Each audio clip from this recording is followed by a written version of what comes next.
integrity on 1. Any chance for a 5-minute private with the flight director?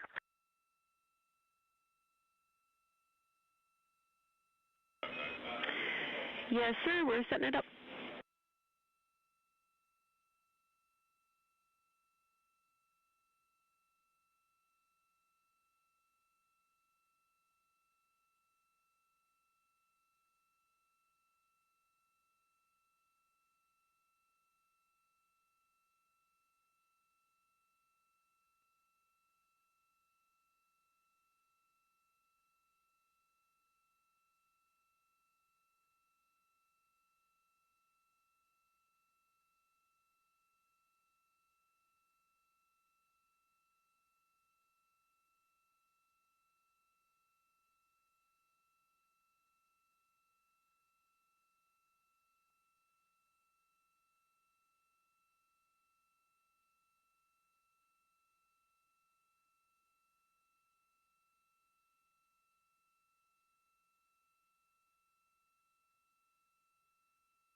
This is Artemis Mission Control. You heard that call from NASA astronaut Reed Wiseman, commander of the Artemis 2 spacecraft, down to the ground asking if they would privatize one of the loops. Again, almost all of their communication does go out publicly, so it's not uncommon for them to request the opportunity to speak with the flight director or flight controller teams on their own.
Houston, I'm going to start the stream for scene and voice checks. We're not in config, but it'll still give you an idea.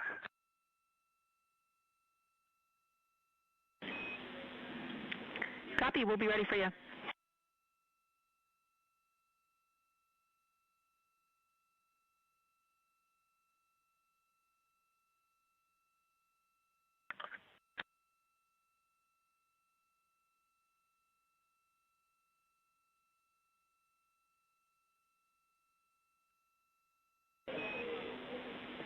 Integrity, we have a good video feed of you.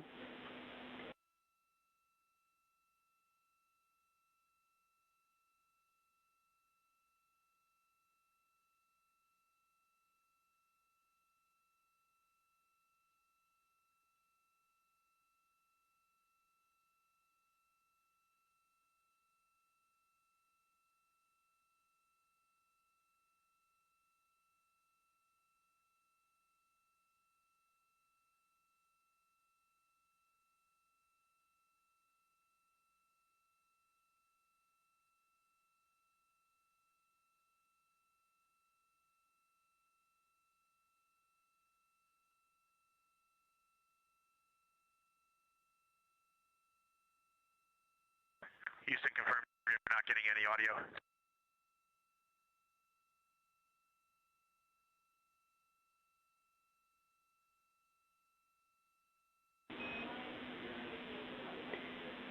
And Integrity, we believe that we were getting your audio. Let's try one more time.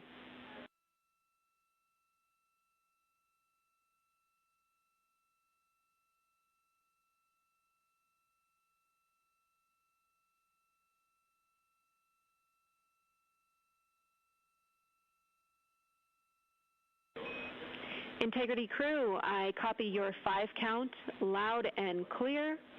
You're sounding good.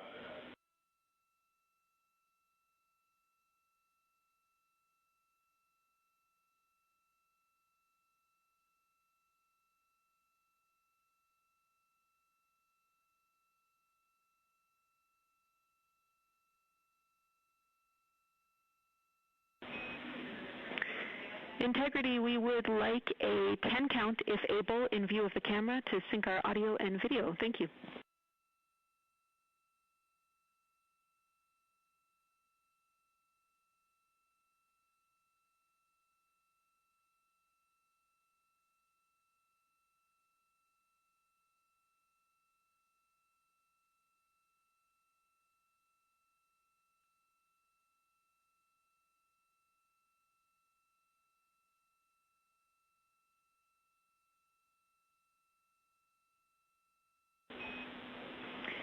Copy, Christina. We would have taken either direction, but we prefer the blast-off direction. That looks like a really good audio and visual sync for us, so thank you.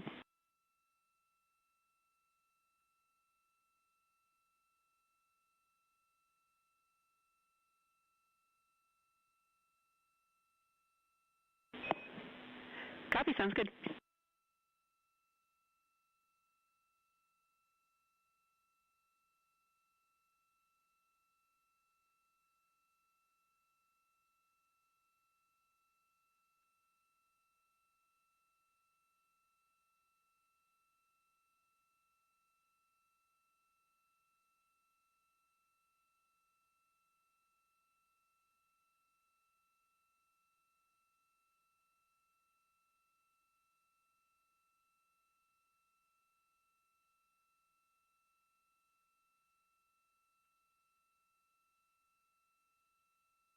This is Artemis Mission Control. You're getting a live look inside the Orion spacecraft, named Integrity by the Artemis II crew.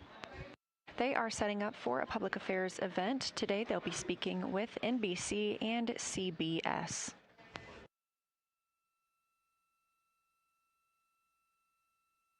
We are now 2 days, 22 hours, and 1 minute into the Artemis II mission, the first flight of humans around the moon in over 50 years.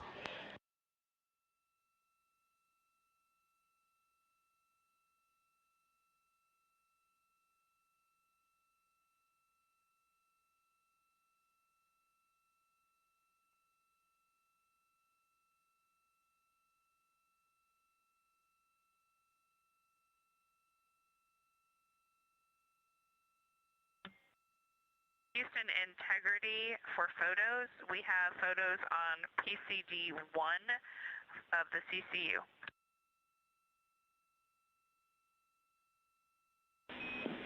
Copy, we'll grab them, thank you.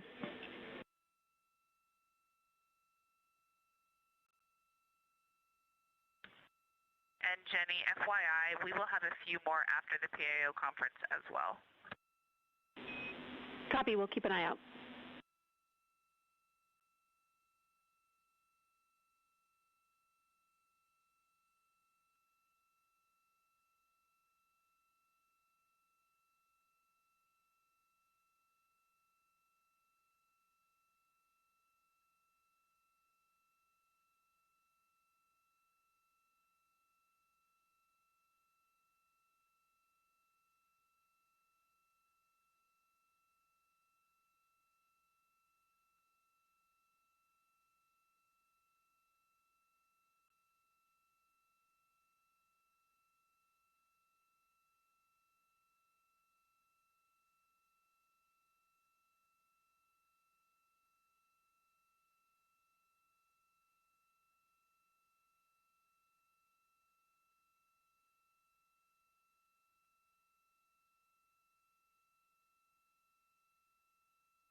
As previously discussed, the crew aboard Orion is setting up for today's public affairs event. This look inside the Orion spacecraft: on the left, pilot Victor Glover, and on the right, mission specialist Christina Cook, both NASA astronauts.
This is Artemis Mission Control at Johnson Space Center in Houston, Texas, on flight day 4 of the Artemis 2 mission.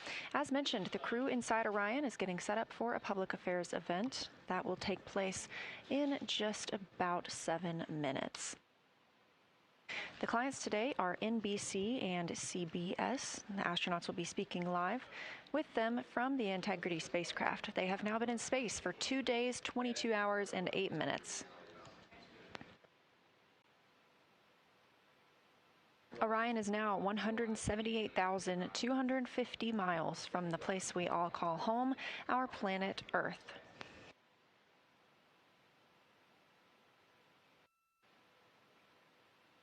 Shortly after today's public affairs event, we will be transitioning over to the mission status briefing here at Johnson Space Center. That is targeted for 4:15 p.m. Central Time. If you're watching on YouTube on NASA's stream, you can continue to watch on this feed to watch the news conference. But if you're interested in continuing to get live views from the spacecraft, you can transition to the other live feed available on NASA's YouTube.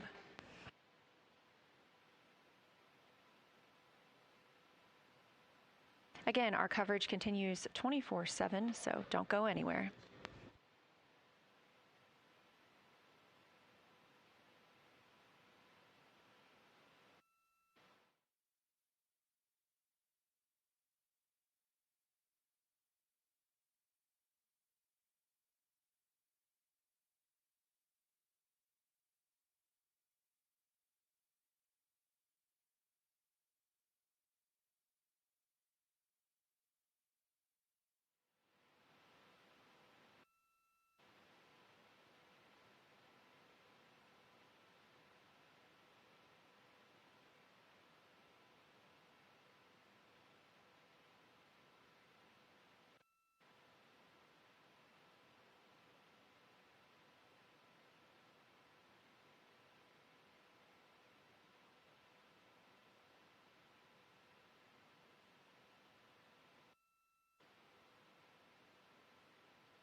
And Houston, as we get ourselves put back together, just make sure the scene and voice still looks good. From our perspective, the camera might be a little tilted, but it might be good.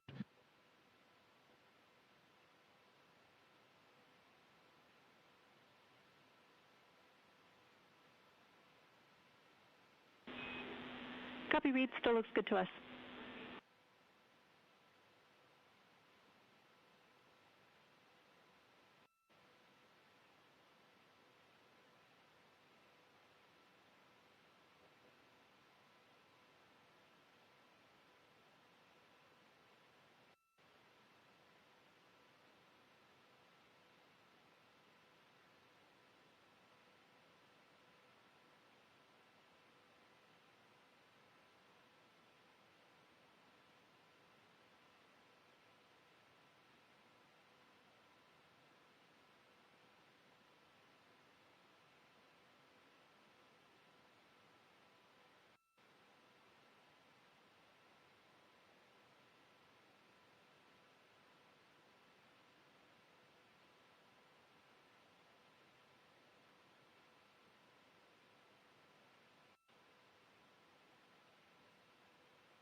Integrity, this is Houston. Are you ready for the event?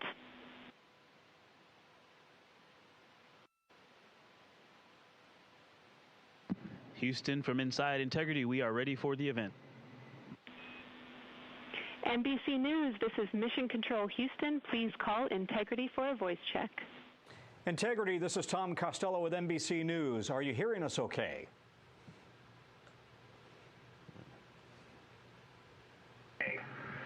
Hey, Tom, it's great to hear your voice all the way up here, 155,000 nautical miles from Earth.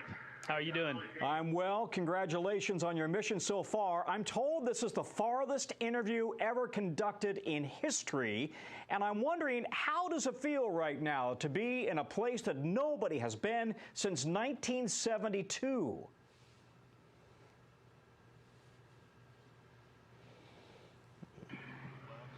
Honestly, it is unbelievable that we in 1972, just being up here and seeing how difficult this is and how hard the team is working. We do have a little bit of echo on your call. We'll try to turn it down when we're answering, but this is a magnificent accomplishment to be up here, to see the moon, to see the Earth, and to know that we are between those two celestial bodies, and you can see it when you look out the window. The Earth is almost in full eclipse, the moon is almost in full daylight, and the only way you could get that view is to be halfway between the two entities. It is truly awe-inspiring up here. The images you guys have sent back are absolutely spectacular, and when you look at the moon that you're headed for and that gets closer and closer, what are your thoughts?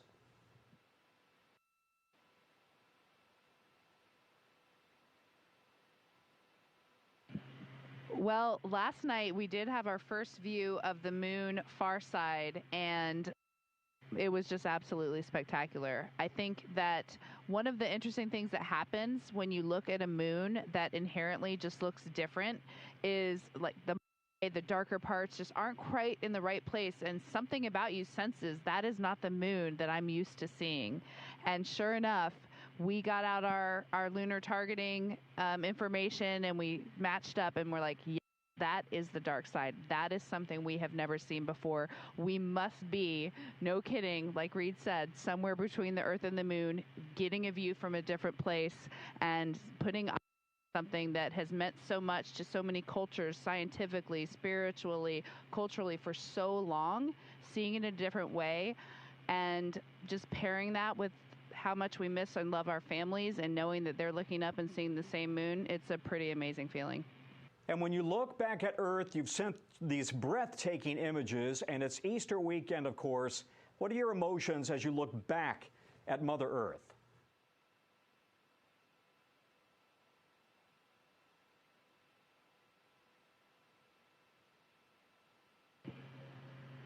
Well, before I list off a couple emotions, there's been a lot of disbelief up here. Just the fact that what we're seeing, where we are, it's hard to wrap your mind around. Like, I mean that sincerely. It really bends your mind. And the emotions that come along with that, there's a lot of happiness. Just to have experienced these unique things just brings you joy as a human. We're explorers at heart as human beings, and we really feel like we're exploring out here, and it brings a lot of excitement. And then, you know, right away you are humbled. The fact that 4 of us get to be out here just brings you to your knees. The thought that we get this experience, we're doing our best to show it with the camera, but you can't do it. I know those photos are amazing, but let me assure you, it is another level of amazing up here. And there's a lot of gratitude for the teams of people that made this possible. And then the final emotion is hope for humanity's future, that we can do this right now means we could do so much more. You guys are a long way from home. You may not realize you become superstars, rock stars while you've been gone. And I'm wondering, you've been able to talk to your families. How are they doing with you so far from home?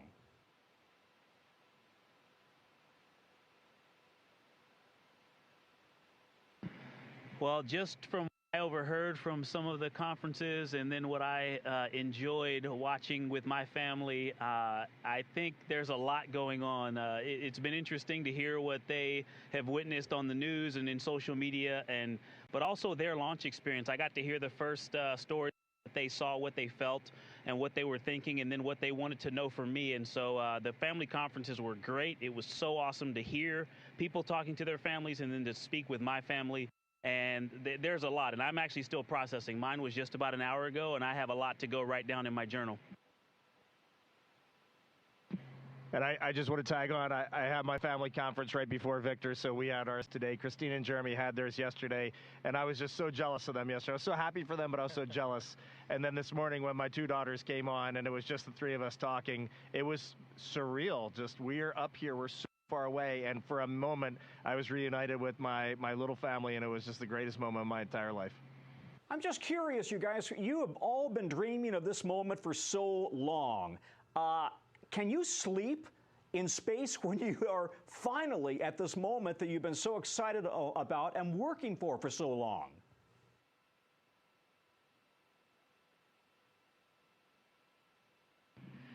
Well, we do love sleeping up here, and such a long initial day that I think our bodies are ready to sleep no matter what. Most of us have been sleeping really well. For me, sleeping in space is one of the most comfortable ways to sleep, and it's very deep sleep, very peaceful sleep. Sometimes when you first get up here, you have a little bit of a sensation that something's wrong. As soon as you wake up, maybe you're falling or you don't recognize your surroundings, but it's great. I mean, honestly, being human up here is one of the coolest things about this mission. We are just people trying to get by, and for example, we might go look at the far side of the moon and take in its awesomeness and then go, maybe I should change my socks and try to dig around for a pair of socks. So this is the dichotomy of human spaceflight. How will you describe this moment to your families, your grandkids, many years from now?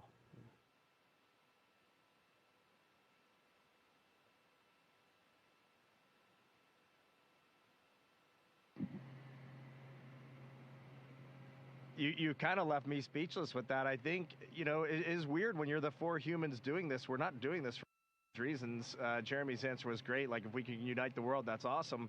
But we're just the lucky four that got to be on this mission. We were in the right place at the right time with our international team, and we're up here doing this.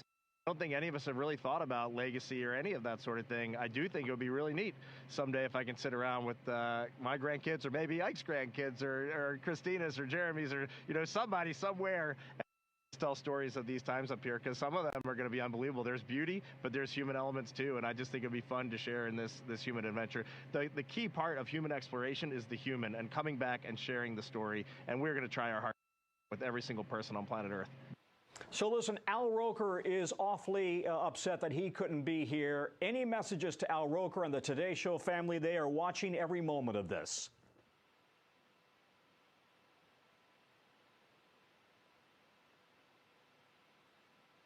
I have to be honest, I'm a little sad Al's not doing this interview too. It's great to talk to you, Tom, but I mean, Al. We had so much fun running around KSC with him, and so I hope he watched the launch, and we look forward to talking to him when we get back. Love you, Al. Yeah. He was with me the whole time. You all look great. We're wishing you a great trip, and we want to see great photographs from the far side of the moon. Thank you, Integrity.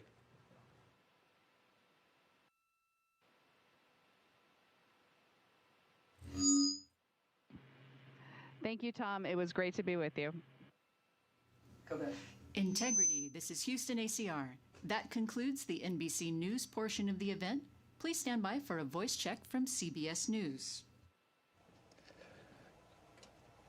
Integrity, this is Mark Strassman with CBS News. How do you read me?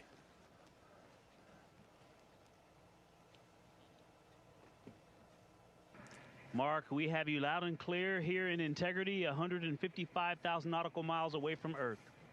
How do we sound? You sound fantastic. Congratulations on all your success so far, and thank you for the amazing images that you sent back from space. My first question, I hope a couple of you will take a stab at. I mean, so many people on Earth are living this moment through your experiences. So on a personal level, since leaving Earth's orbit, what have you been most struck by, and what has been the biggest surprise?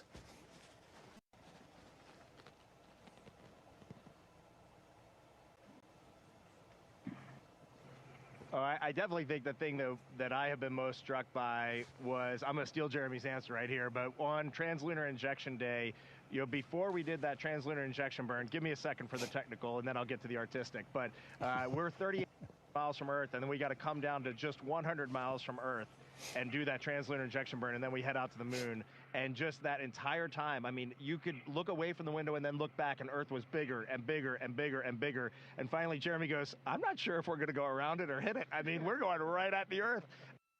That translunar injection burn, we were just 100 miles up. That's not anywhere near the height of the International Space Station. We were under the International Space Station. They were just screaming right above the clouds, and that burn went off. And then just moments later, we look back, and we're already 30,000 miles from Earth heading to the moon. Like, blew us all away.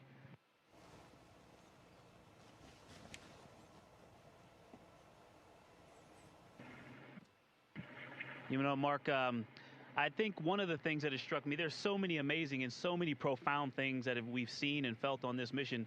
But something else that just stays with me is a lot of us were excited to see Jeremy's expression or reaction to looking out at Earth from space, being the first-time flyer. But the difference between Jeremy and someone who's never flown, but all of us, all four of us, and someone who's never flown is essentially equal. The three of us space before, I think, feel just as amazed to be up here and to see some of the sights that we've seen. And so even though we lived on space station for a collective 2 years, we have seen and felt things that we have never felt before, from that ride, that wonderful ride on SLS, to being that 38,000 miles from Earth and just seeing some amazing views.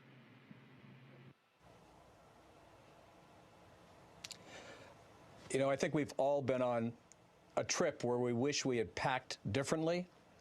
Now that you're pushing deeper into space, is there something you left behind that you wish you had brought with you?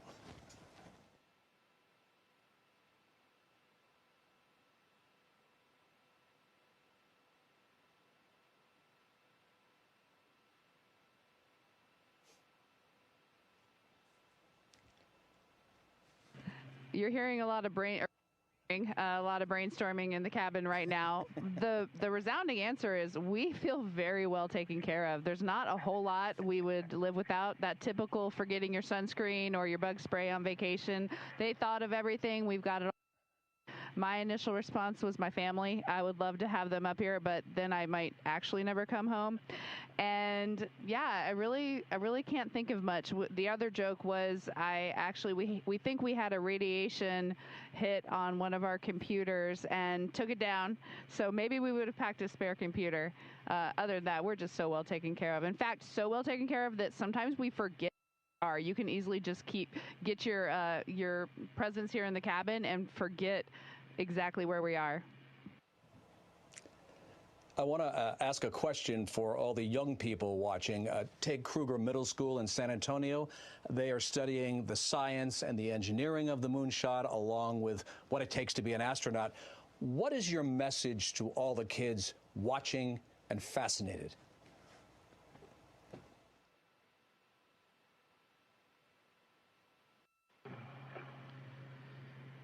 Yeah, I was sharing with some people yesterday, you need to identify your passions in life. We all are attracted to something out there that, just kind of fired up. And then just to recognize that everybody has something of value to offer. I mean, that is just a true statement. And we as humans, even the four people up here doing this, we have self-doubt. We've had it in our pathway as well. And so I know all those youth out there too are thinking, no, I can't do that. Every once in a while, you're going to have that. And so share your passions with others, and you're going to be amazed at how they help you. They're on your team, and they're going to help you accomplish the things that you're interested in doing. And the reality is humanity needs those contributions. So just get after it. Victor, I have one for you. Apollo 8 had a memorable Christmas Eve reading from Genesis. Do you have a message you'd like to share from space about Easter Sunday?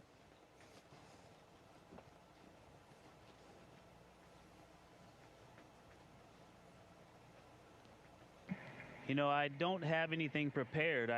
I'm glad you brought that up, though. I think these observances are important, and as we are so far from Earth and looking back at, the beauty of creation, I think for me, one of the really important personal perspectives that I have up here is I can really see Earth as one thing. And, you know, when I read the Bible and I look at all of the amazing things that were done for us who were created, it's, you have this amazing place, this spaceship. You guys are talking to us because we're in a spaceship really far from Earth, but you're on a spaceship called Earth that was created to give us a place to live in the universe, in the cosmos. I think maybe the distance we are from you makes you think what we're doing is special, but we're the same distance from you, and I'm trying to tell you, just trust me, you are special.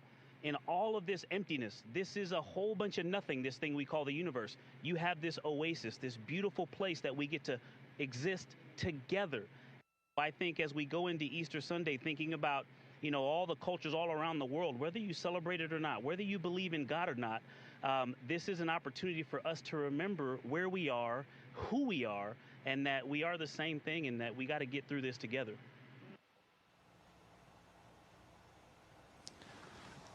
Well, for someone who didn't have anything prepared, that was really quite extraordinary. Another question. During the lunar flyby, you're going to have radio silence for about 40 minutes. You'll be on one side of the moon. Everyone else on Earth will be on the other. You'll be focused on the mission. What do you hope the rest of us are thinking about?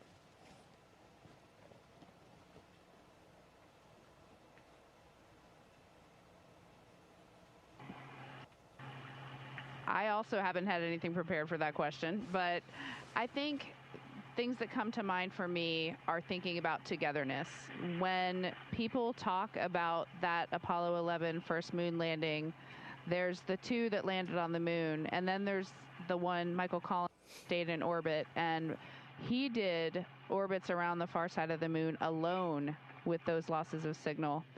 And people asked him the rest of his life what that was like.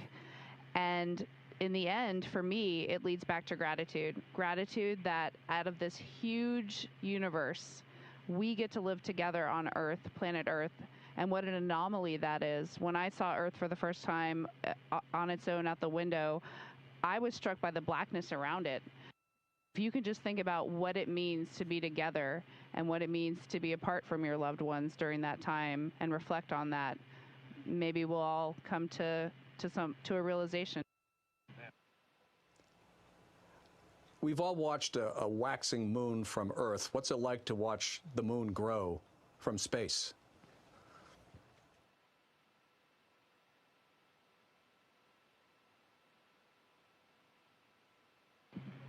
Well, before I get to the moon, something that I've just been really taken by is the waxing and waning Earth from our different perspectives. It's just been a little surprising to me. I just assumed it's sort of like the moon is consistent, you know, almost from day to day. You don't notice a huge change from one day to the next in how much of it is lit.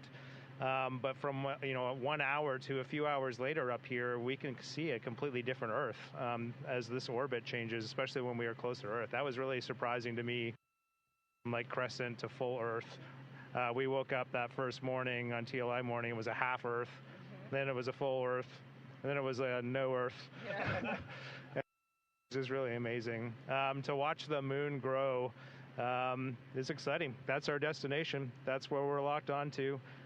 When we're done with you today, we're going to get into some review of some of the science we're going to be doing and shifting our mindset to the Earth or to the moon.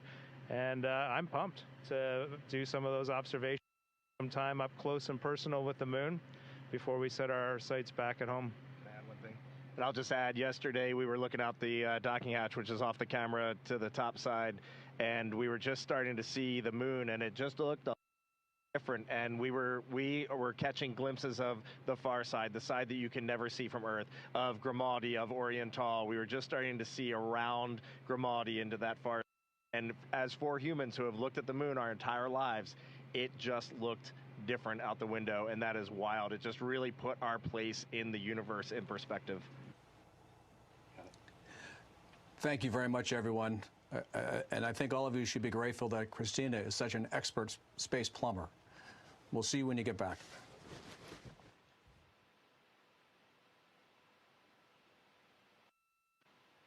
We are. Thank you, Mark. It was great talking to you, and we are grateful. Take care. Integrity. This is Houston ACR.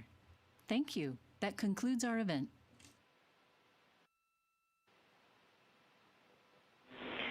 Thank you to all participants. Integrity, we are now resuming operational audio communications.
Houston, we're configuring the HHP camera if you want the stream.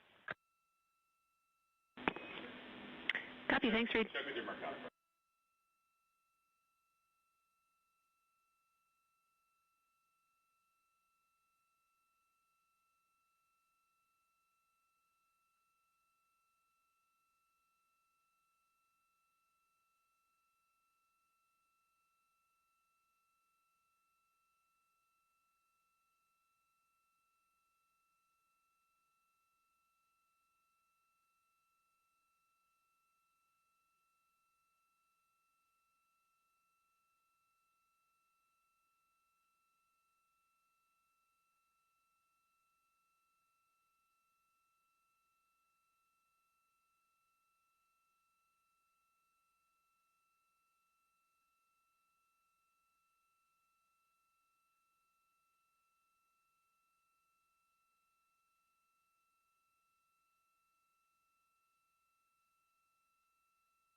Integrity Houston for a PCD conferencing clarification.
going back to the moon because it's the next step in our journey to Mars. We were always going to the moon. Pushing ourselves to explore is just core to who we are. That's a part of being a human. And liftoff. We shall return. Continuing to test out every bit of Orion. Coming back to Earth, 7 miles a second. When humanity sets big goals, we can bring together genius from around the world. You have the best people on planet Earth putting this vehicle together. That's what's up. To innovate for the benefit of humanity and to inspire the world through discovery. And here we go.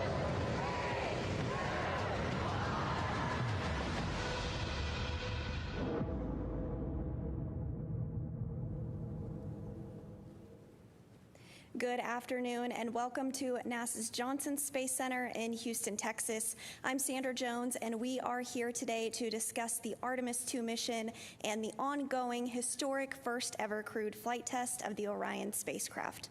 Here to provide a status on the mission thus far is John Honeycutt, manager for NASA's Space Launch System program, Judd Freeling, Artemis II flight director, Debbie Korth, Orion deputy program manager, and Kelsey Young, lead for NASA's Science Mission Directorate.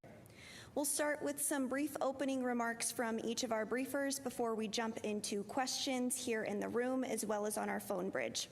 If you are dialed into our phone bridge, please press *1 to submit your name to the queue. If you do feel your name has been called already, please press *2 and you can withdraw your question. Once your name is called, please do state your name, affiliation, and to whom you'd like to direct your question. So without further ado, I'll turn it over to John for his opening remarks. Okay, thank you, Sandra.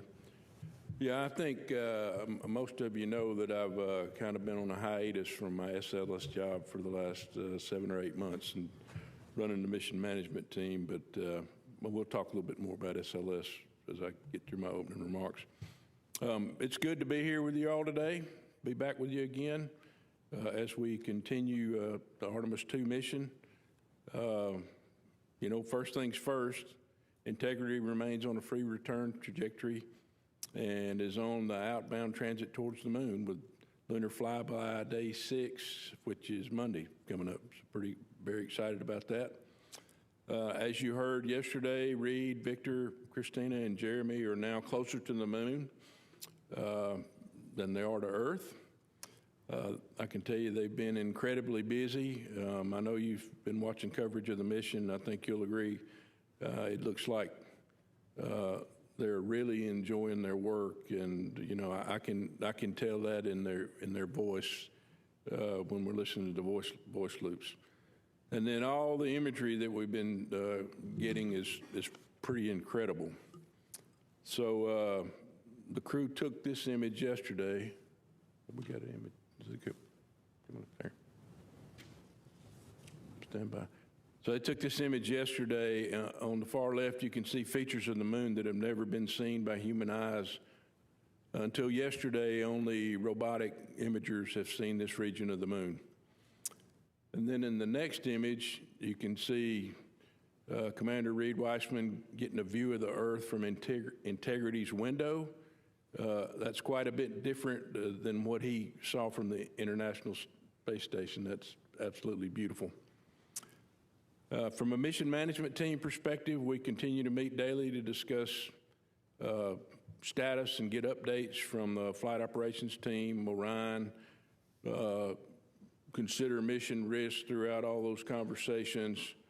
We get an update on payload utilization and then discuss any anomalies and any necessary actions. Currently, coming out of the meeting today, we're working through a couple of items that you're going to hear more from Judd and Debbie. They can discuss those. None of those were any increase in mission risk or impacts to the mission. The team has not asked the MMT to take on any additional risk so far. As part of today's meeting, we did get an outbrief from the SLS team. Judd said a couple of days ago that it looked like things went perfectly through launch, and the data certainly bears that out for SLS.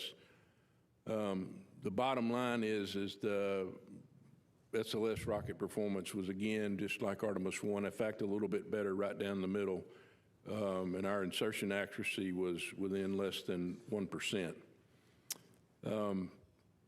You know, I've talked off and on relative to things that are important to me throughout the mission, primarily with entry interface, right? Because that's the big one that gets us home and gets the crew boots back on Earth. But it certainly it doesn't go without mentioning that, you know, the first step in that is getting the rocket ready, and then the next step is having a SLS deliver the spacecraft to the point in space where it needs to be. And so it did that with 99.92% accuracy. That was a big bullseye, and I'm very happy about that. So with that, I'll turn it over to you, Judd. Okay, thanks, John. Let's see, on the back half of Cruise Day yesterday, they performed a CPR demo just to figure out where would be a good spot in Integrity to do CPR if they needed to do that. They had a public affairs outbrief. We also did a test of the search, acquire, and track mode of the Orion communication system. So that's if Orion, for some reason, loses its pointing knowledge, then it can go acquire communication with Earth on its own. Crew did check out of their med kits. They did some also a Nat Geo event there. They also had, we also did a DSN emergency comm test again to test out the ranging on the emergency comm system to make sure that was all working, everything went well. Jeremy also had another CSA public affairs conference, planned medical conference. During the night, we tried to vent the wastewater tank that's attached to the toilet. We had problems with that due to suspected blockage, we think probably due to ice. So we directed the crew overnight to use their collapsible contingency urine devices, just like they did on flight day 1. Let's see, this morning we had our normal planning conferences. We also had the private family conferences and also the private psychological conferences that were planned. Additionally, we did we're going to do another test of the PWD and take videos of that just so we can get that data to the engineering teams.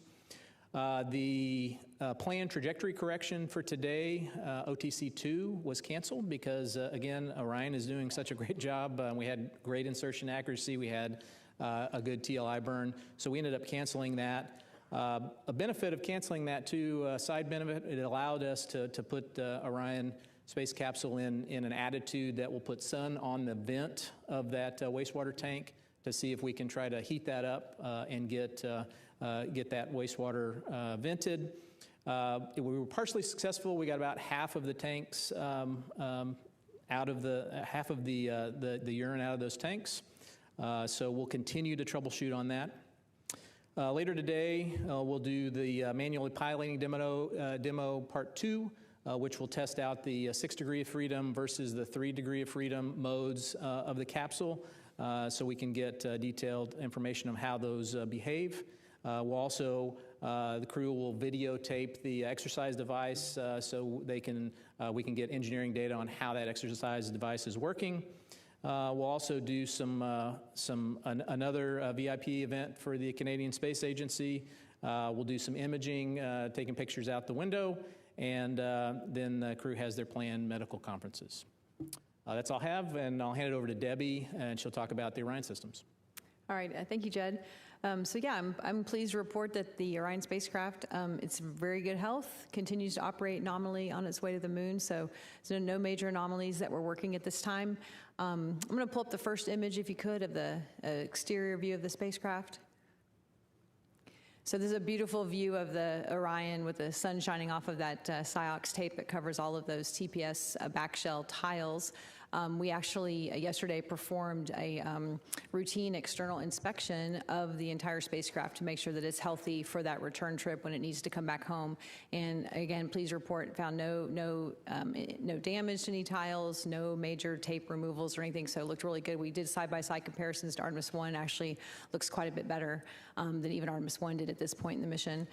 We also, this image here, I guess I should mention, is from our optical communication system. So it's been downloading gigabytes of data throughout the mission. So this is one of the high resolution images that we got of Orion throughout the day so far. Let's see. We are still continuing to troubleshoot the urine venting, as Judd mentioned. I did have a partial successful venting after the maneuvers that Judd mentioned, getting some sunlight on that vent. The vents are located, the primary vent's located near that umbilical, that white block you see at the bottom there between the crew module and the crew module adapter. And so we think it's probably been seeing more shadow than anticipated. And so by heating that up, we were able to get some of the urine out, but clearly didn't solve the whole problem. So continuing to troubleshoot that. Should mention, this is a common occurrence. We saw these kinds of events on shuttle as well. So we have some tools in the toolkit. We'll be looking out on what else we can do there. The toilet itself is operable. This is a test flight. We're figuring out how all these systems work together, but it is operable, and we have redundancy to get us through the mission. Let's see. I guess we'll go to the next photograph. This is actually inside the spacecraft. It's maybe a little dark to see. We had the crew members turn the lights off or down low so they can actually take some really great images out of the windows. So I'm not sure if you can see, but I think Jeremy may be taking some photographs out the window, and Christina's back there working on the PC on her laptop computer. So anyway, a beautiful view of the inside. Most of the daytime pictures we see are really lit up, so it was nice to see the crew performing some of the other operations in the capsule. So I guess the spacecraft continues to operate nominally. Our team remains hard at work, making sure we're testing out all of the systems, getting through all the flight test objectives, and continuing to work the minor things that we have on our list. So with that, I'll hand it over to Kelsey. Yeah, really pleased to be here today. We're now 2 days away from the lunar flyby, which is planned for Monday. So as we just heard earlier, the moon is now closer to the crew than the Earth is. So we're really gearing up to support the flyby. April 1st was an exciting day to launch because we have some really exciting observations planned for the day that the crew will actually fly by the moon. I actually have a visual video to show you guys of, in just 1 minute, the entire several-hour flyby. So if you could pull that up, that'd be great. When they start the flyby, they'll be able to see big chunks of the near side. That's the side that we can look up at night when they're observing the moon, and be able to see that near side as well. As they get closer, they'll start to focus on that near side, far side transition. Again, the far side is the side of the moon that always faces away from our own planet. So as they get closer, they'll be able to see features that human eyes have never before seen. Earlier, Orbital was mentioned. This was a really exciting scientific destination. They got eyes on it yesterday from pretty far away. They'll have an opportunity during the flyby to spend a lot of time checking it out. You see Earthset, that where Earth disappeared behind the far side of the moon, and you're about to see it pop out the other side, of course, in Earthrise. And then a really interesting opportunity we have for Monday's flyby is we will actually, from the vantage point of Integrity, the sun will pass behind the moon from their perspective, creating a solar eclipse from a perspective that is very, very unique to this mission. It will be a roughly 53-minute eclipse, and then they'll see sunrise where the sun pops out the other side of the moon. There's a lot of science objectives baked into what the crew are going to be doing during the flyby. Those science objectives were developed by our lunar science team. I think we can go to a video of where the lunar science team is currently stationed in Building 30 across campus here in the science evaluation room. We developed a set of 10 lunar science objectives that were based on our lunar science and planetary science driving questions in lunar and planetary science. And as a result, we developed a targeting plan for the crew to follow on Monday. They're actually reviewing that plan today. They all have about an hour book kept on their timelines to review the plan for Monday, and we're looking forward to hearing their observations and ultimately, of course, seeing the photos that they downlink. The crew has spent many, many months training in a variety of different environments to make these really scientifically impactful observations, and so we're really excited as we're getting closer to the moon for all of this really wonderful lunar science the crew are going to be able to do for us. I'm excited to hear your questions. Okay, great. So now we'll open it up for questions here in the room. We'll start here in the front row with Marcia. Hi, Marcia Dunn, Associated Press. I'm sorry I have to ask some toilet questions. Your mic's on. Oh, Marcia Dunn, Associated Press, with some toilet questions, if you don't mind. I'm assuming right now the toilet's no-go for number 1, but okay for number 2. Sorry to have to ask this. And how many backup bags, do you have, the contingency pouches? Because I know you use so many to try to fill up with drinking water. So you got plenty enough of those, and how frustrated are you because you thought you got it fixed, and here we are again? Yeah, so the toilet it technically will work with number 1 right now, but we just want to keep the tanks half full right now until we figure out what's going on with the vent line. Absolutely, it'd still go for number 2. As far as the collapsible contingency urine devices, each crew member has 2 of those, but they can be either vented overboard, which we've proven that still works, or we could be collected in contingency water bags. But we don't anticipate that we'll have to do that since we can still vent those units overboard. Thank you. The urine tank that is in the vehicle is only about the size of a small, like your office trash can. So we want to make sure we can empty it out before we put anything else in there. Thank you both. Next up, we'll take a question from Eric Berger. Hi, Eric Berger, Ars Technica. 2 questions. I guess the first one's for Mr. Honeycutt. You guys come out here and everyone's sort of calm, and we see on the video things are calm. Can you just kind of take us inside the MMT or sort of behind the scenes and just talk about, is everything kind of as calm sort of as it appears? Like, is everything under control? Because, if I go back to sort of the shuttle days, it was kind of the same kind of thing, but behind the scenes, you find out that it's fairly frenetic. So I'd just like to get a little bit of sort of view of, because it looks like you guys, it looks like things are going really well. And then a question either for Judd or Debbie. You mentioned the 6 DOF and 3 DOF control tests today. For Artemis 3, Artemis 4, a nominal mission, how much of the flying on those missions will be manual versus do you anticipate it being almost all automated unless there's some kind of contingency necessary? Thank you. Yeah, so, I've been accused of not worrying or getting excited about things and kind of even keel, and I see that in the rest of the team in the meetings every day. Now, we spent a great deal of time training, and the training team gave us some really hard things to work throughout training. And so I think it's a tribute to the amount we trained about and how good the teams are working together.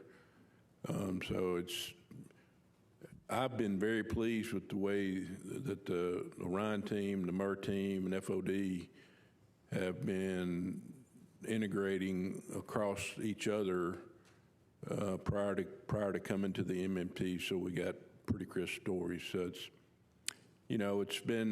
we've had some things to talk about. The MMT's asking good questions across the board. I think I'm getting really good answers from the technical teams that are in the room presenting. So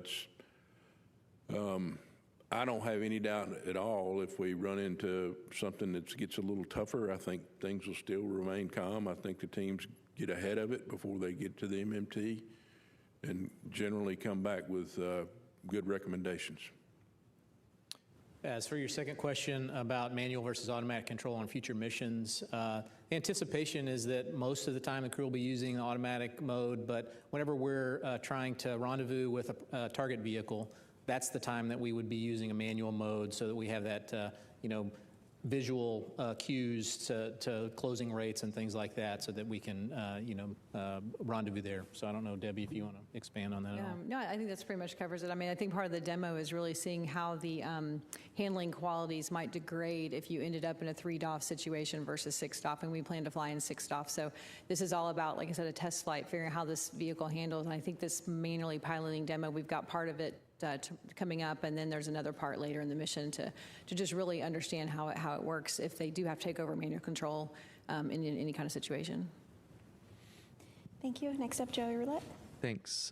Joey Roulette with Reuters. I just wanted to quickly follow up on that question for Debbie. You said no major anomalies on this mission. Is there anything that you guys are tracking that are not typically major, I guess, but that were off nominal? And I'm also curious to hear, what everyone thinks about the internet's fixation on the toilet issue. The internet, they love space toilets for some reason. I'm just curious to hear, your guys' perspective on that and how you perceive that. Thanks. Yeah, I mean, I think space toilets and bathrooms is something everybody can really understand. And we're flying it for the first time. Apollo didn't have that kind of technology in the vehicle, so it's always a challenge. They still have challenges on the space station with toilets. It's just a very complicated thing to accomplish. So some of the things we're seeing, we're not totally unexpected. The icing events is things we've seen before. So I think we've got ways to work through that. We just got to figure out how we can point the vehicle the way we need to. There's other constraints with pointing the vehicle for power generation and thermal protection of the vehicle. So how do all these things work together? And you can only test that once you get the vehicle up in space for the first time. So no issues there. Other small things I just mentioned. I mean, there are a lot of little things we're working every day. I wouldn't say anything major. The crew did detect a kind of a smell coming from the UWMS or the hygiene bay area, but not a biological smell. Something. So we're trying to figure out what could that possibly be. So we have analyzers on board, we can look, but we're not seeing anything off nominal in our power systems, our thermal systems. So, we'll be looking into that to make sure we can understand what that might be. I can't think of anything really else. I mean, there's like a lot of little things, but that's probably the only thing that we've got teams really looking into at this point. I think the fixation on the toilet is kind of human nature, right? I mean, everybody knows how important that is to us here on Earth, and it's harder to manage in space. So it's, I'm interested in it. I know we're in a good state right now, but I would really like for it to be in the best state that it can be for the crew's sake. They're kind of like, it's a little bit of camping in space already, but then it makes the camping a little bit tougher when you don't have the full capability of the toilet. But, they're okay, and they're trained to manage through the situation. We'll continue down the row with Irene. Irene Klotz with Aviation Week. Regarding the demonstrations on the proximity operations, rendezvous, and eventual docking with HLS, what's the current thinking when HLS is flying, whether Orion or HLS would be the active vehicle, which active, which passive? And then I had a separate question about Orion, considering this being the first flight of a crewed vehicle, compared to the other systems. There haven't been that many, a handful maybe. How would you compare this performance on the first flight with some of the previous Dragon, Starliner, maybe even Shuttle going back? Thanks. So I'll take the first part. Whichever vehicle the crew's in will be the active vehicle. And so if Orion is rendezvousing with HLS, for instance, Orion would be the active vehicle. And then when they would come back from the moon, then HLS would be the active vehicle rendezvousing with Orion. As to your second question, I don't know. Yeah, I'm sorry, I don't have a lot of information on some of the earlier or the more recent crewed vehicle test flights and things that they experienced. I would say Orion's performing remarkably well, so we are pleasantly surprised. We're hoping that this is what we were going to see, but we did fly a lot of redundancy in our systems in case we didn't. So as far as those comparisons, I'd probably have to defer to someone who knows more about what happens, directly in Dragon and those other vehicles. Okay, our next question's here in the front. Hi, Philip Sloss. One question for Judd. Are you going to plan on doing an OTC-3 burn, or is it possible to delete that as well? And then for Dr. Young, just to clarify, the eclipse, the 53-minute long eclipse, where is that in that 3-hour flyby window? Thank you. So currently, OTC, the outbound trajectory correction number 3, we do plan to do that based on our current numbers. So. And we'll do that with the SM reaction control system. And the eclipse, so the fly-by-day profile will look like a roughly 5-hour period where the crew is observing the moon. Like in the video you guys saw, they'll see the illuminated surface of the moon. And then a short time after Earthrise, we will kind of have a break in lunar viewing attitude where they'll be doing some other tasks before then pivoting back to look at the eclipse. So the 53-minute eclipse is roughly, an hour after Earthrise at the end of the flyby window. Thank you. Next up, Jackie. Hi there, Jackie Waddles with CNN. Another question for Dr. Young. I just wanted to ask, because the president's budget request came out yesterday, and we saw another proposal to cut 47% of NASA's science budget. I just wanted to ask you, how are you thinking about how that changes the agency's science initiatives and even some programs that help support Artemis, even though I know Artemis had an increase in funding. And also would just love to know how that's affecting employee morale and what you're doing to kind of keep employees happy. Thanks. Our briefing today is focused on Artemis 2. Our budget numbers are available online at nasa.gov/budget. If you guys have any additional questions, you can reach out to Public Affairs after about the budget. Thanks. Let's go to another question in the second row. Yes. Thank you. Tarek Malik with Space.com for Dr. Young. When we spoke back in September, there was a lot of uncertainty about what the crew would be able to see during the flyby coming up, and I imagine that kind of came down to the launch on April 1st. So I'm really curious, given that they're going through their targets today, their geography and whatnot, what you are hoping, I guess, to see, or what they're looking at the most in terms of what they have to practice, and then how do you keep them not looking at the moon outside of that 5-hour period as they're on approach and on the way out? Thanks. Relatable question. Absolutely. So it was a really interesting challenge, and we did speak back in September about how to scope the flyby, given that, what targets will be visible to them are entirely dependent on when exactly they arrive at the moon, right? At any given moment in time, 180 degrees of the moon is illuminated and 180 degrees is not. And so what we did was we actually built a list of targets or features on the lunar surface for the entire 360 degrees of the moon, because we knew that once they launched and we realized when they'd get there, we'd be able to narrow down what was visible and from there prioritize based on our science objectives. And so as we were getting closer to this April launch window, we were building out that target list of how we would prioritize, launching throughout the April launch window. And then ultimately, of course, we launched on April 1st. So actually yesterday, the science evaluation room, the room that was showed earlier on screen, you can bring it up now again if you'd like, they were working to basically finalize that list of lunar targets that will ultimately go up to the crew and be executed on Monday. So what the crew are studying today is like the 80% solution. It's a study guide, and then tonight the final targeting plan will get uplinked to them, and they will review that prior to the flyby on Monday. And so we really, in that way, are able to maximize the science that we're getting out of the flyby by waiting until we know exactly when we're going to get there and maximizing the science out of that specific illumination profile that are presented to us. So I'll say that, the last part of your question about kind of where has the most effort gone into, I'd say we had done a lot of planning for months on the targets of interest on the illuminated lunar surface. The eclipse, we really started to focus on in the last few weeks. And so we put a lot of effort into fleshing out those prompts, because ultimately the crew, to execute this plan, will be looking at their lunar targeting plan on their crew tablets and executing target by target by target based around prompts that the science team provides to them. So we put a lot of effort in the last several weeks into eclipse planning, in addition to continuing to flesh out the lunar targets in their own right. We are going to take a few questions from our phone bridge next. If you are on the phone and you have a question, reminder to please press *1 to get into the queue. We'll start with Nell Greenfield-Boyce with NPR.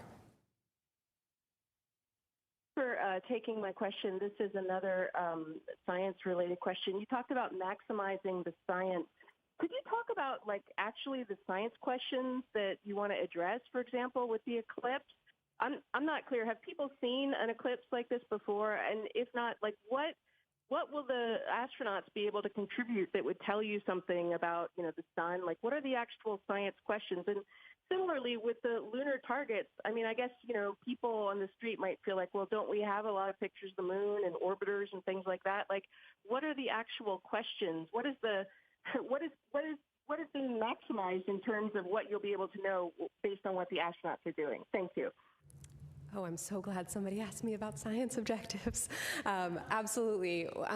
We have, like I said, 10 lunar and planetary and solar system science questions for the mission that ultimately feed our targeting plan. So I'm going to take your question in two halves. The first part of your question was eclipse focused. Yes, Apollo crews saw similar eclipses, which again, in this context means that from the vantage point of the crew capsule, the moon is blocking the sun from view. What's different about the eclipse for the crew here is that, for us, I don't know if any of you saw any of the total solar eclipses over the last few years. Actually, we're coming up on the 2-year anniversary of the North American eclipse from 2024. What's unique about viewing eclipses from the Earth's surface is that from our vantage point, the moon and the sun in the sky appear approximately the same size. And that's why you can see that beautiful ring of fire when the moon moves, takes center stage in front of the sun. Of course, Integrity has a much different view than we do. And so the moon appears much, much, much larger in their view than it does from us here on Earth. And so that's why in that visual you saw earlier, the sun appears as a relatively small disk. And that means that instead of the ring of fire eclipse that we see here on Earth, they'll actually see the solar corona, but only part of it. And so we have science questions designed around looking at solar activity at the time of the eclipse. And so they'll actually be able to make unique observations on Monday, April 6th, and what the sun is doing at the time. We've included prompts for them to describe the features that they can see in the solar corona, which can ultimately help solar scientists understand these processes in general, especially given the unique vantage point that the crew are going to have relative to our orbiting spacecraft here on Earth and our observers, our scientists here on Earth as well.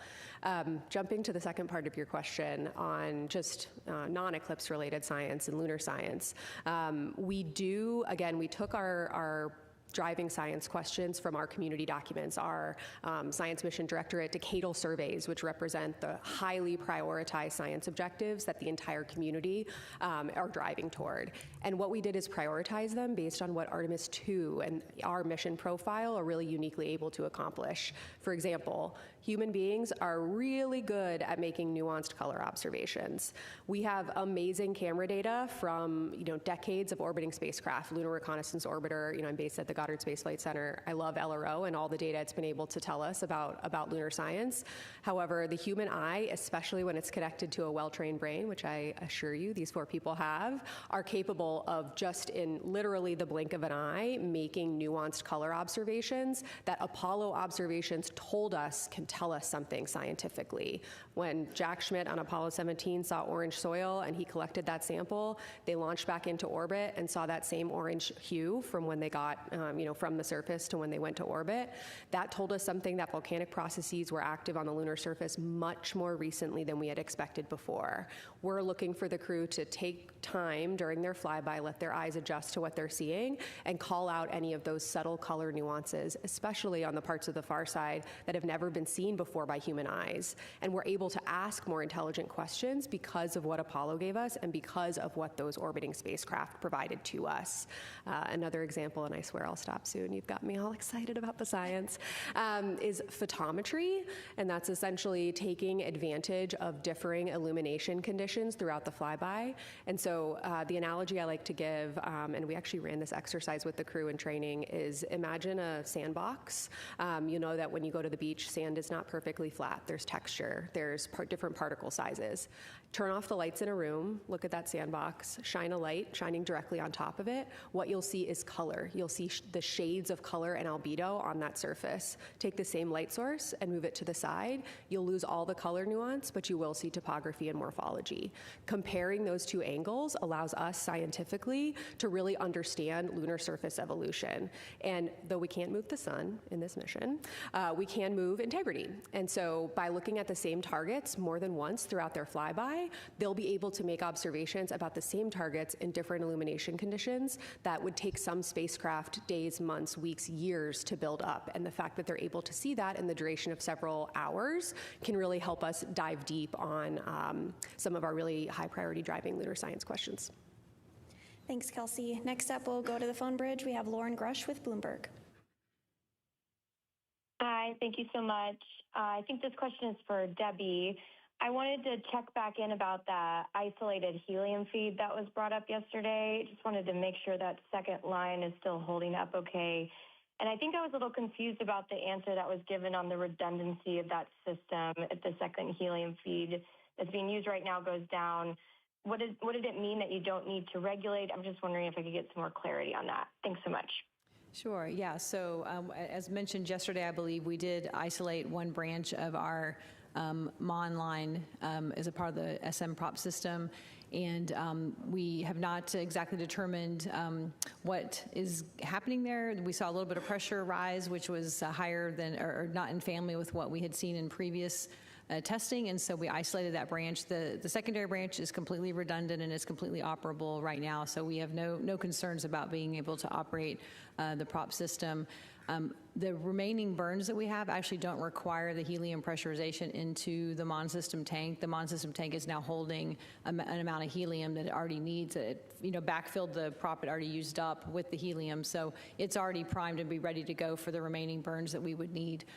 If we did have an issue on that branch, we can always go back to the other branch. Using the other branch is not precluded just because of this item that we saw, this feature. We just decided to isolate that one and use from a health perspective, use the healthiest branch for any remaining burns. Those burns are really small. I'm sure Judd could speak more to what we have left to do, but that's why we said we don't need the helium pressurization anymore, because the MON tank already has the pressure in it that it needs to execute the remaining burns with, I think, 4 to 5 times more than we would actually need based on the predicted burns. Yeah, I'll add, so the trajectory corrections that we have, we skipped the first 2. We got 4 planned remaining. Each one of those we budgeted maybe 30 seconds or so for, and we're really only seeing we only need probably 10 seconds at most, and so we've got plenty of ullage is what we call it. So plenty of pressurization in the system to not have to use the helium, even if we had a problem with the secondary line. And I guess I should also mention we are also protecting for an off-nominal type abort situation. In that case, you may have to use a pressurization system, and the second branch is perfectly healthy to accommodate that as well. So we have not lost any redundancy or fault tolerance in our system. We decided to isolate the one branch that we didn't like the behavior and proceed with the rest of the mission on the secondary branch. We'll take one more question from the phone before coming back into the room. Next up is Joseph Howlett with Scientific America. Hi, yeah, this is for Kelsey. I'm curious if there's a particular lunar feature or another that you're excited to get human eyes on. Is there something that in particular that you're looking or hoping for the astronauts to see? And then also, have they gotten photographs of any other celestial bodies besides the moon already, or is that planned for the next couple days? Yes. If you ask, 100 lunar scientists what their favorite features are, I'm sure you get 100 different answers. I think I'll maybe cheat and give a couple. I think Orbital is obviously extremely compelling. This is an impact basin that plays such a critical role in not just lunar science, but in planetary and solar system science. It's the type impact basin we use to understand impact processes across the solar system, which is one of the most ubiquitous processes across the entire solar system. And we've never had human eyes on by far the majority of it. I will say, a little bit closer to home, the crew is really excited about that target, and they're really excited about, understanding its significance in lunar science and planetary science. So I'm really eager to hear their descriptions specifically of Orbital, just given the excitement that the lunar science team has and that the crew has. We also, when we were training the crew, we gave them a Big 15 lunar geography challenge. So we gave them 15 features across the entire surface of the moon that at any given time, no matter when they launched and what the illumination was, they'd be able to see at least 5 of them at the time. And so if you can, know these 15 features, you will always be able to orient yourself on the moon. One of our targets that they'll actually look at twice on Monday is Ohm Crater. That was one of the Big 15. They've used it as sort of this, quizzing themselves. We actually literally made them flashcards for understanding lunar geography. And so I'm excited that Ohm made it into the targeting plan and that they'll actually get to see it twice under different illumination conditions. So there's a lot of really exciting potential for the observations. And, frankly, what I'm the most excited about for Monday is hearing those descriptions starting to come down from the crew. They've practiced for many, many, many months on visualizations of the moon and getting their eyes on the real thing. Really, really looking forward to them bringing the moon a little closer to home on Monday. Next up, Will. Hi, Will Robinson-Smith with Spaceflight Now. Thank you all for taking the time. Question for John Honeycutt. In your mission management chair role, we heard early this morning when the crew first woke up, early days, but it sounded like there may be some weather in the splashdown zone that's being watched at this point. I wonder if you can give us the assessment at this phase of the mission, how the splashdown recovery is looking, and then putting your SLS hat back on. You mentioned earlier in your remarks, the rocket performed pretty straight down the middle and even better than Artemis 1. Even given that, are there some tweaks or finesses that you'd like to see between this rocket that just flew and the rocket that will fly on Artemis 3? Thanks. So I'll take the first question as far as entry weather. So it's a little too far out right now for our models to converge, but I'll tell you our meteorologists have been monitoring what we think the models are gonna do, and we're essentially in between two systems. And if those systems either speed up or slow down, then we might have a case where the weather might not be good in the San Diego area, and we might have to go a little bit more uprange into the Pacific. But again, those models it's too far out to know that. So we'll get better models Monday or Tuesday, and so that's when we'll plan to send the recovery ships to the proper staging area in planning for entry. And so, John, you want to talk about them? Yeah, it's still a little bit early in the data review process, and so the numbers that I've got right now are based on the limited amount of data that we've got. I think the resolution will continue to get better, and if it points to something that we need to go do to change on the rocket, we'll go do it. And for instance, we had to we learned something in Artemis 1, and we went and put the strakes on Artemis 1, and they did their job fantastically. So we'll be vigilant going through the data, and whatever the data turns up and we need to address it, we'll be ready to go do that. Thank you. We'll take another question here in the room. Hi, I'm Hanju Yang from Kookmin Daily in South Korea. My question is for John Honeycutt. And K-Rod Cube, the Korean CubeSat carried on Artemis 2, unfortunately failed to establish communication. And despite the setback, it was a meaningful first step for Korea's participation in an international crewed lunar mission. Looking ahead, what kinds of opportunity will future SLS mission offer for international partners like Korea to participate beyond CubeSat ride shares? Yeah, so given where we are on the mission that is being planned for SLS and the architecture that the administrator and the associate administrator talked about over the last couple of weeks, I'm not aware of anything that they're doing. That doesn't mean there can't be something coming up. I would just say that the capability, if called upon, especially in the configuration that we were in for Artemis 2, if it's needed, I think it'd be ready. Next up, another question in the room. Hi, Alejandro Turnbull from Space Scout. Over the course of today, we've heard that Christina might have had a little bit of issues with her computer, her personal computer, and just wondering if any of you could speak to what those issues were and what you're doing about them, and then also how you're going to take those learnings from that, as well as Reed's viral issue with his email from the early part of the mission, and apply those to future Artemis missions and personal computers on future missions. Yes, so Christina's portable computing device, it failed. I mean, it's computer failure, so it's not usable anymore.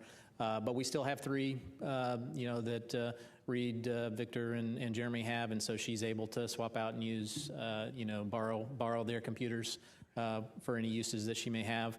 As far as the email issues, again, that's just because we're not connected to the internet or to a sync all the time. We have to do manual syncs, and sometimes those files get corrupted. So I wouldn't say it's a real big issue. We got it corrected, and so it's not unlike issues that we see on the International Space Station. Sometimes we have to do some IT support, and I would say that's just nominal. We understand how to work those and carrying those forward. Another question here in the room. Hi, Katrina Miller from the New York Times. This question is for Kelsey. Can you clarify that there are parts of the moon that have never been seen by human eyes that will be seen by the Artemis 2 crew? And then I'm also curious if you have any words to share on the cultural importance of seeing the far side of the moon with human eyes. The reason there are parts of the far side that have never before been seen by human eyes are that it's because that when Apollo missions launched, they prioritized launching into windows where the near side was illuminated, because that's, of course, where the Apollo missions landed. And so for when Apollo astronauts were orbiting the moon, the far side, they of course orbited over the far side, but it was not illuminated at the time when they were in orbit. Also, they flew much closer to the moon than Artemis 2 will fly, and therefore the horizon views of their spacecraft did not permit them to see the poles. And so we have a really unique vantage point with the Artemis 2 mission where the crew will actually be able to see the whole lunar disk. This means that they'll be able to see the poles, and they'll also be able to provide scientific context for their observations. Some of the really neat things about lunar surface processes, especially impact cratering, is they can toss material hundreds, if not thousands of kilometers across the surface. And because of this unique vantage point that Artemis 2 has, which is so much farther away than we experience with Apollo, they'll actually be able to provide context for those processes that are so influential across the entire lunar surface, where one crater in the northern hemisphere can shed material all the way down into the southern hemisphere. We're looking forward to the unique views. Back in the room, this gentleman in the black cap.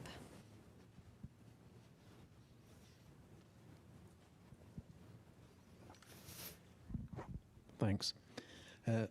Robert Coppinger from the British Interplanetary Society Spaceflight magazine. I have a question for Debbie Korth and a question for John Honeycutt. The question for Debbie Korth is, which future Orion vehicle will be the first to benefit from changes mandated from the evaluation of the Artemis 2, performance of Orion on Artemis 2? And for John Honeycutt, you have less than 2 years before SLS is to launch with the Centaur upper stage. Can you give us an idea of what are the most important technical milestones between now and the launch that have to be met in order for the Centaur to be integrated into the SLS to carry another crewed vehicle? I'm sorry, in what stage are you talking about? The Centaur. Oh, the Centaur, the Centaur stage? Centaur, okay. Yeah, Centaur, okay, not yeah. Centaur. Centaur stage, yeah. So, when I took this mission management team job, we were in the beginning stages of already kind of starting to look at that. So we've looked at it from a perspective of what kind of adapter we would use for it. Right now we use the launch vehicle stage adapter to adapt to the ICPS, which is basically the old Delta stage, right? So we've done some work and some studies, and the team has, and I really don't know what they've done over the last 6 months. I know they've made some progress, but I just don't have an update on it. But I think the primary thing for us would be, building a new adapter to be able to integrate that stage, and then making sure that we get it integrated well with the launch, with the mobile launch platform and the tower, which early on indications say that's not going to be a problem. I think on your question was what spacecraft will be first to benefit from what we learn off of Artemis 2. And I think it probably depends on what we learn. I mean, we anticipate we'll learn things that will feed into Artemis 3. So we have Artemis 3, 4, and 5 spacecrafts all in various stages of production at our factory at the Kennedy Space Center. So we are within the first, shortly after the mission, getting the data back, within 60 days, have the flight test report that we can look at and say, what did we learn, and start seeing where we can feed it in. So, depending on if it's something super critical, we'll force it into 3. If it's something that we, it's a nice to have or a tweak that we could wait till 4 or 5. So I think it really depends on what we learn and on where we'll actually feed that in first. We're going to hop back over to the phone bridge with Micah Maidenberg in the Wall Street Journal. Thank you. A question for Kelsey Young. I think you touched on this a bit, but could you just elaborate a little bit more on how the crew is trained to describe what they're seeing on the lunar surface? How do you get everyone to provide the best possible descriptions of what's in front of them, given the science objections? I mean, are they learning specific vocab or trained to really dial into specific features on the lunar surface? Thanks so much. You guys are asking me all my favorite questions today. We train the crew in a few different ways. First and foremost, in the classroom. So I want to make it known that astronauts have to sit in the classroom and do homework as well, even ones that are going to the moon. So we sit in the classroom with them. We teach them better science objectives. We try to really keep it hands-on and have them integrate a lot of description practice, a lot of we get their hands on rocks, even though this crew isn't going to the surface. It's important to understand what the material looks like that they're going to be describing. We also take them out in the field. We took all 4 prime and 2 backup crew to the Icelandic Highlands, and we, had them practice descriptions there as well. Really what we're trying to do is, of course, just build their toolkit, right? I mean, we're not trying to train them on the ground for a specific flyby because we don't know exactly what moon is going to be presented to them when they get there. So what we're trying to do is, turn them into field scientists. They're parts of the lunar science team in our eyes. They're the field scientists, the explorers, doing the scientific exploration, and we want to prepare them to be able to do that. And so, really critical for our team and the crew has been getting them also in the mission simulations with, the rest of the flight control team, where we actually show them, renderings, visualizations of different flyby conditions and have them actually practice giving them descriptions. Then our lunar science team will go back, listen to those descriptions, and provide feedback. I can tell you that, just having this crew describe visuals of the moon, visuals of the lunar surface, will give you goosebumps. And so they are absolutely prepared not just to give really scientifically compelling descriptions, but also to bring that experience verbally to us watching here on Earth. And so, yes, we started small with the vocab, but by the time they launched, this crew, they are absolutely invested in our lunar science objectives. They really understand them, and they understand the features that they're going to be asked to observe and why they're being asked to observe those features. And I also want to point out that, as members of the science team, they're the in situ explorers. They're the ones that are empowered to understand our objectives and execute accordingly. So we've, made sure to tell them that we are giving them a science plan. We are giving them guidance that is tied to our science objectives. Our science objectives. You can feel free to flexibly execute that plan if you see something else that pops out to you. And to encourage them to do that, we also have some targets built into their lunar targeting plan that are called crew choice. So they get to choose their own adventure and what pops out to them as the scientists doing the exploration. And the last thing I'll say is that, the morning, the crew morning after the flyby, we'll actually have a crew conference with them specifically focused on science. And to us, that is not a debrief, that is active data collection. The same way field scientists in the field, they take notes, they describe what they see, they have to sync together before they head back to the lab and forget everything, the nuanced observations from when they were actually doing the data collection in the field. So we are really looking forward to that crew conference where we can ask them follow-ups, we can synthesize, have a synthesis discussions on what they saw across the entirety of the flyby. We've actually simmed this, practiced this a few times with them, and just having 4 brains on the discussion at the same time so they can kind of build off of each other is really scientifically impactful. So this crew is absolutely ready to deliver on the lunar science objectives, and the lunar science team is just trying to set them up for success the best we can. Our next question on the phone bridge is from Leo Enright with Irish Television. Thanks very much. I'm a TV guy, so I'm interested in the TV pictures. I was wondering if somebody could talk about what we might expect in terms of live television during the flyby. I mean, I assume the optical comm system won't be available. It'll be turned in the wrong direction, I presume. But, will we get the SAW camera imagery, or will the crew be shooting stuff out the window, or what can we expect? Yeah, I think I'll be back tomorrow to talk about the details of the flyby itself. But the quick answer is that yes to all of those things. So we will be getting SAW camera video streaming during the flyby, except of course the loss of signal when they go behind the moon. We will also be hearing from them several times an hour verbally on what they're seeing out the window. So really looking forward to hearing those descriptions in real time. They'll be recording the rest on board, but we'll hear a few times an hour from all of the crew members on what they're experiencing. And for parts of the flyby, we'll actually be able to go on board with them with that camera you guys have been seeing over the last couple days. I will say that most of the lights will be off inside the cabin because that's how we get good imagery of the moon, but we will be able to kind of take that ride along with them. And yes, they will be taking pictures. They'll actually be using 3 Nikon cameras, 2 D5s and 1 Z9, each equipped with a different zoom lens to capture, varying features. We pick the lens that's best for the objective. So you'll be seeing a lot on Monday, real time, and tomorrow I think I'm on tap to explain a little bit more about how the crew are structuring themselves during the flyby and a little bit more about what we're going to be seeing. And I would add that the optical comm is only really available during the crew sleep period, so don't expect the high-res video, but you will have, as Kelsey mentioned, the SAW cameras through our nominal low-rate video. And we're looking forward to take advantage of that optical comm to get down some great photos overnight. All right, we'll go to another question here in the room. Jerry Rothwell from Lightbox. You mentioned you were tracking the burning odor that Jeremy Hansen mentioned this morning.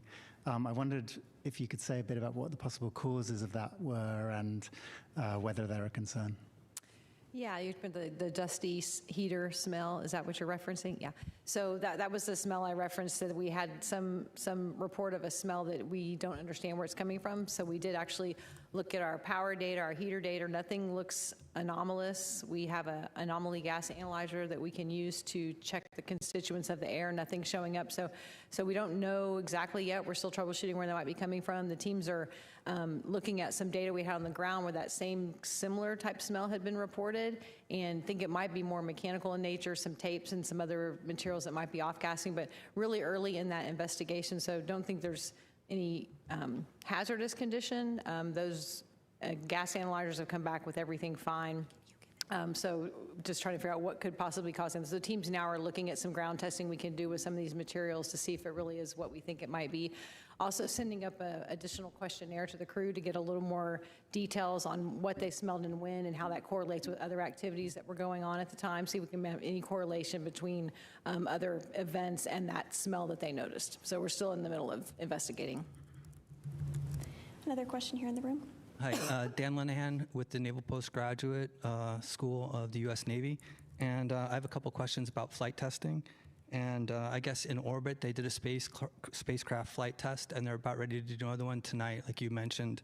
And Reed and Victor are both naval aviators and test pilots. And maybe you can explain a little bit, why they were chosen for this mission, their expertise and what qualifies them to fly this first mission, and a little bit about the envelope expansion that they'll be doing.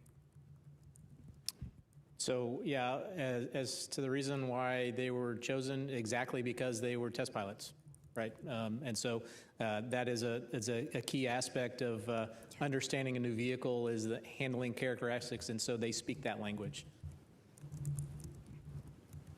I guess in terms of expanding the envelope, it'll be the first time we're actually flying the spacecraft. And so, during the RPOD demo that was earlier in the mission, we got great verbal feedback from Victor on every step of that demonstration, and understanding is the vehicle responding the same way the simulators do that we're doing on the ground? Is it the same kind of response time and feel of the vehicle, so we can improve the simulators if we need to better match the vehicle and make changes there. So getting that verbal feedback from him on how it's performing and how that matches our expectations and our models and our simulations is what we'll use to see if we can expand the envelope at all. And we are going to head over to the phone bridge to Robert Perlman with collectspace.com. Hi, for Dr. Young, I know the far side is the prime focus, but you said in watching the visualization that they would have some time with the lit near side. Are any of the Apollo sites going to be in view as they start that flyby?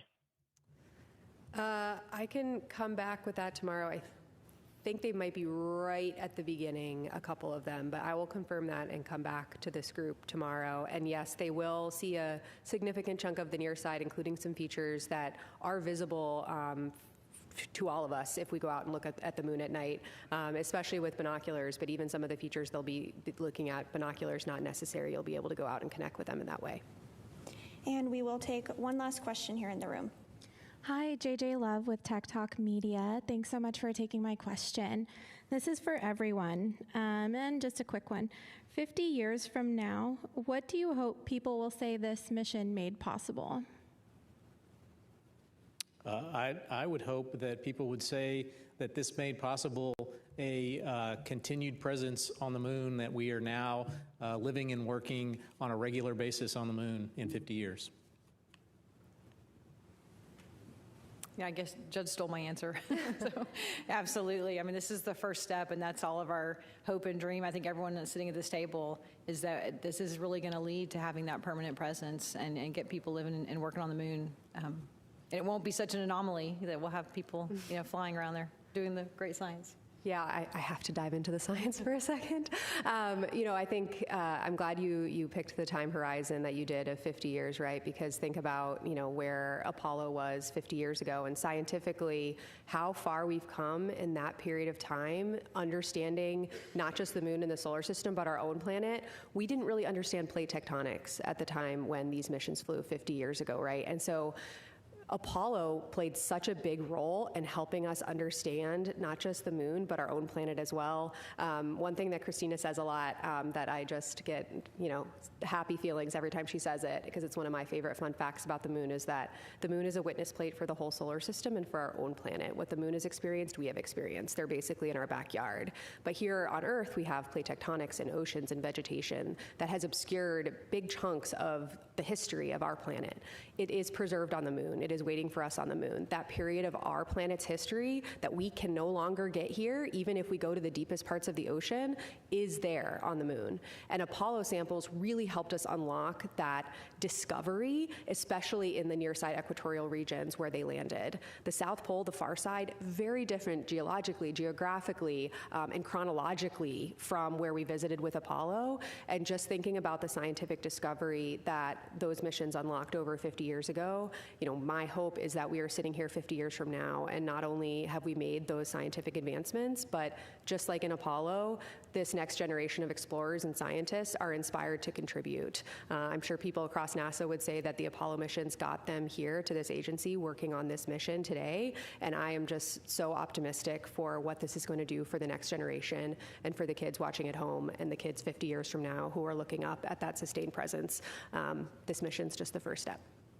Yeah, so I'm sitting there, I've had the pleasure of listening to these answers and thinking a little bit, but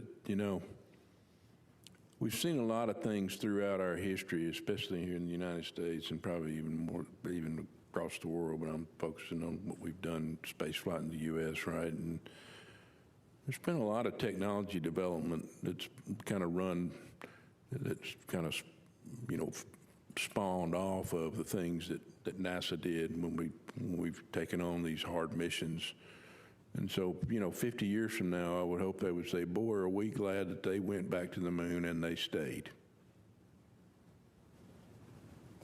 Thank you, and thank you all for joining us for today's briefing. We have set up a frequently asked questions page if you do have a question that perhaps wasn't answered today, but we will be joining you again tomorrow for another mission status briefing beginning at 5:30 p.m. Central, and we do hope we'll see you there. But for now, that'll do it for us here. Thanks so much.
This is Artemis Mission Control. We are now 2 days, 23 hours, 49 minutes mission elapsed time into the flight of Artemis 2.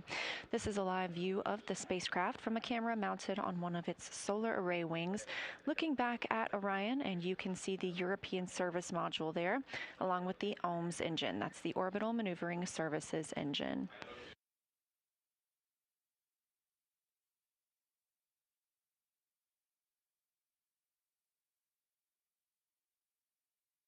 Now, you're not hearing Orion to Earth at the moment. The Orion crew is discussing the crew contingency urinals that they've been using in lieu of the waste management system with the team here on the ground.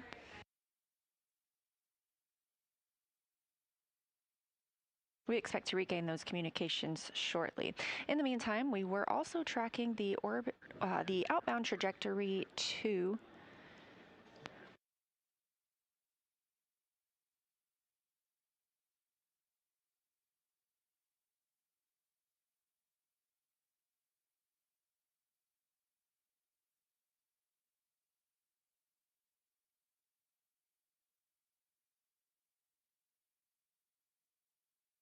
We were tracking the outbound trajectory correction burn today. That was canceled, as well as the outbound trajectory correction burn yesterday. These were deemed unnecessary as the translunar injection burn put us on a great trajectory to fly around the moon and splash down on flight day 10.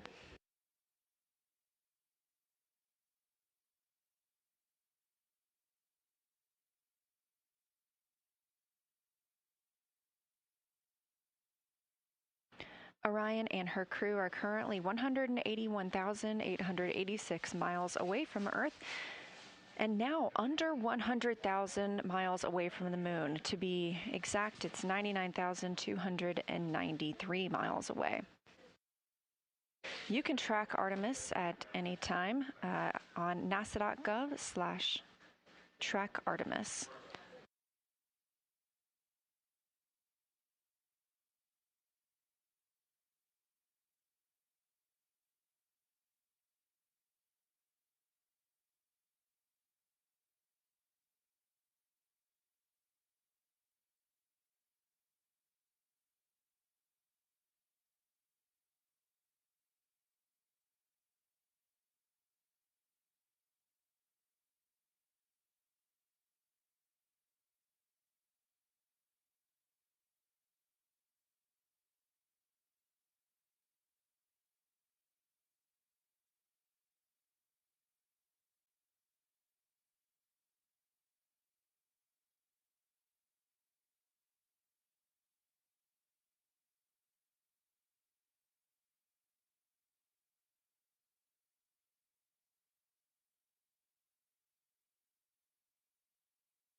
And Jeremy, the order of the observation blocks, as well as the teams that are performing those blocks, should be in your crew note, which is the Science Lunar Targeting Package. It's the one during flyby, and that is your message 3.04.04.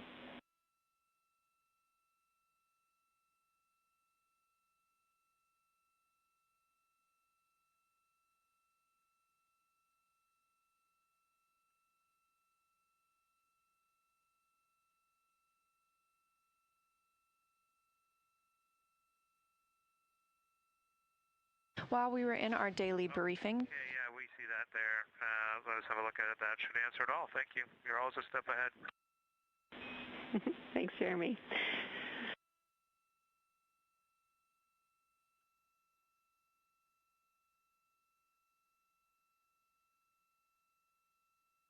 While we were in our press conference, some of the crew members remained working aboard the spacecraft. Jeremy Hansen was testing the fill time. Integrity Houston for stowage.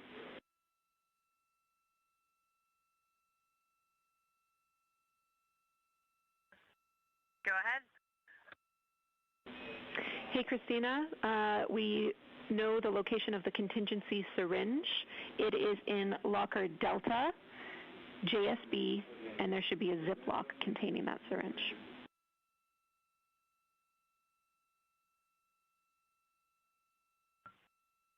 Thanks. Did you say a bag number?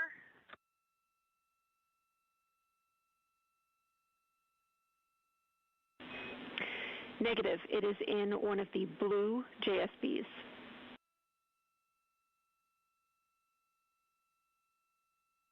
Okay, thanks.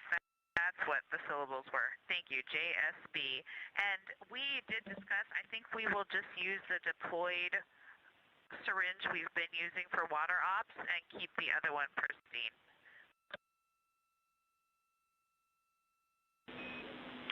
Okay, we like that plan, Christina. Thanks.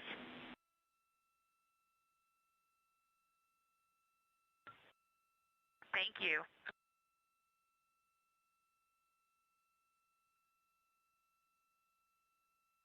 Again, while in our briefing today, Jeremy Hansen was testing the fill time with the potable water dispenser, filling some food and drink bags. Victor Glover got the chance to exercise using the flywheel device, conducting some resistive exercise workouts.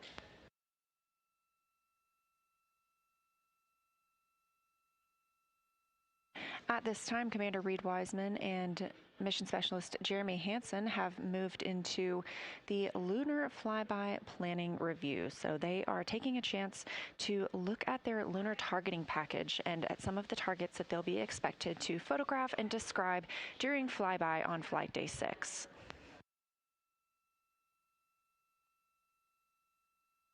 They've been studying and training for this flyby for an extended period of time now. However, the visibility of the features on the moon is dependent on the launch day and lunar illumination. So the science team here on the ground has been working on determining which targets they should look to see and describe, as well as capture.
This is Artemis Mission Control at Johnson Space Center in Houston, Texas.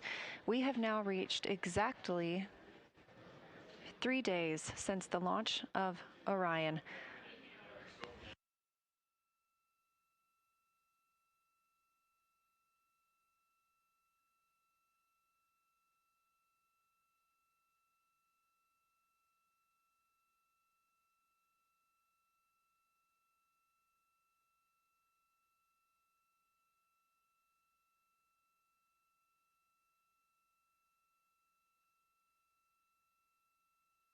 Being that we're now 3 days since the launch of the Artemis 2 mission, the spacecraft has traveled quite a distance. We are 182,238 miles from Earth, that distance continuing to grow as we get closer and closer to the moon, our intended destination, now just 98,970 miles away.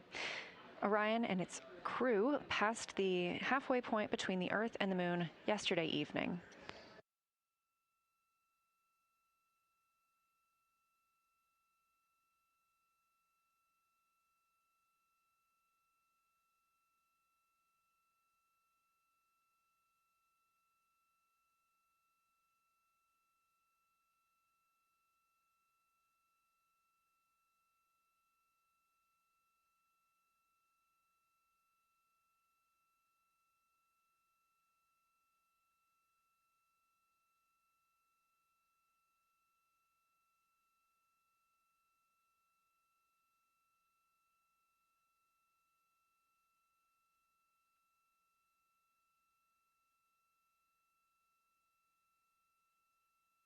Houston integrity for AGA. Go ahead for AGA.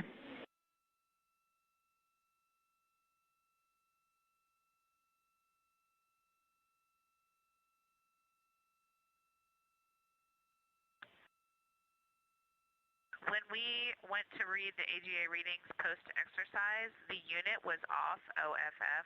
We think maybe that was due to a low battery.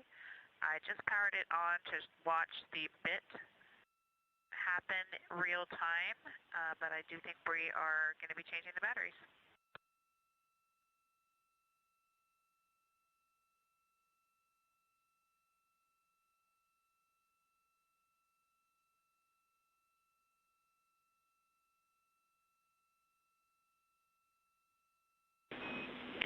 Copy, Christina. We were expecting that to come along today, so you can find the new batteries in the F2 small with a purple label. There should be batteries inside some bubble wrap in there.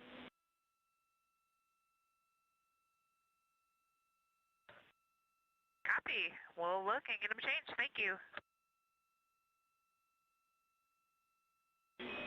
Thanks.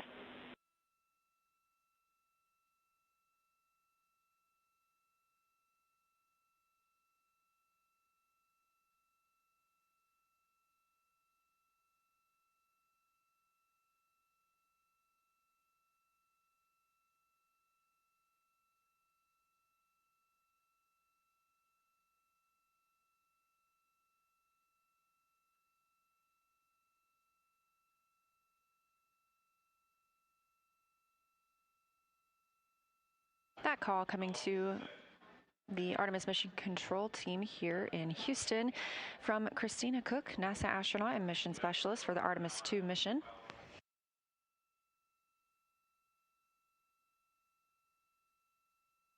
On this flight, to help monitor the gases in the cabin, the crew is equipped with an anomaly gas analyzer. And because Victor Glover just completed exercise, they were expecting to conduct an anomaly gas analyzer reading. They do so before and after those exercise portions. As you heard, Christina Cook mentioned that the reader was off. It needs new batteries, as was confirmed by the flight team here on the ground. Those anomaly gas analyzer readings help the teams understand how the ECLIS system is working, the Environmental Control and Life Support System.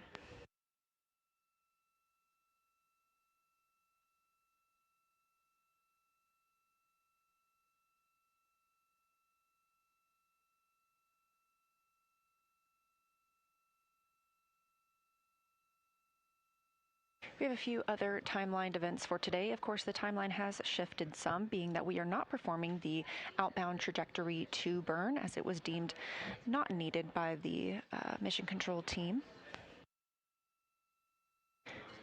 During today's daily planning conference, we heard the team call up to Christina about the cognitive assessment test. This is a simple reaction time test that can be used to provide an objective measure of fatigue. That's something she'll be able to do on her portable computing device. We are also looking forward to having the crew framed in the windows of Orion while one of the solar arrays is pointed toward the cabin and gets a picture of the crew and their spacecraft. Additionally, today we have the manual piloting demonstration.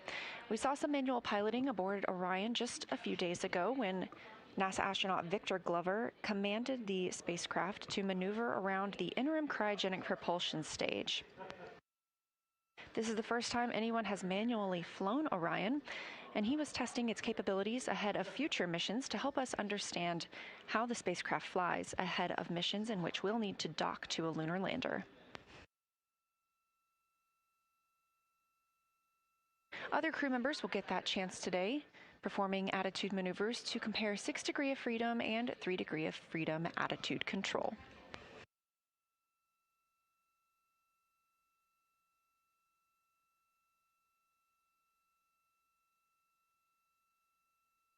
Currently, Commander Reed Wiseman and Mission Specialist Jeremy Hansen are reviewing that lunar flyby plan, looking at the targeted timeline for that lunar flyby day. This afternoon, Victor Glover and Christina Cook will get the same opportunity to review that flyby plan. Yesterday afternoon, the crew was able to configure the cabin for how they expect to fly on lunar flyby day. They were able to find their positioning at the windows and stow things as needed to make sure they can move about the cabin freely during the time which they'll be observing the moon.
Looking ahead to tomorrow's timeline for the crew, we do have an OTC 3 burn planned, outbound trajectory correction 3 burned.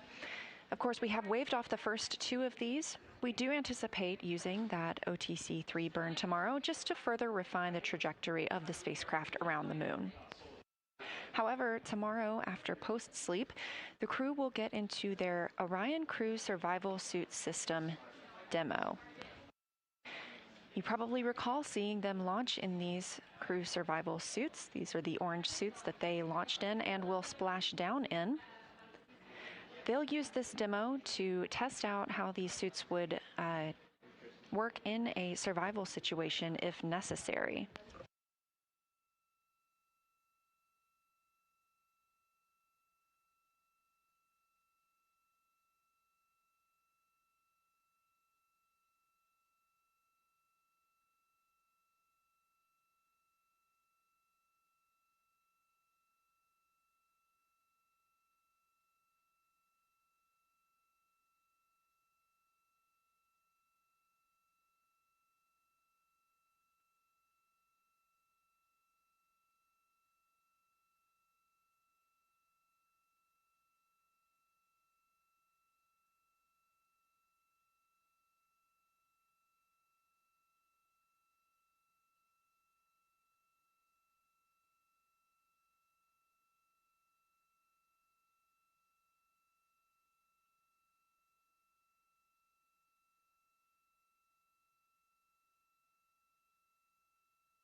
This is a live view outside the Orion spacecraft from a camera mounted on its solar array wing. Each of the solar arrays has a camera on its tip and give us views of the spacecraft, allowing teams to take a look at the exterior of the spacecraft as well as give us amazing views here on Earth. Now, I mentioned tomorrow we're expecting the Orion Crew Survival System suit demo. We also call those OCS suits, OCSS. During that demo, which will last several hours, the crew will configure the cabin, put on their suits, and perform suit leak checks. They'll also pressurize those suits for demonstrations of the suited nutrition and hydration contingency operations.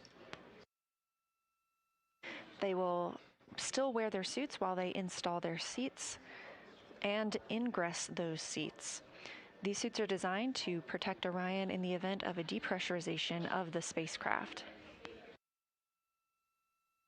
Being that this is a test flight, teams on the ground are taking every opportunity possible to test out all of their systems on Orion.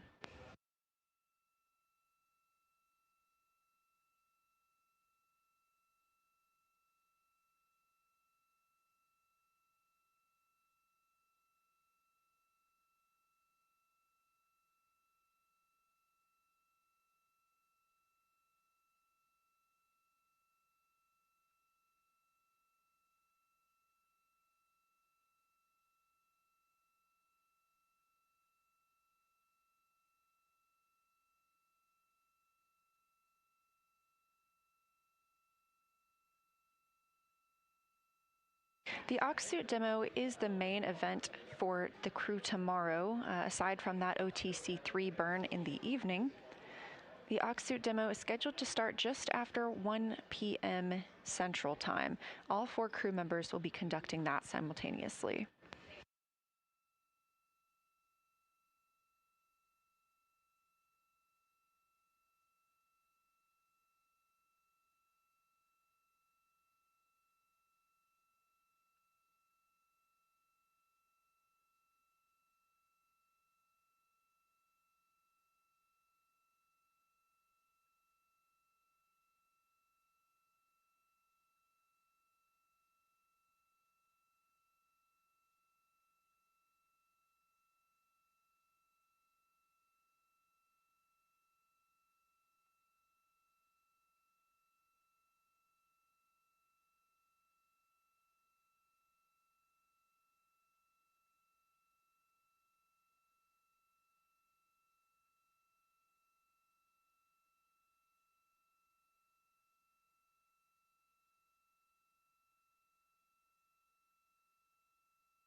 Houston Integrity, quick question on secondary urine line dump.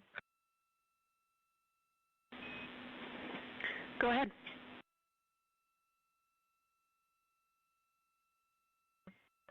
Hey, Jenny, we just want to make sure that unless we hear from you, we are always go to do a secondary line dump, correct?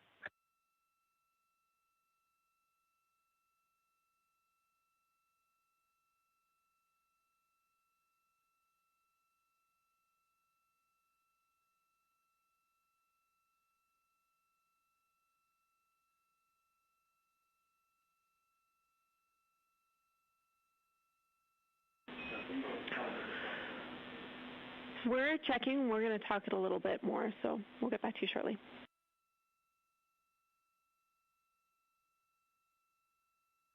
Okay, then the near-term question is, are we go right now for a secondary airline dump?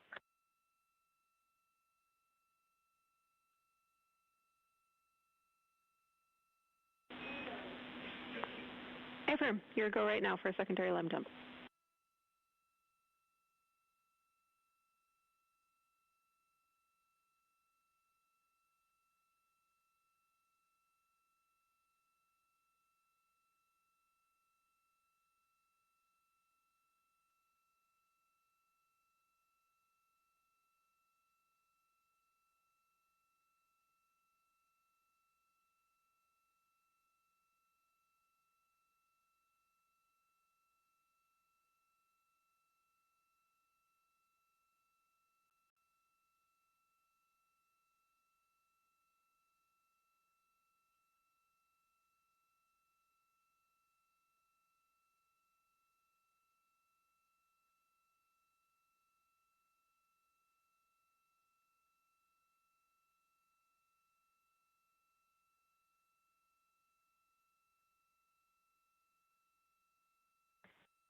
Houston, integrity for AGA.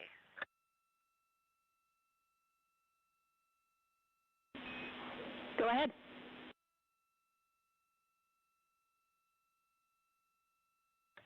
Yes, ma'am. New batteries are in. I got the message we have greater than 10 hours. And readings from the end of exercise, CO2, 1.0, O2, 20.2, 14 PSIA, and 76 degrees.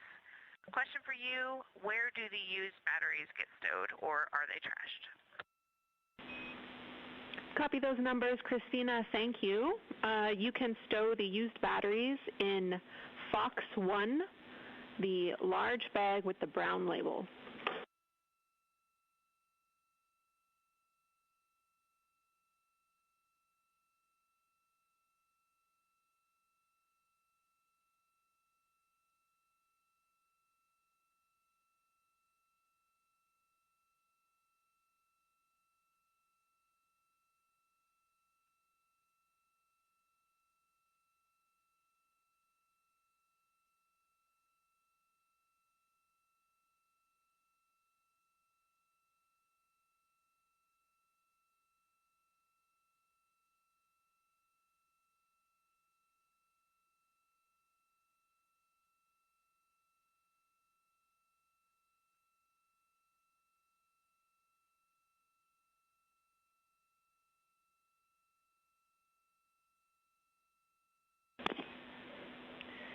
Integrity Houston, we would like to confirm that exercise is finished.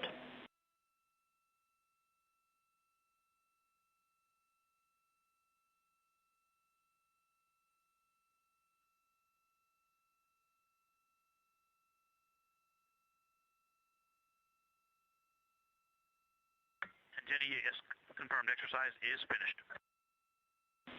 Copy, thank you.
This is Artemis Mission Control. We heard the call to the crew confirming that they are done with exercise for the time being.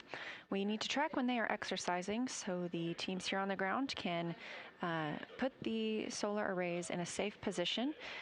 Any exercise happening inside the cabin does impart some movement onto the rest of Orion. We've been able to see that a few times throughout the mission when we have exterior views. And so confirming that they are done with exercise means that the team can maneuver those solar arrays back into their sun track position.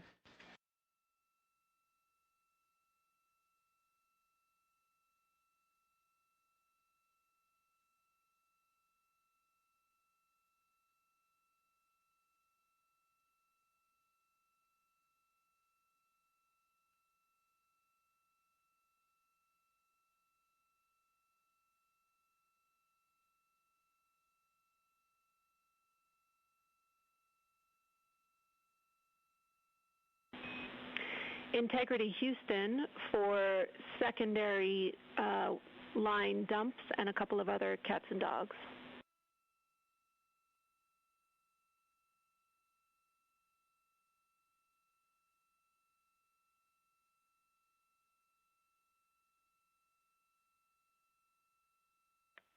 Go ahead, Jenny. All right, Reed, we talked about it down here, and we are going to give you a go for the rest of the day for secondary line dumps and look at what we can do to extending that further. The one exception to this is that we request that you do not perform a dump when we are taking our SAW selfie prior to midday meal, because our SAWs will not be configured correctly.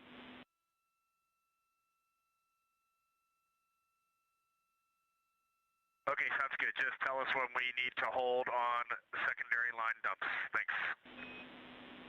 Affirm, we will remind you. In addition, I wanted to let you know that we have a burn plan update for you. So in slots 7 and 8, we have one new abort option. You should see titles abort flight day 5-2, and then the same name plus RTC last.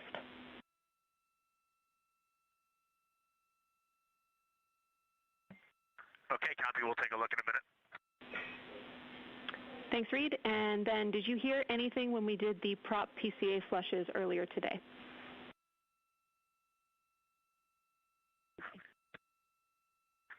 Negative. We did not hear anything in the vehicle. All right, we copy. Thanks for letting us know. And then finally, a stowage location for Christina. We tried to track down that Honest brand of hygiene item, and there is none, but there is another brand of lotion in the common hygiene kit. You probably already have it out.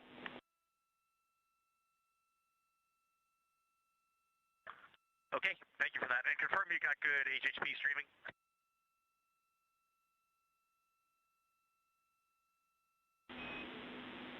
We do not at this time.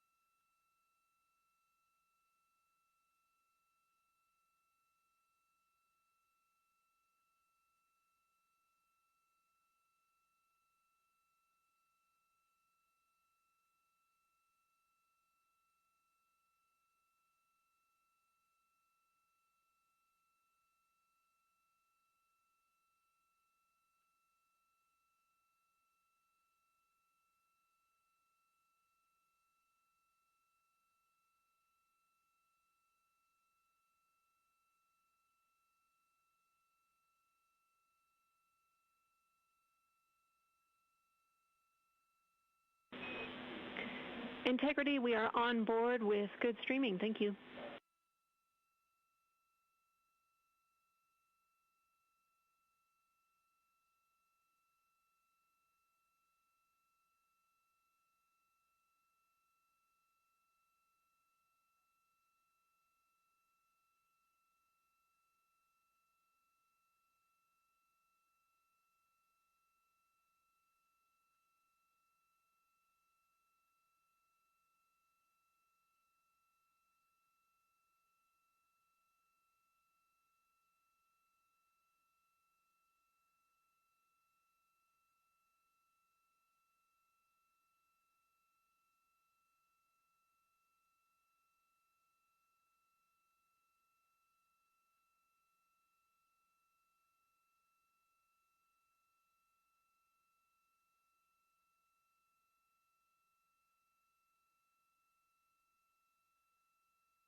This is Artemis Mission Control, and you're looking at a live view inside the Orion spacecraft.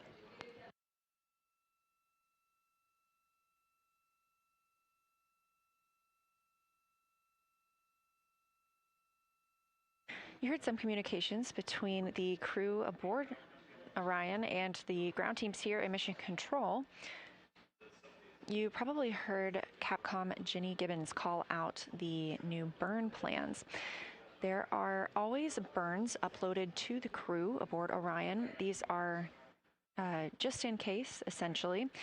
She mentioned a couple of abort burn options. We are not targeting any abort at this time, but if we were to get into that situation, they have already uplinked those plans to the crew.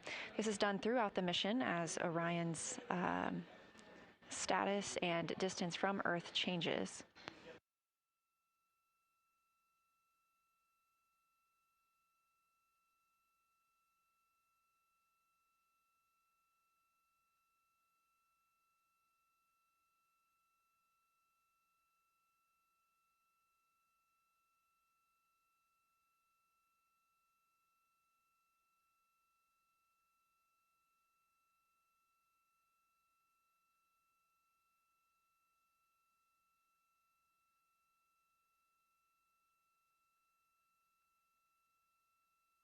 You've likely also heard this crew refer to themselves as Integrity, or refer to their spacecraft as Integrity.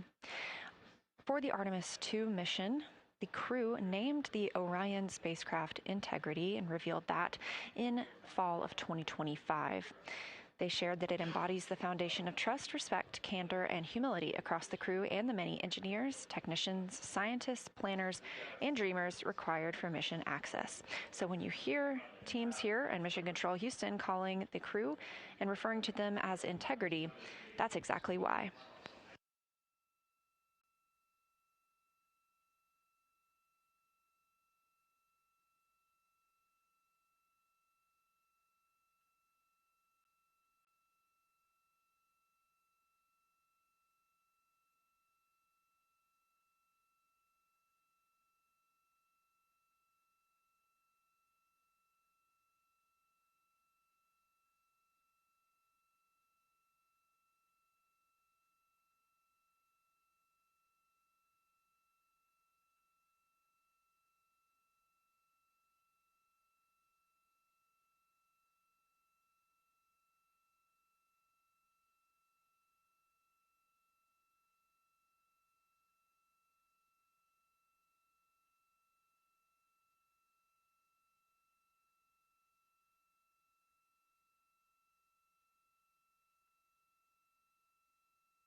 Houston, integrity for stowage.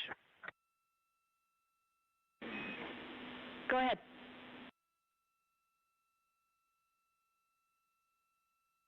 Yes, ma'am. Both of the JSBs from lockers D and E are temp stowed in the, or deployed rather, in the Eagles net.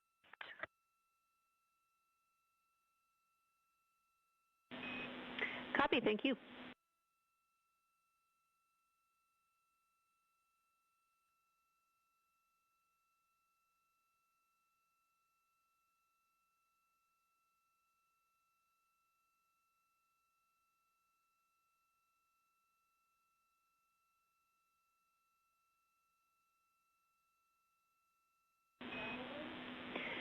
Integrity Houston, we are moving the solar arrays for the SAW picture activity. We'll let you know when they're in position.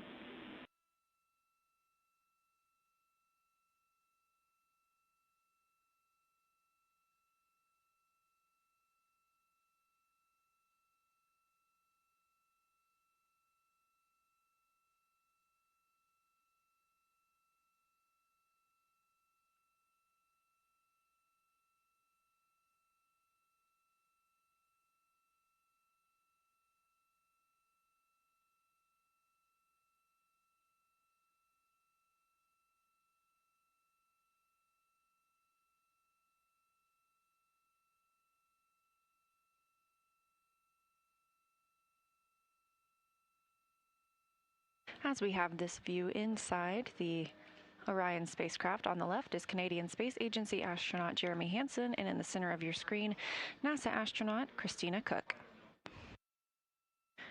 You just heard the call to the crew that the solar arrays are in motion. Ahead of taking a photo, we're looking to get a picture of the crew in the windows of Orion. Photos are the priority of this event, so we'll stand by to see if we still have streaming, but regardless, we will be very excited to share those photos with you as soon as we possibly can. Make sure you follow NASA and NASA Artemis on all social media. That would be at NASA and at NASA Artemis.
Integrity Houston, our saws are in position to take this family portrait. So sometime in the next few minutes, we'd love to invite you to the windows to get it done. Thanks.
Houston Integrity, can you just confirm, do you want us in 4 windows or the 2 middle windows?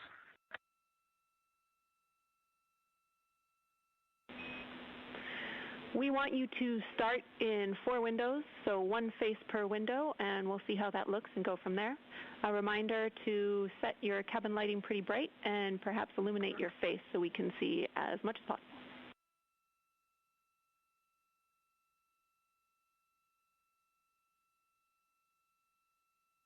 Okay, we understand that. Before we take our makeshift T-shirt off of there, let's just make sure you can see Christina in window 4 right now.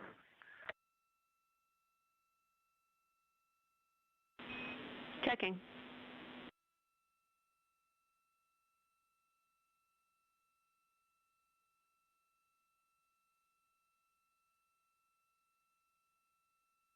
If you look closely right now, you can see NASA astronaut Christina Cook. That's right, we can see Christina in window 4. Christina was taking a quick picture of that solar array wing camera as it looks back on her in Orion. Okay, and you can see read in 3, and you want us to remove window 1 cover then, it sounds like.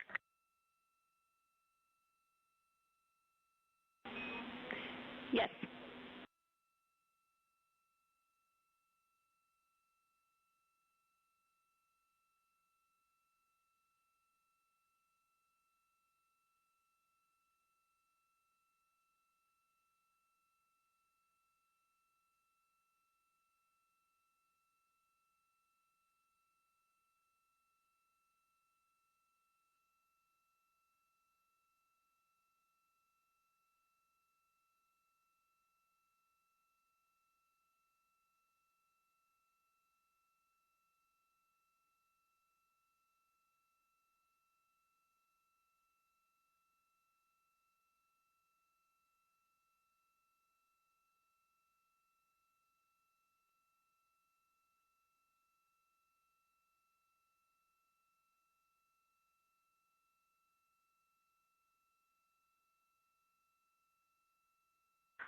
All right, without illuminating our faces, all 4 of us are in the picture. So, Jenny, we're going to hand it over to you to let us know what we need to do. All right, copy, we're checking.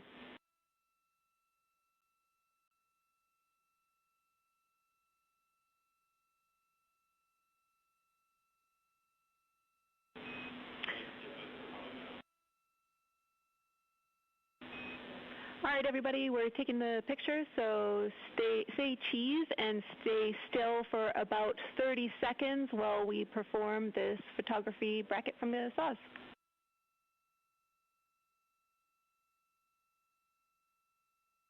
Okay, we'll freeze in 3, 2, 1, mark.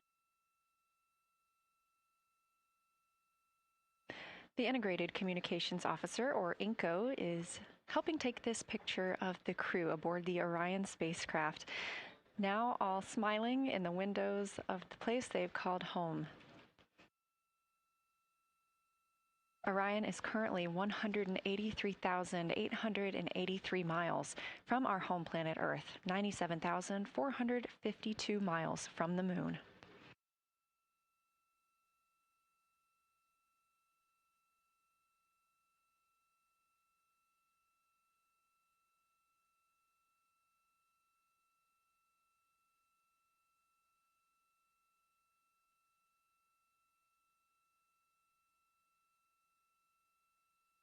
We've had some great views both inside the spacecraft as well as outside, but this is the first time that we're getting to see the crew and the spacecraft in the same photo.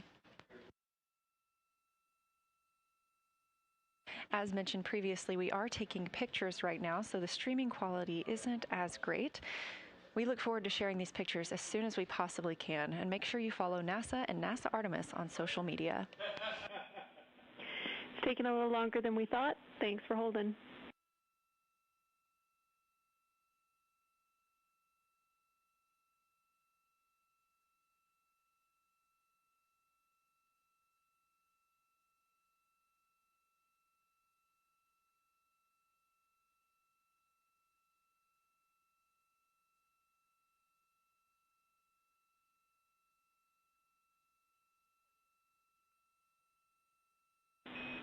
All right, everybody can relax. That was great. Thank you so much. We all look forward to getting your Christmas card come December. Thanks.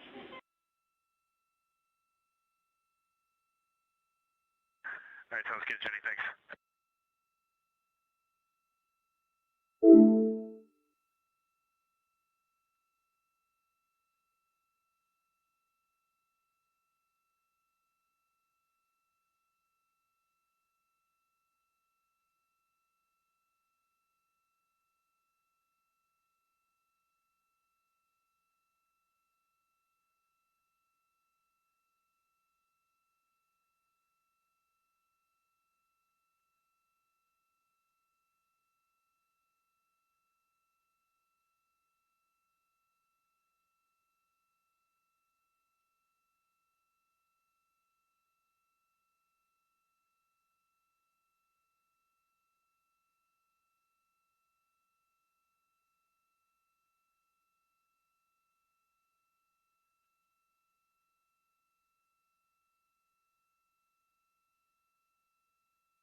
As you heard from Capcom Jenny Gibbons, we got the pictures we're looking for. We are now maneuvering the solar arrays back into their sun track position. Integrity Houston, we are doing a data rate change, so we'd like you to cut the HHP stream when you're ready. Thanks.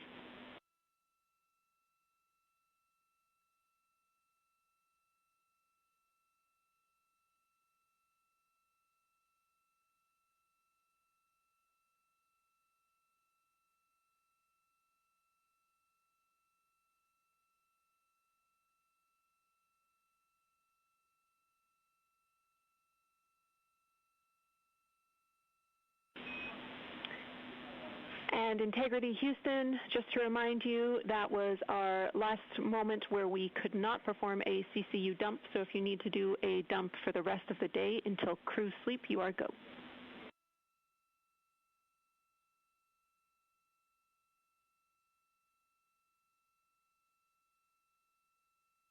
We copy. Thanks, Jenny.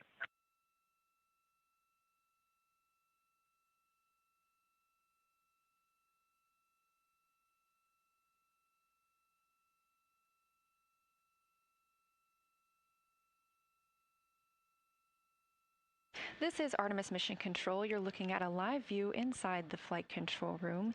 This is the Orbit 1 team under direction of Flight Director Jeff Radigan. He's at the top of your screen in the white shirt, joined by Capcom Jenny Gibbons, Canadian Space Agency astronaut, and backup for the Artemis 2 crew mission. Gibbons is talking to fellow Capcom Matthew Dunn. This view coming from outside the capsule as the solar arrays are reconfigured into their sun track position. Just before the crew turned off the camera inside the cabin, we could see they were getting ready for their midday meal.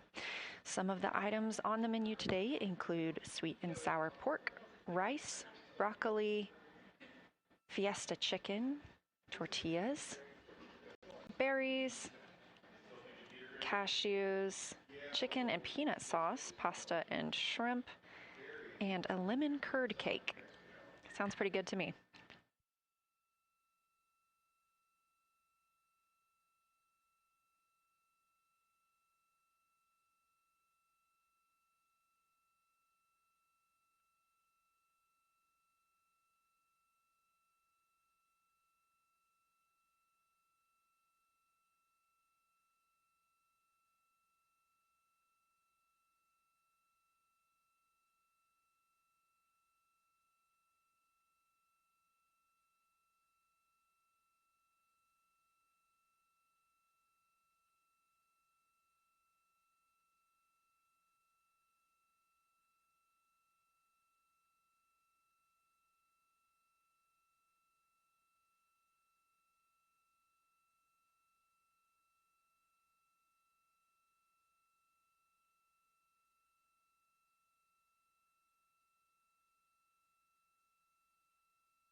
This is Artemis Mission Control here at Johnson Space Center in Houston, Texas. We are coming up on MET 3 days and 1 hour into the flight of Orion.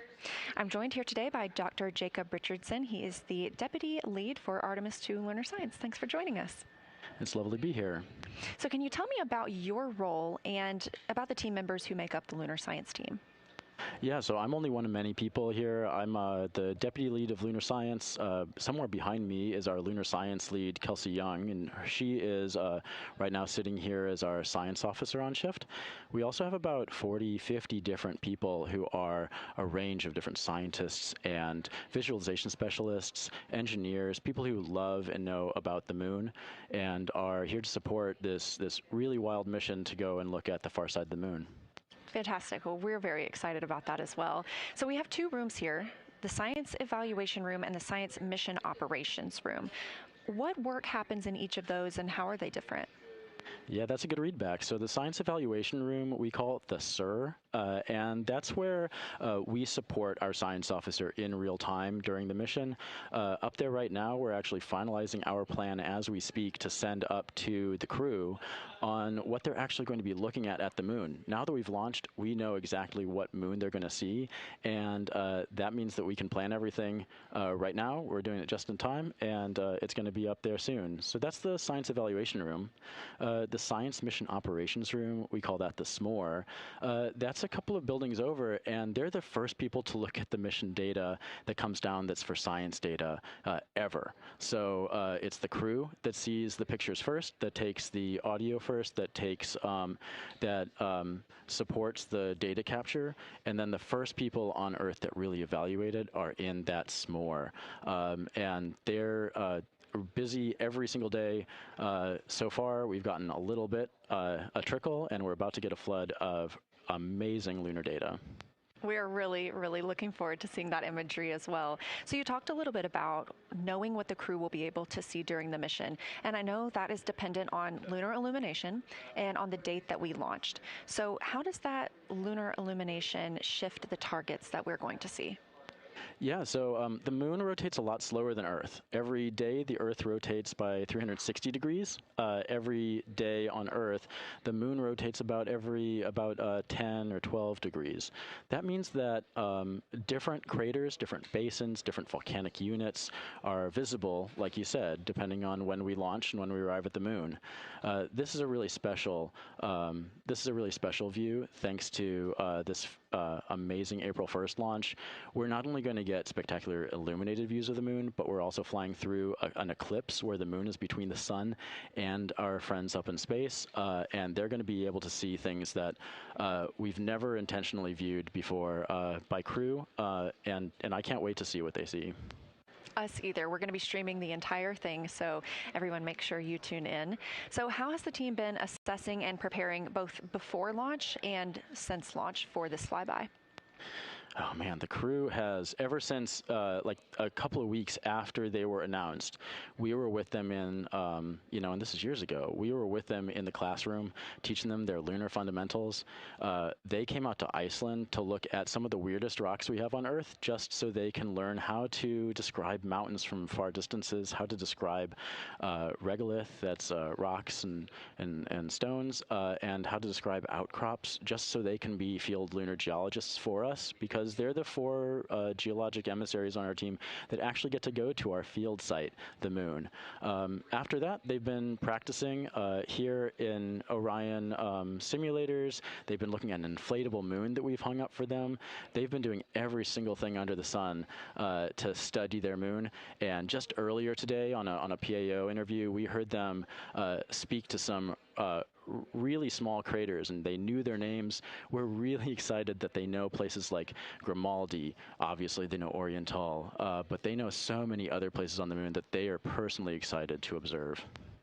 We are also very excited to hear about that. They're going to be calling down a lot during the mission as they report what they're seeing to the ground, and I know they're also going to be taking some recordings that will be downlinked later that your team will be able to analyze. But a pop question for you. Today during the press conference, Kelsey Young was asked, what are you most excited for the crew to see? So do you have a personal target that you're most excited for them to see? Oh my gosh, what am I excited for? So you'll have to tell me what Kelsey said because we were really busy at that point. We saw her talking, but we're finalizing our science plan and we were really busy up there. That said, I'm personally excited for the near side views. Something that we don't always get with a lot of these planned launch dates, but we got because we launched in early April, is that the near side is completely illuminated when they start their flyby. That means that everything that they see is the same stuff that we're able to see when we look at the moon. We're going to have the shared view, and there's so many volcanic terrains there. There's so many craters. There's so many mountains that we can see from Earth with either our naked eyes or with binoculars that the crew is going to share with us. And I'm excited to share that view with the crew at the beginning of that flyby. That's fantastic. So if you're on Earth and it's nighttime where you are, we can look up and see the same exact view that the crew is seeing at that time. Yeah, really it's for a lot of folks, it'll be evening as well. So if you're in Australia, during the evening, you'll be able to see the moon. If it's nighttime and you're in Asia or anywhere where you're kind of close to the Indian Ocean, you'll be able to see the moon really well. So this will be a treat for our friends in Africa, Asia, Australia, Oceania, and anyone who can't see the moon, you still have to follow our coverage for sure. Absolutely. And for those of you that can, what another cool way to feel connected to the crew.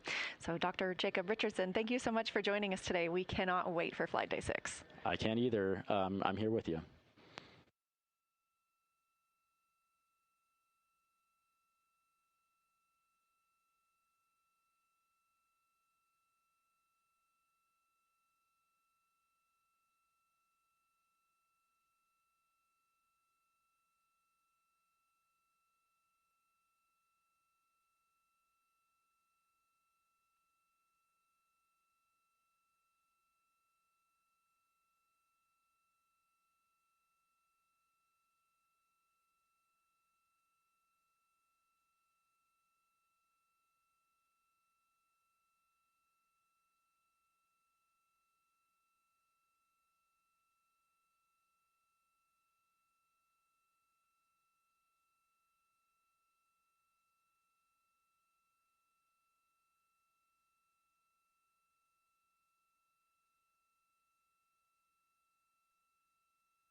Integrity Houston, we are 5 minutes out from a forward link LOS.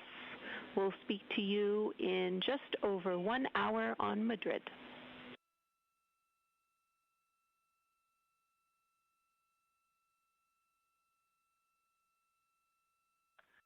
We copy. If we need anything, we'll make calls on the blind for the next hour. Sounds great. Thanks, Reed.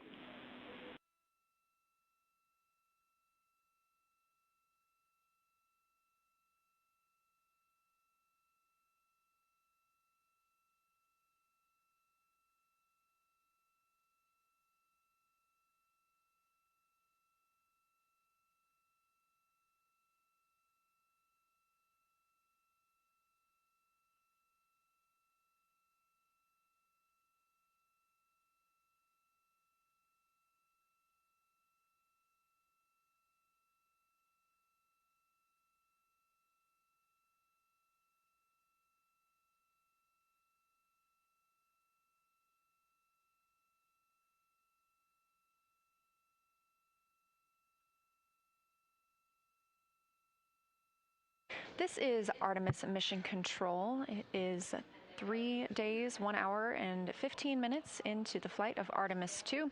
You just heard a call from Capcom Jenny Gibbons up to the crew on Orion. They won't be able to hear from us for about an hour. However, we expect to continue to get calls from them.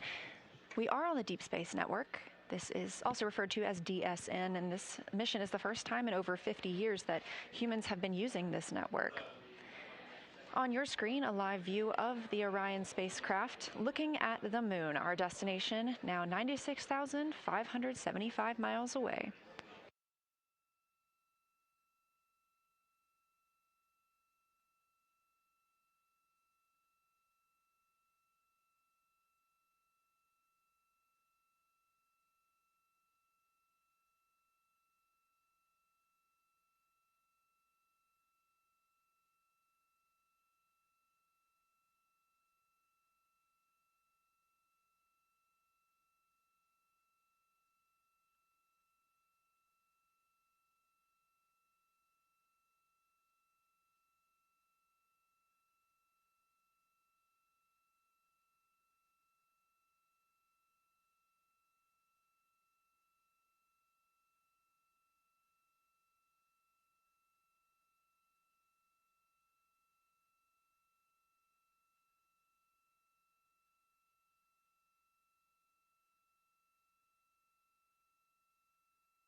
This is Artemis Mission Control, and you're looking at a live view of Orion, looking at the moon.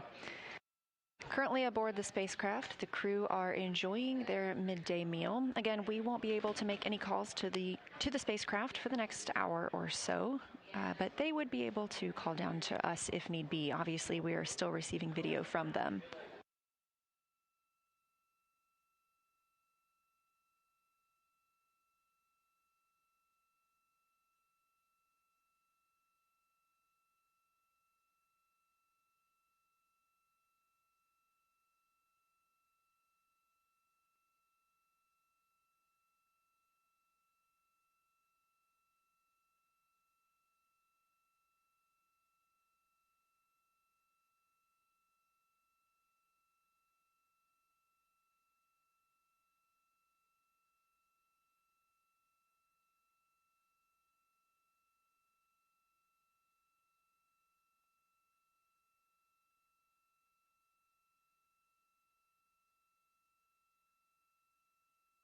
Still to come today for the crew aboard Orion is the manual piloting demo.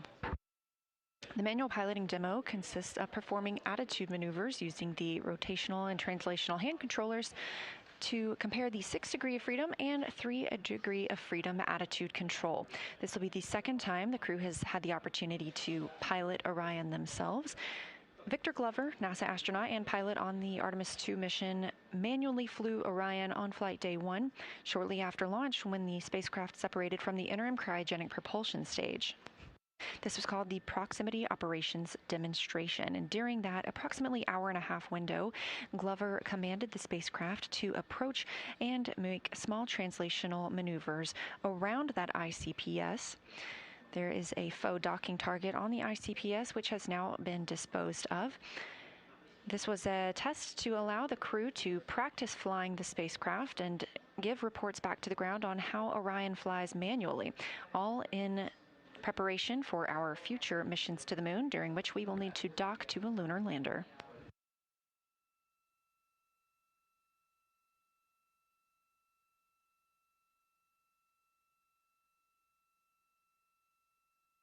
And a recap, if you haven't been able to tune in today, the team opted not to execute the OTC burn, also known as outbound trajectory correction burn. There was a scheduled outbound trajectory correction burn yesterday with a second one today. Both of those were waived off as the trajectory achieved by the TLI, or translunar injection burn, has been deemed sufficient.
This is Artemis Mission Control. You are getting a look at a visualization of Orion and its current position in relation to the moon, now 95,707 miles away.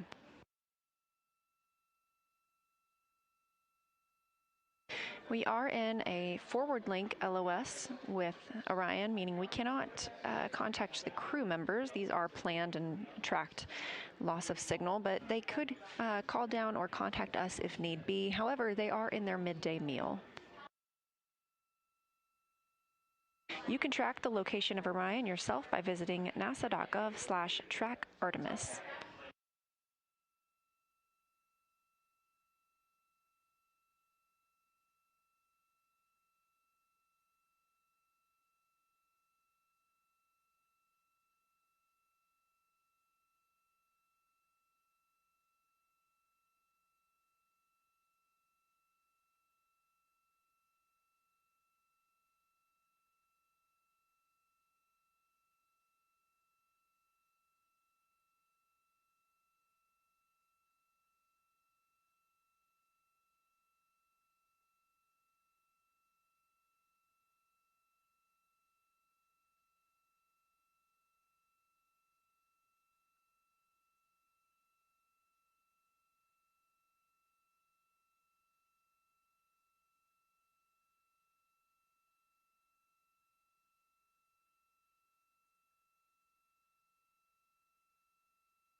This is Artemis Mission Control, and you are looking at a beautiful view of the moon from Orion. This view coming from a camera mounted on the solar array wing. There are 4 solar array wings with cameras mounted on each of them. The crew aboard the spacecraft woke up today at 11:35 a.m. Central Time. Since then, they completed their post-sleep period. They also conducted some public affairs events. Their schedule was shifted a little bit today as we did have the cancellation of the OTC2 burn, the outbound trajectory correction burn. If you recall, yesterday's flight plan also called for an outbound trajectory correction burn. That was canceled as well. Both of those burns were deemed unnecessary as the translunar injection burn was very accurate, and we're on a great trajectory to head around the moon.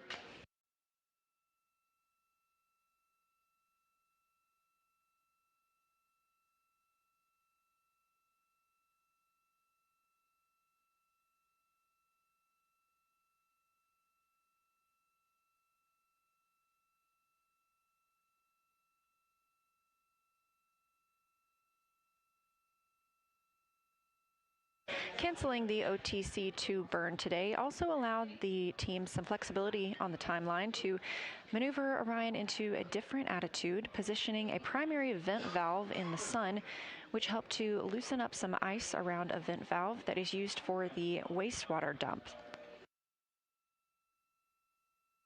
Currently aboard the spacecraft, the crew are enjoying their midday meal.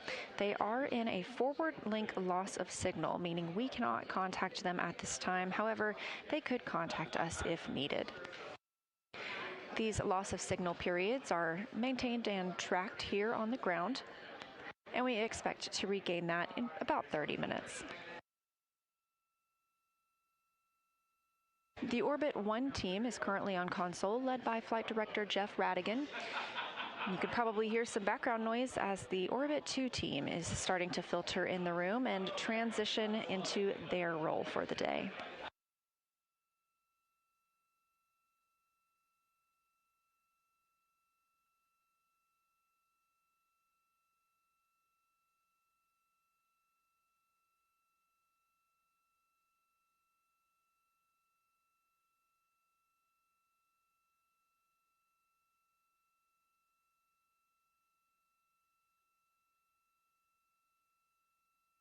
Still to come today, the manual piloting demo, during which the crew members will use the rotational and translational hand controllers to manually fly the Orion spacecraft.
This is Artemis Mission Control at Johnson Space Center in Houston, Texas. View on your screen coming from Orion, looking toward the moon. The destination of the Artemis 2 mission. Spacecraft now traveling 2,088 miles per hour. We are 94,868 miles away from the moon, inching ever closer. The crew aboard the spacecraft is still in their midday meal period. We are in a forward loss of signal. We do expect to regain that shortly. These loss of signals, or LOS, are tracked here on the ground. We were able to call up to the crew just before we entered this time frame, letting them know that we would be able to hear from them. They just wouldn't hear from us.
Integrity Houston for toilets.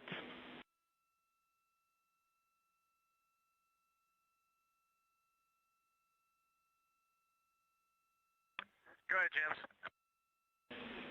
Hey, Reed, we are working a plan to do another dump prior to the manual piloting DFTO. I'll have more words for you on that shortly, but I wanted to give you a last call for the use of toilet before we get into that. Again, toilet is still no-go for urine use, but I want to give you a last call for fecal use as well.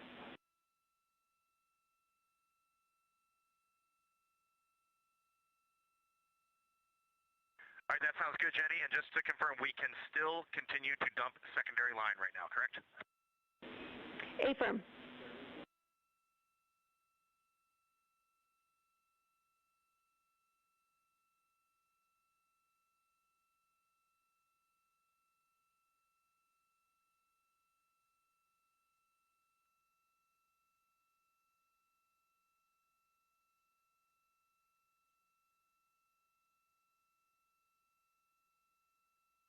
And James, what is preferred for you on the DFTO? You want CAPCAM 3 or you want HHB or both?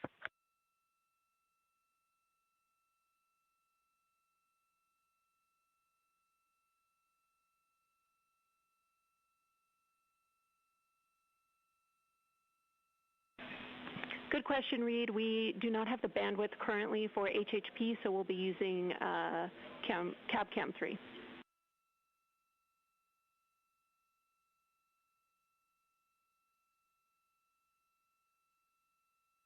Okay, sounds good.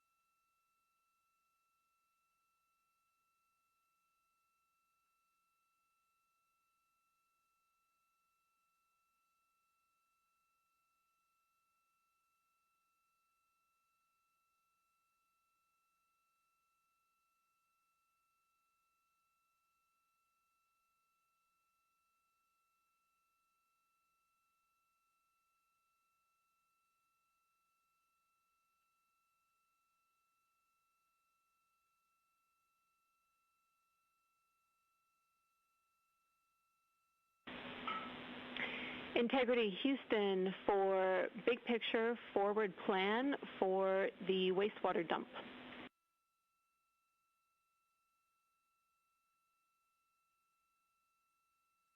Go ahead. Hey, Tina, as you know, this is a big issue that we want to work toward resolving. So we are going to set up a wastewater dump on the primary line starting now. And we would like at least one crew member to be looking out the window and reporting what they see. Our intent here is just to have that vent open, and we will leave it open until either we reach a minimum quantity on the tank, we have no flow, or we hit a 3-hour limit.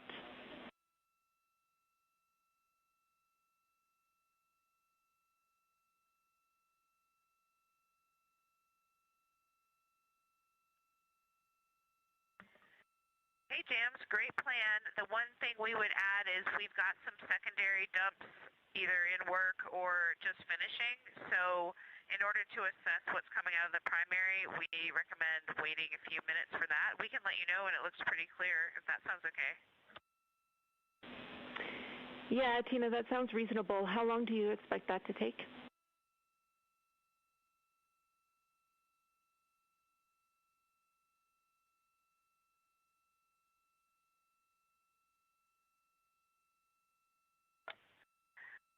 All right, the dump just started, and it usually completes within a minute. However, there's usually some secondaries after that, so I would estimate in about 3 minutes. Okay, that sounds great to us. Give us a call in 3 minutes, and we will get started. I also wanted to revise my last and let you know that through further discussion on the ground, we can let you know that while we are performing this vent, the toilet is go for fecal use. So good news there.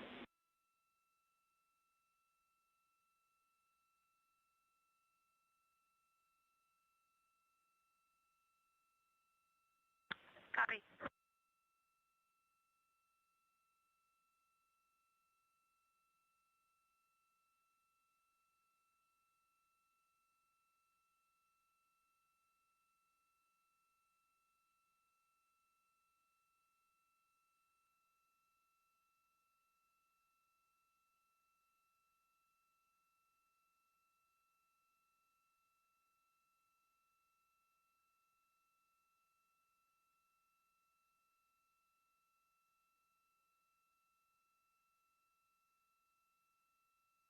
This is Artemis Mission Control. Here in Houston, Texas, you've got a view of the flight director, Jeff Radigan.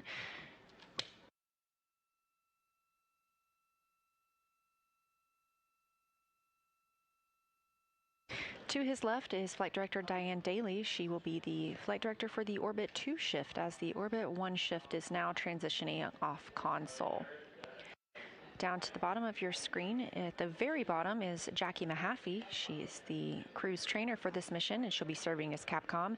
And to her left, CSA astronaut and Artemis 2 backup Jenny Gibbons. She's been the Capcom for the Orbit 1 shift, speaking with the astronauts. You just heard them discussing the next wastewater dump opportunity. This has been something the team has been troubleshooting today. They're looking to empty this line that they anticipate or they understand was blocked by ice.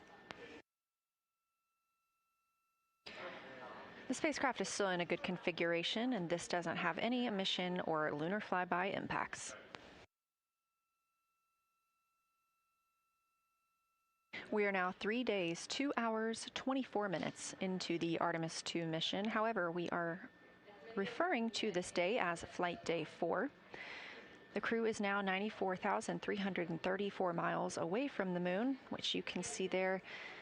They are ever growing closer and ever growing farther away from our home planet, 187,185 miles and counting.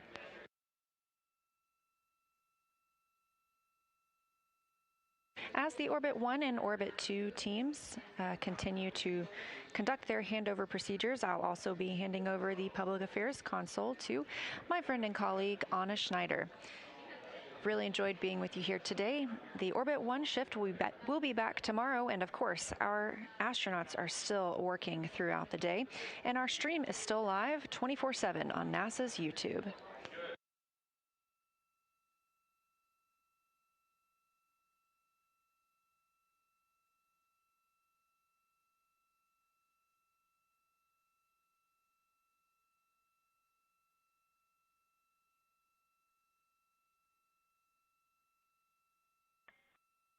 All right, Houston, we are fairly quiescent here. Let us know when you start the vent. It's in work, Reed.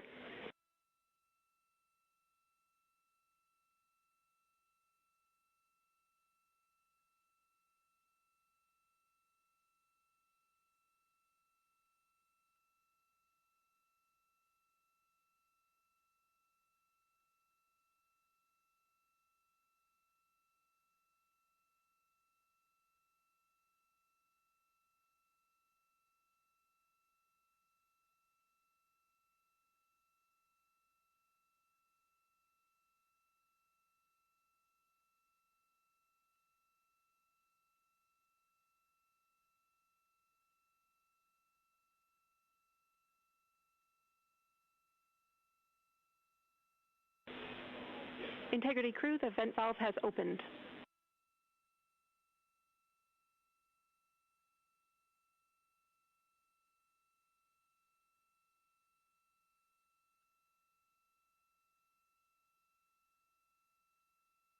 All right, we'll keep monitoring, but right now we see no flow at all.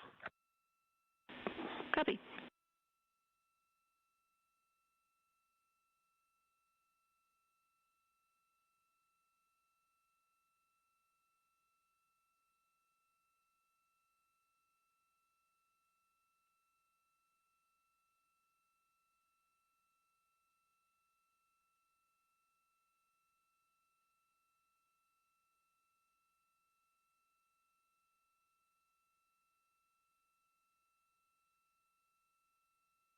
We heard one little chug deep down beneath us, and now we are getting some spurts with some increasing force, so let's just keep open here. Copy. Great news, and we're seeing some flow on our side too. Thank you, Reed.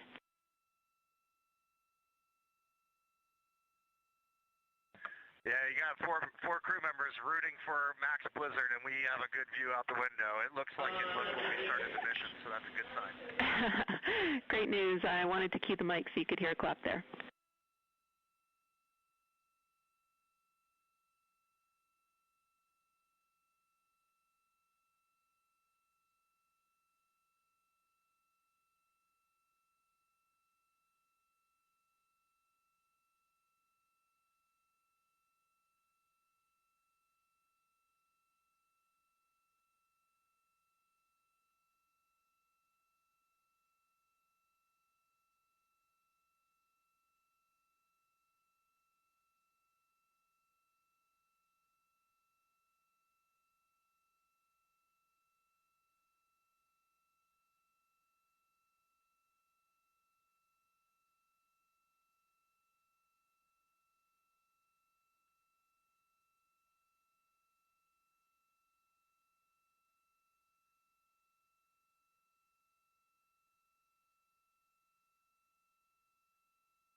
Integrity crew, we're maneuvering to the attitude for manual piloting.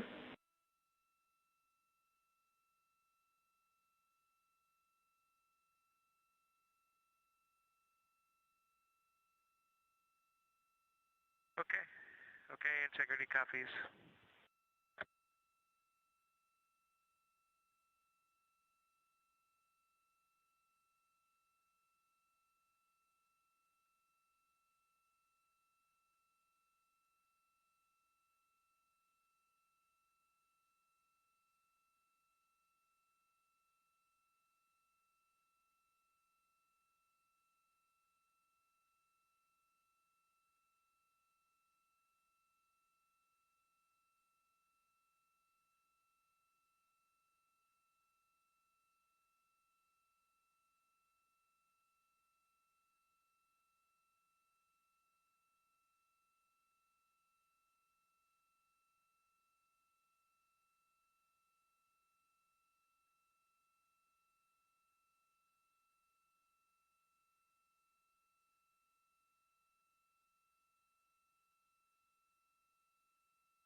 Houston Integrity, just let us know when we're go to start the manual piloting DFTO2 step 1.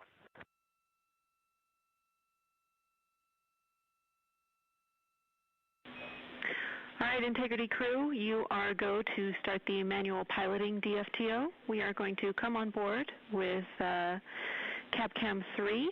And when you perform this DFTO, we are happy to take 10 degrees rotation in all axes instead of 15 if you like. We will also happily accept all pilots that we have time for. Let us know how she handles.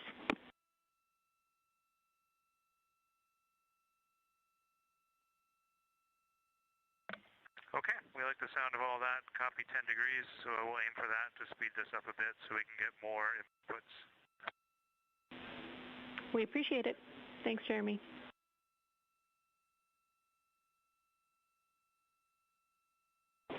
And crew, we're on board with you through CAPCAM 3.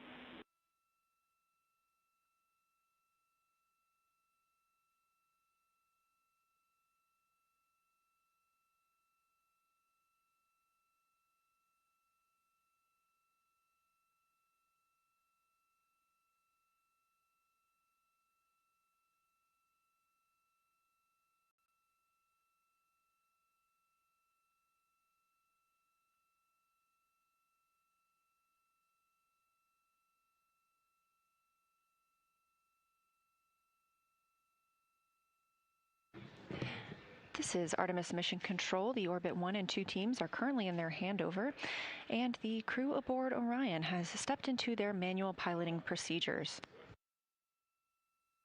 This may look like a familiar view. We saw it just after launch when the crew was conducting the proximity operations demonstration.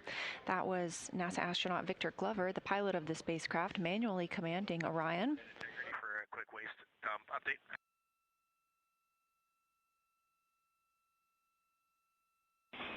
We'll take it.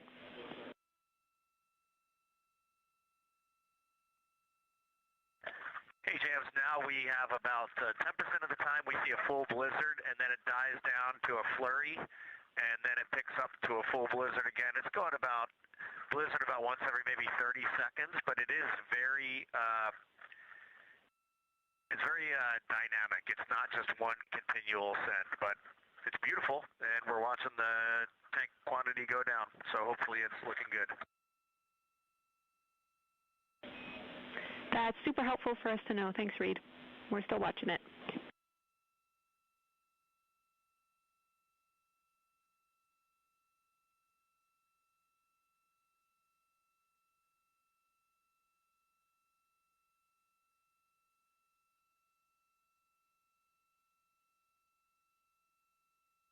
And Houston Integrity, it's not in the procedure, so we just want to double check with. We're going to do this DFTO in DAP mode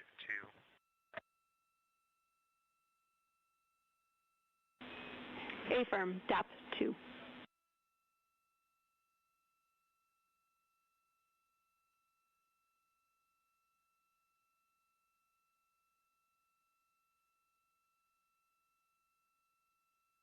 Heard some words from Commander Reed Wiseman discussing the wastewater dump currently ongoing. We had a view of that from outside the cabin. We are back inside Orion right now, preparing for the manual piloting demonstration. On the left side of your screen is Canadian Space Agency astronaut Jeremy Hansen, and to his right, NASA astronaut Christina Cook. During this demonstration, the crew will be able to manually pilot Orion once again and test its 6 degree of freedom and 3 degree of freedom. If you look closely in the background, you can see NASA astronaut and pilot Victor Glover filming part of this demonstration.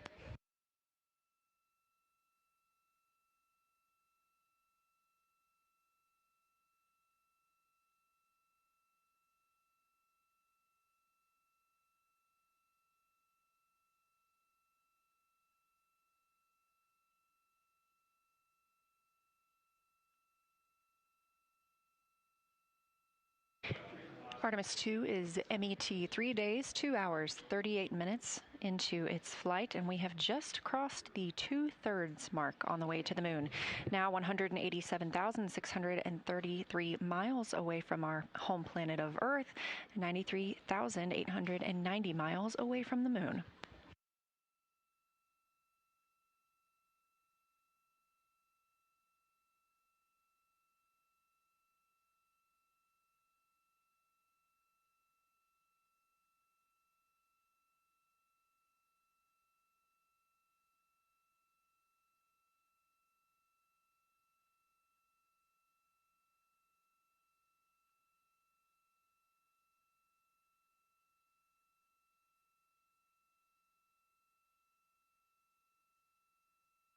All right, and just giving you some handling qualities here for the yaw.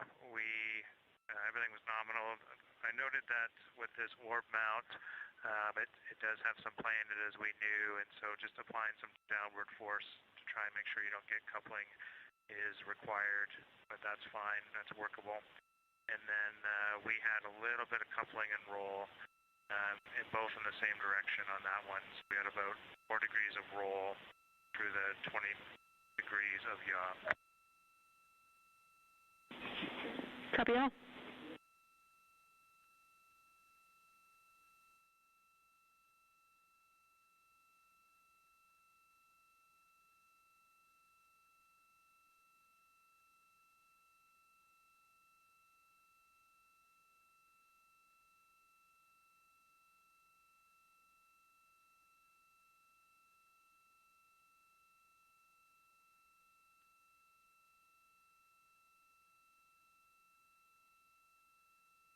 Okay, and we're still just completing the pitch maneuvers, but we're not picking up any coupling for the pitch.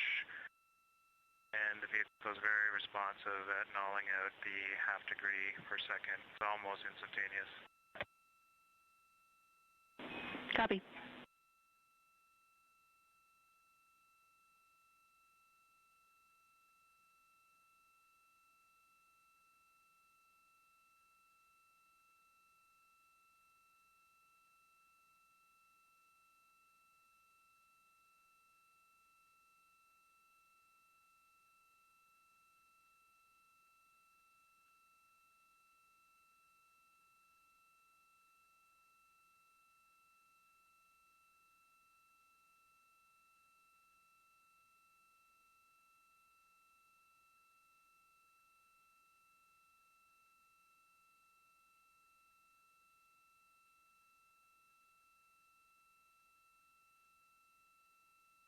Again, the manual piloting demo is beginning aboard the Orion spacecraft, and as the Orbit 1 and 2 teams hand off, I am going to hand off to my friend and colleague, Anna Schneider. She will be carrying through the rest of the manual piloting demo, the rest of the crew's day, and our live stream continues 24/7 on NASA YouTube.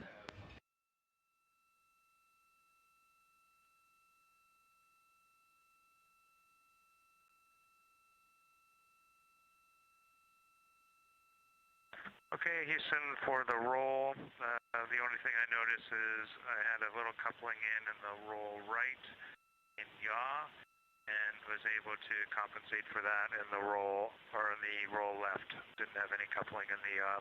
I think we're just getting used to the orb mount too.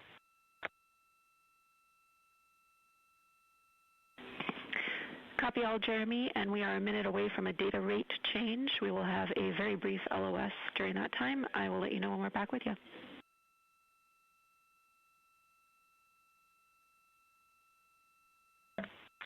Okay, copy that.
Integrity crew, we're back with you.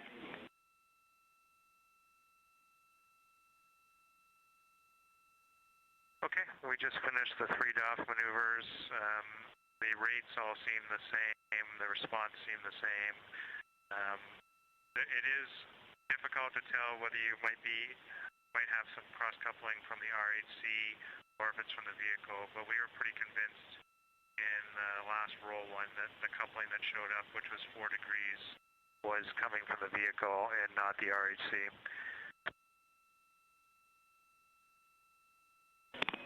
Copy all, Jeremy. Thank you.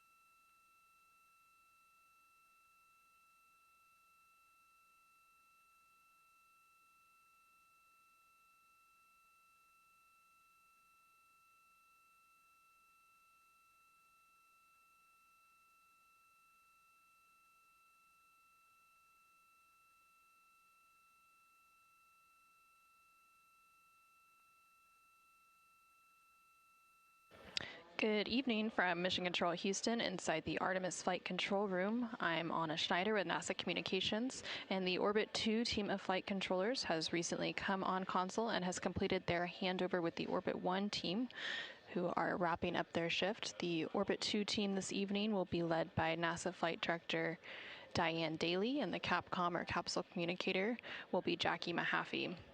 The crew on board the Orion spacecraft, which you can see. With the jets intentionally deselected with the left yaw, the rate built up as expected nominally, but it's having a hard time nulling out the rate. So it's almost there now, and we've got 7 degrees of yaw before it nulls the rate. Copy all. Thank you, Jeremy.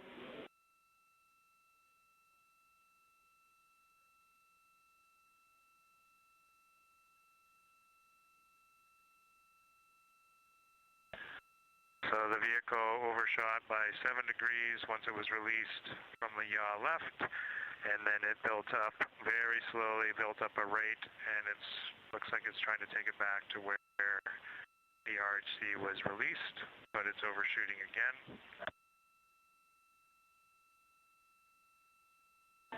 Copy all.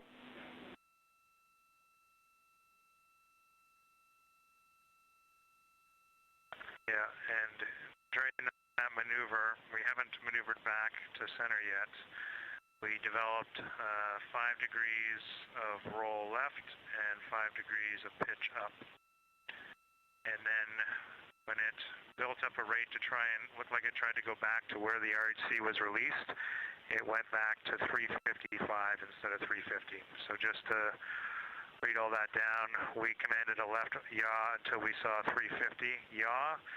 It went to 343, and then it went back to 355 before it nulled all the rates. And now we'll put one in, and we'll just take it back to 0. Very good. Thanks, Jeremy.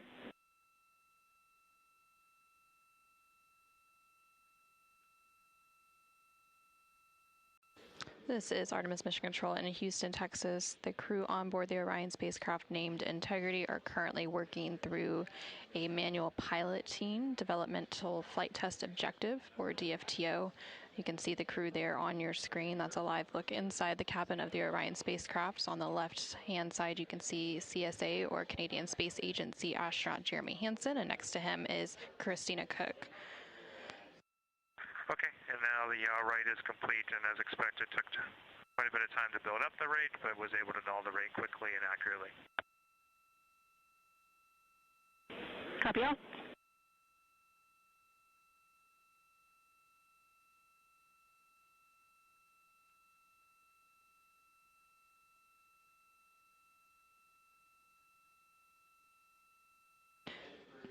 During this developmental flight test objective, the crew is working to perform several attitude maneuvers to compare 6 degrees of freedom and 3 degrees of freedom attitude control. 6 degrees of freedom refers to the 6 ways that a spacecraft moves. There are 3 translational degrees of freedom. During the pitch checkout, there is no perceptible change in performance. It's able to build the rate quickly and null it out quickly and accurately. Excellent. Thanks.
Okay, and then for roll in this configuration, the left roll is a little bit slower to build up.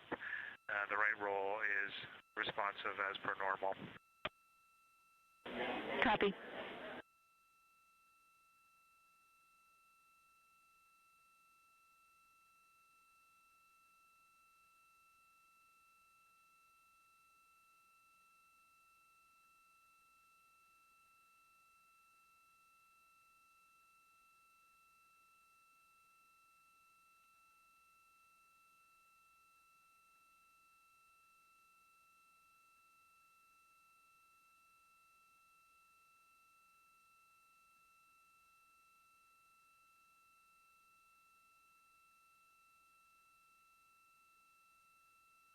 And Jenny, we are going to switch pilots now. This will be myself in the seat and making comments. Copy. We're following the swap. Thank you. And currently on your screen, you can see CSA astronaut Jeremy Hansen and NASA astronaut Christina Cook swapping places as they continue through the manual piloting developmental flight test objective. Again, they are performing several different attitude maneuvers to compare 6 degrees of freedom and 3 degrees of freedom attitude control on the spacecraft.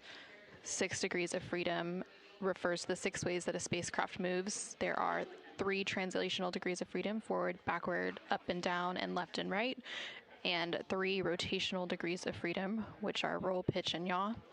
So through this developmental flight test objective, the crew is comparing the standard 6 degrees of freedom to Integrity Crew Houston, we want to offer up to our pilot, if you want, you can do 5 degrees instead of 10 to move it along a bit quicker. We're looking forward to getting some info for you as a pilot here.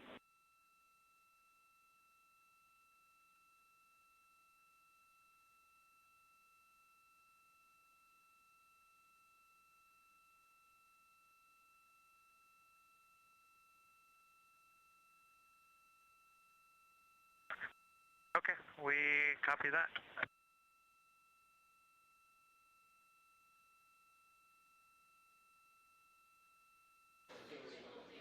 Currently, NASA astronaut Christina Cook is piloting the spacecraft for this manual piloting DFTO. That one already had 10 in, so I went ahead and completed all the way back. Standard 6 off behavior, fast ramp up to the DAP speed. There were 2 degrees of roll added in. I did attempt to stop that cross coupling during the roll, during the yaw back, but I didn't get there. So just a little cross coupling there, getting used to the orb mount and its play. Copy, we follow. Thanks, Christina.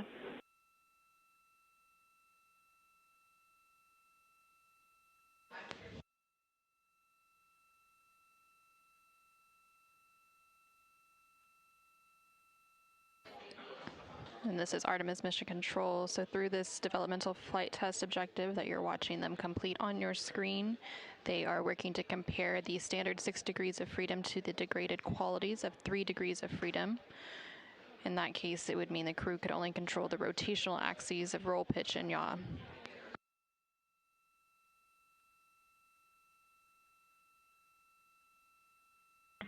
Okay, similar behavior with 5. In this instance, there was just a very small amount of roll in that I did try to take out, and with a quick roll pulse, it did take it out. That was just kind of a manual thing that I did, but it was nice to see you could do that if you had unintended coupling going on. Copy all.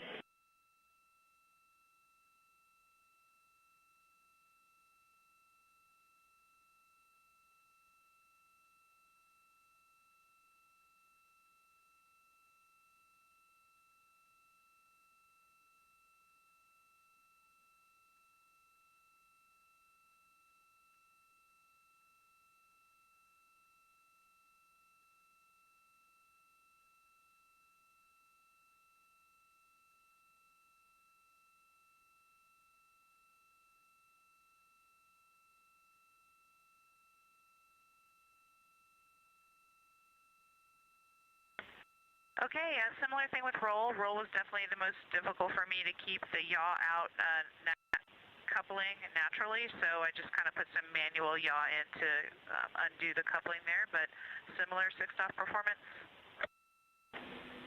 Excellent. Thank you, Christina. And just for your information, we are comfortable going a little over on this activity. Our schedule allows for it today, and we're getting a lot of good info from you. So we'll have you continue to the end of the DFTO.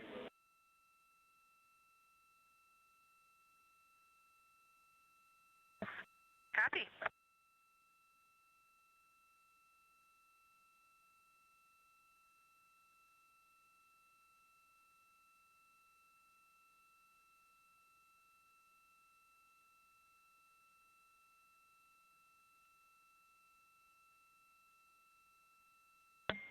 Negligible change in 3 DOF with the yaw. Copy.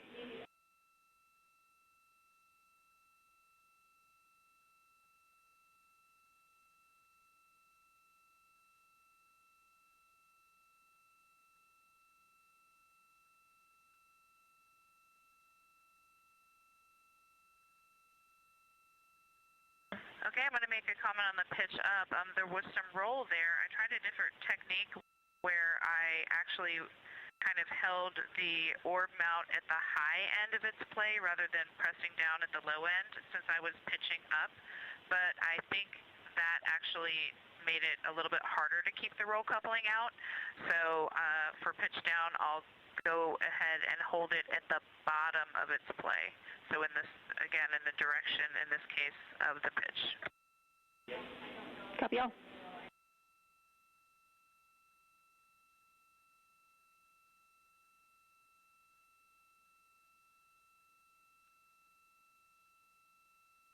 Okay, great performance in pitch, similar to the 6 DOF. Copy.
Okay, on that one I kind of went the other direction at first, but was able to remove some yaw oscillations. I think the orb mount with roll, I was just playing with some compensation there.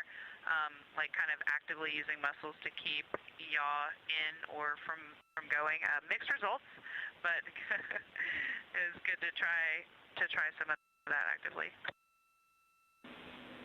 We like it. Thank you.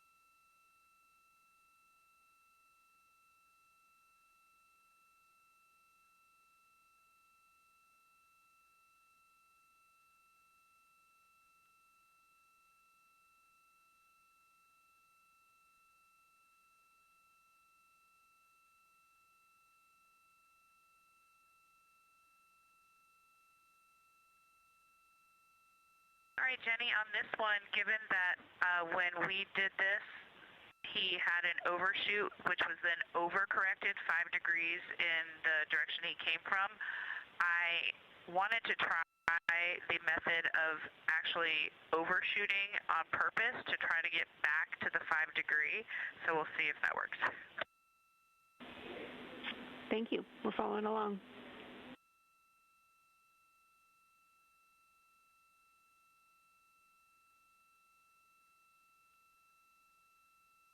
And Houston, we have some Earth and Moon viewers here who are putting in requests for different motions so they can see things in the window. We're seeing them in the camera views, and we're enjoying it. Look at those scientists go.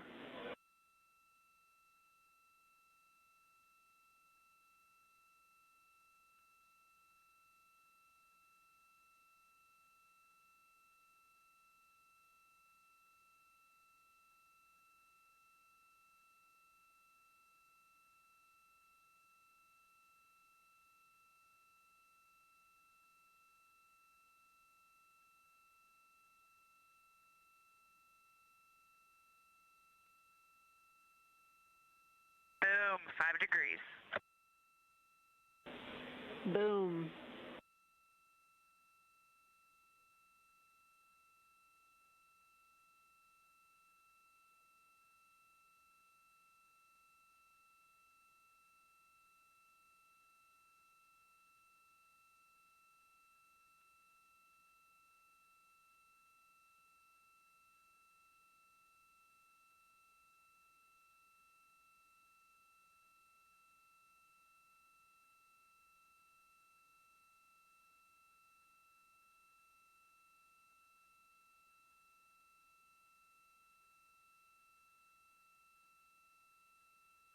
All right, Jenny, and that one, as expected, had a slow start, but then finished right when release happened and was able to build up the full rate eventually.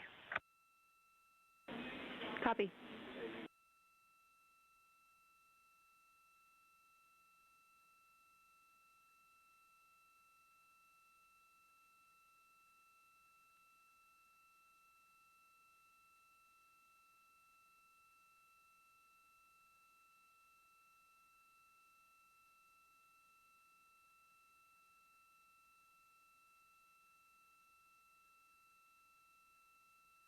Okay, and as expected with those specific jets deselected, no negligible or no clear difference in pitch. We copy.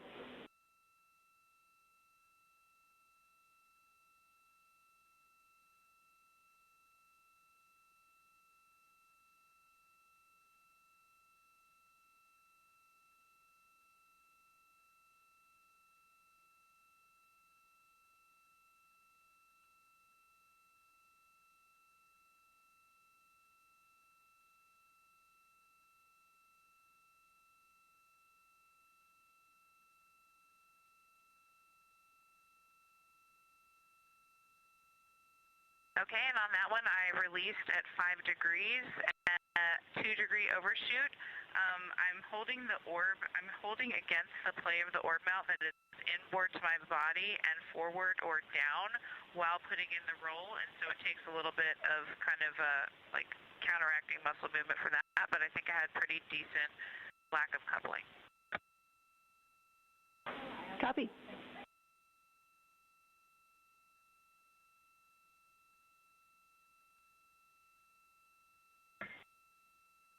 Okay, a little more roll for the peanut gallery. They love it.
All right, Houston, thanks for your patience. We had to see the full moon and the Earth at the same time, which was just accomplished. Now we're going to be rolling back. We understand and approve.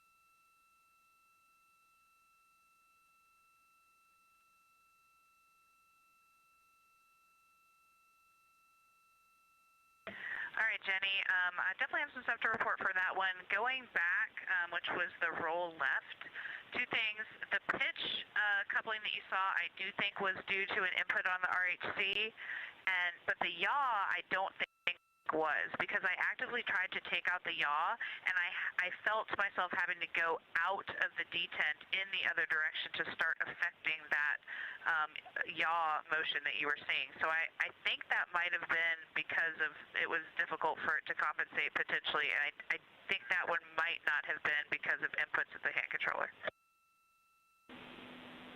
Copy all. GNC agrees.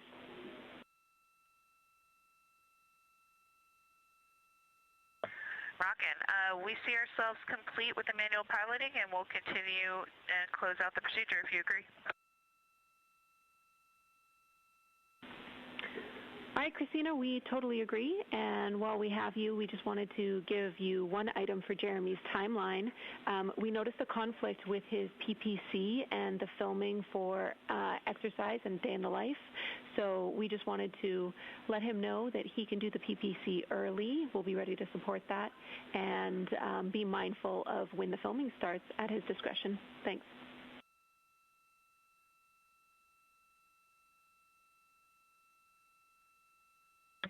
Crew copies all. Thanks. Our pleasure. And with that, I will pass you on to the very capable Jackie Mahaffey.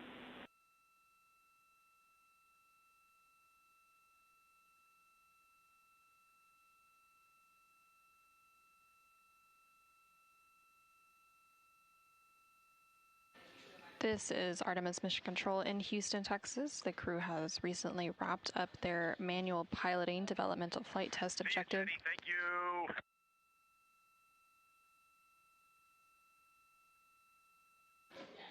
And the Capcom, or capsule communicators here in Mission Control, have also handed over as the Orbit 1 and Orbit 2 teams have completed their handover.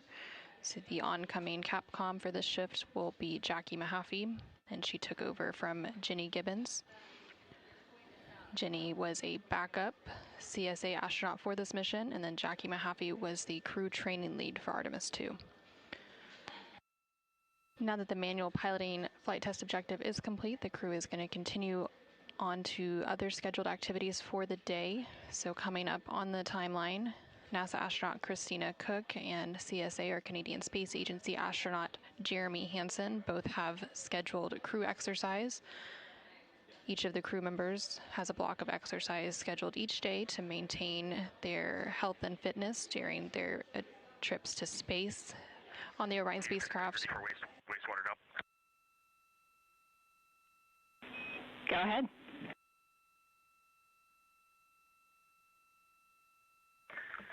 Hey, Jackie.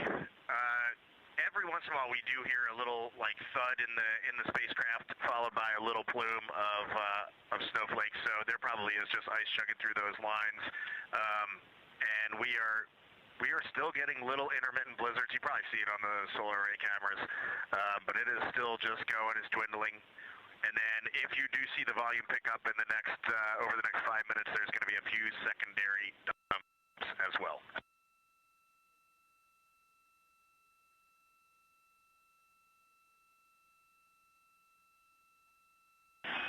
Reed, we copy all. Thank you for the insight.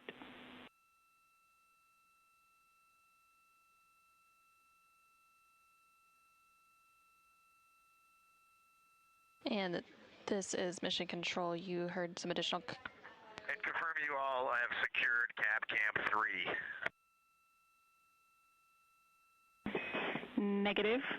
Stand by.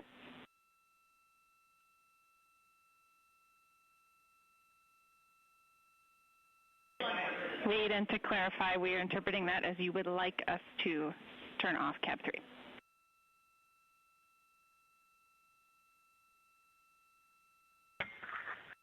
Yeah, that is a firm. We will let you know when that's in place.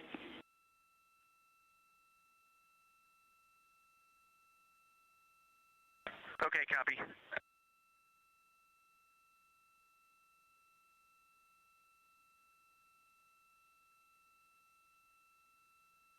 This is Artemis Mission Control. You're now seeing an exterior view of the Orion spacecraft. This view is coming to you from one of the solar array wing cameras. The Orion spacecraft has 4 solar array wings, and each of those has a camera. And the crew is continuing to work through the remainder of their activities for the day. So in addition to the upcoming exercise for NASA astronaut Christina Cook and CSA, or Canadian Space Agency astronaut Jeremy Hansen, both NASA astronaut Victor Glover and Christina Cook also have a lunar flyby plan review coming up. And this plan review had already been completed earlier in the day by NASA astronaut Reed Wiseman and CSA astronaut Jeremy Hansen. And during this activity, each crew member is reviewing their lunar targeting package, which is the primary tool guiding crew observations during the lunar flyby on flight day 6. This package consists of 2 key components: the lunar geography review and the lunar targeting plan. Integrity Houston, we have only an external view of Orion.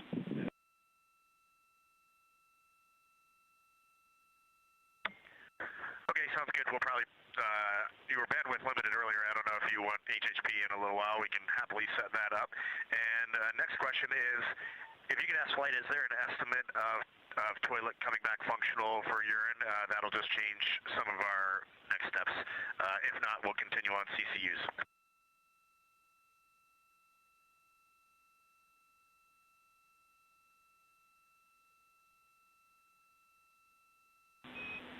Reed, our goal for the toilet is to vent down to approximately 10%, and then we need to have a couple of discussions here on the ground, so you can expect a couple of hours before we would potentially give you a go for toilet use. That is exactly the information we wanted to hear. Thank you so much.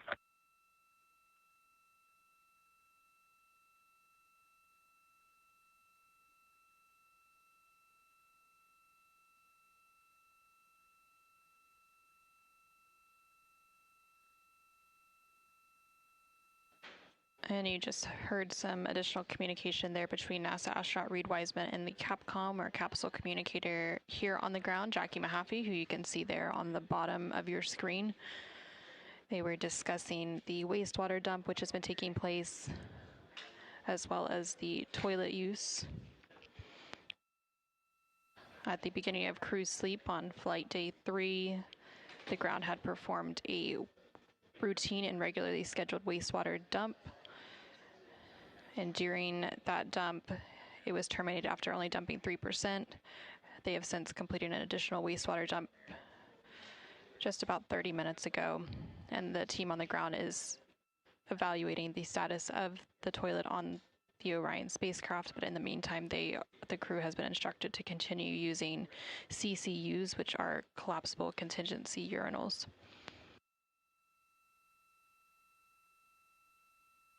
Houston Integrity, the DFTO procedure is complete.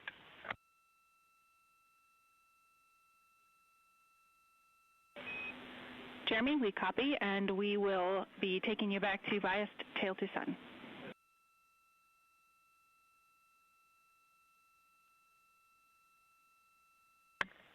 Copy that.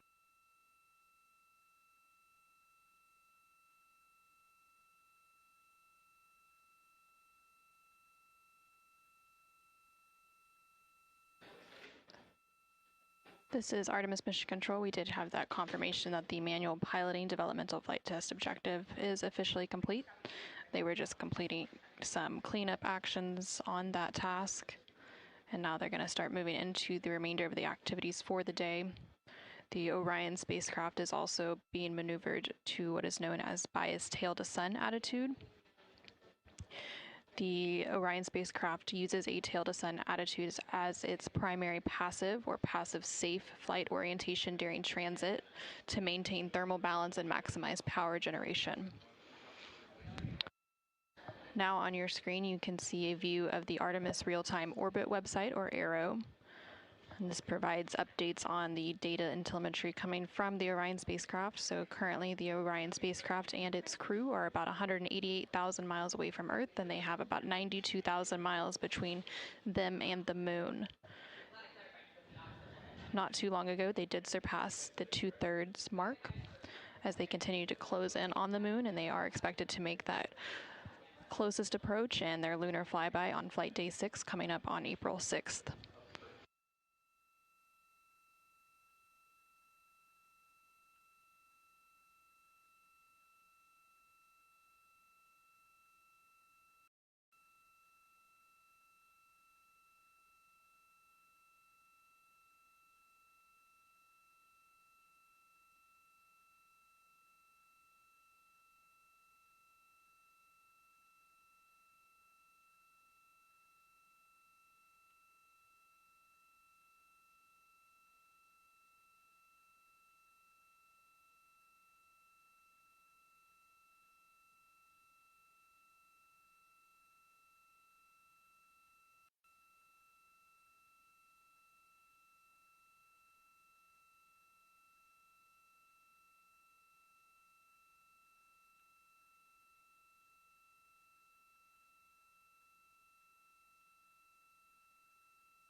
Houston Integrity, Jackie, I'm ready for that PPC.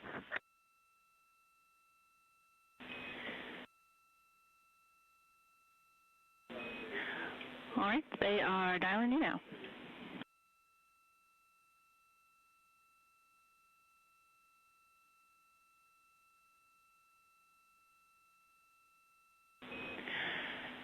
Integrity Houston, per Reed's question a few minutes ago about the HHP cam, we do have the bandwidth, and when Jeremy finishes up his conference, we would be happy to come back on board. Second item, maybe Christina can help answer this. We were wondering at the DUs, how was the audio volume-wise, clarity-wise from the speaker unit?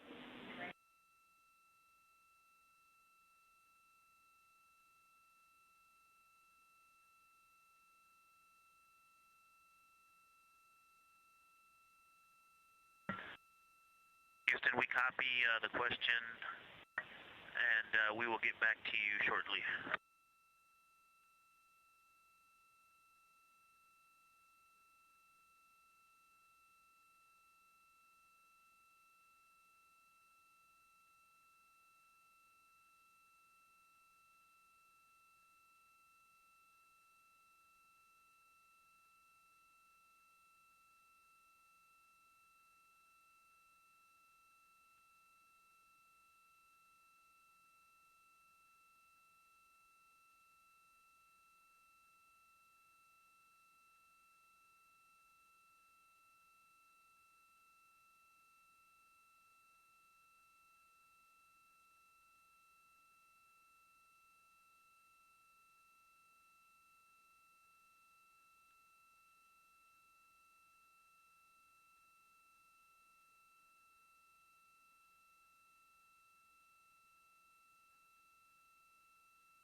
Houston, Orion, we dropped the call, so if you could redial, that'd be great.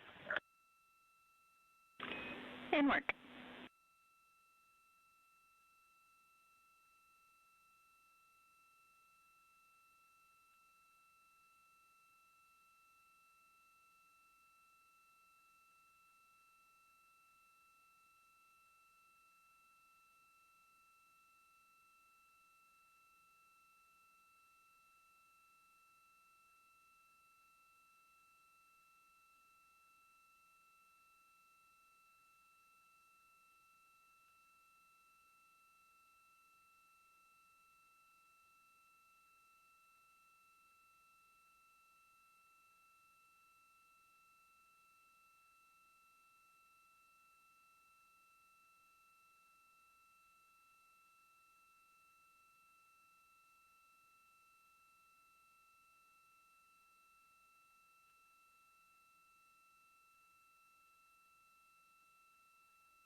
This is Artemis Mission Control in Houston, Texas. You're currently seeing a live view of the Orion spacecraft, which is named Integrity by its crew. The crew currently on board the Orion spacecraft includes NASA astronaut Reed Wiseman, who is serving as the commander, NASA astronaut Victor Glover serving as the pilot, and the mission specialists are NASA astronaut Christina Cook and CSA, or Canadian Space Agency astronaut Jeremy Hansen.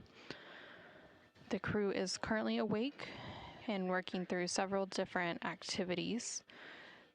Currently on the timeline, NASA astronaut Victor Glover is working on his lunar flyby plan review. And during this activity, the crew members are reviewing their lunar targeting package, which is the primary tool which will guide crew observations during the lunar flyby on flight day 6.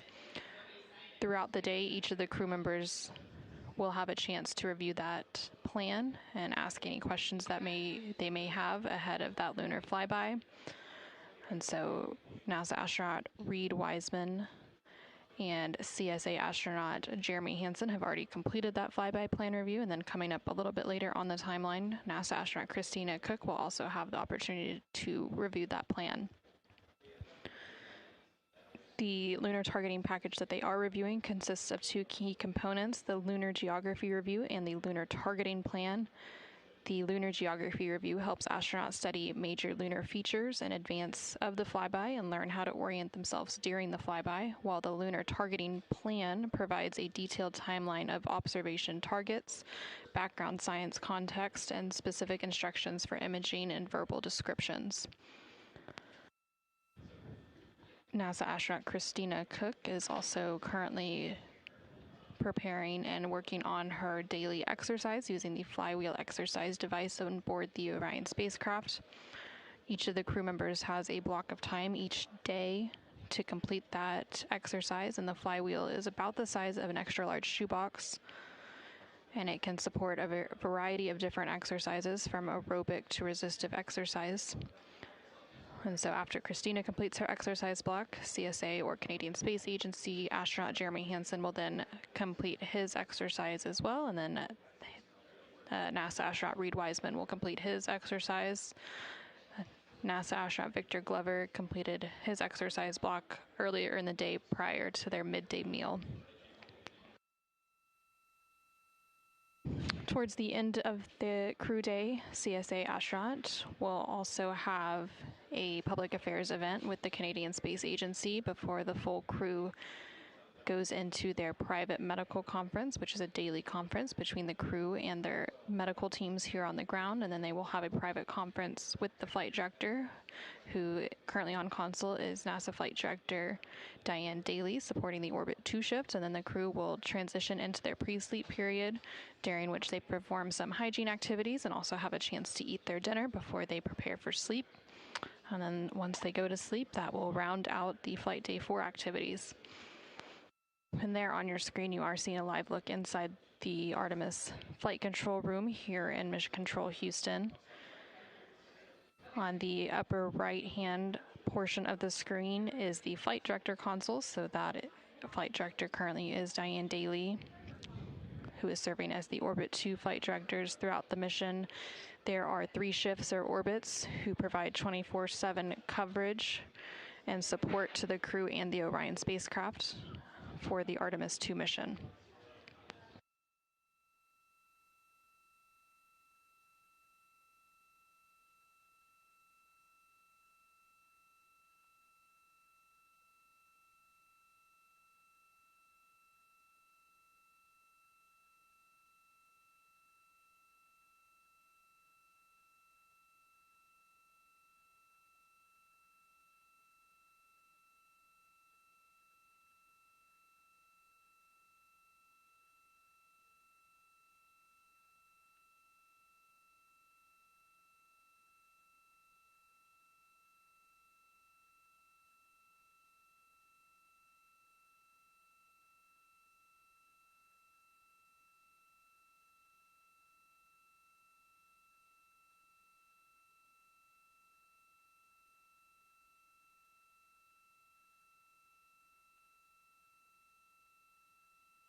Houston, integrity, AGA readings when you're ready.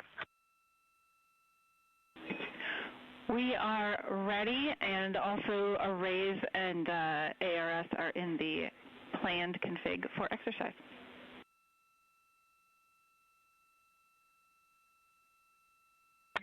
We copy, go for exercise, thank you. CO2, 1.6. O2, 19.3. Pressure, 13.8.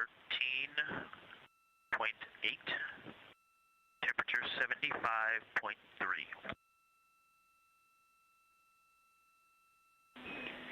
Houston copies, and as a reminder, we are staying in a 2 ARS scrubber config for this exercise period, and we'll definitely want the intermittent, the scheduled AGA reading in between the 2 runs and at the end. If it's looking good, we're talking about whether we might want to stay in that config through the end of reads exercise.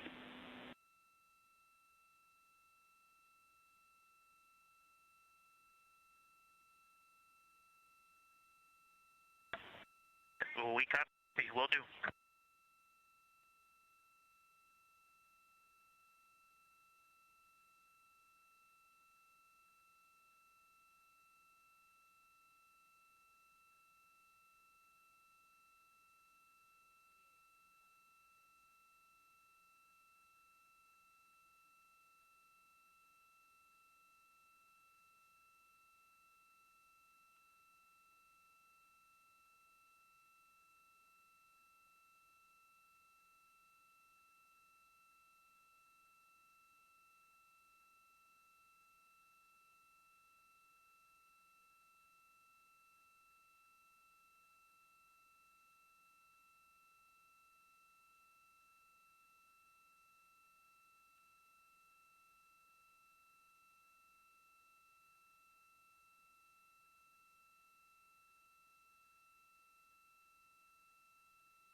Integrity Houston, a reminder that we do have the bandwidth to come on board with the HHP camera. Let us know if that's something you'd like to do.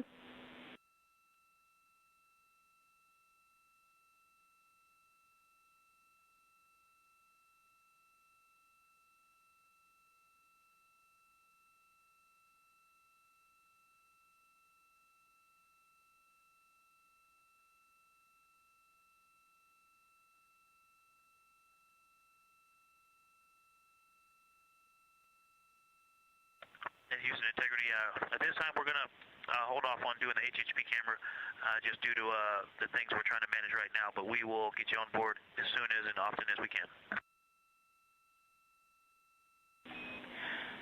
No rush. Thanks.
This is Artemis Mission Control in Houston, Texas.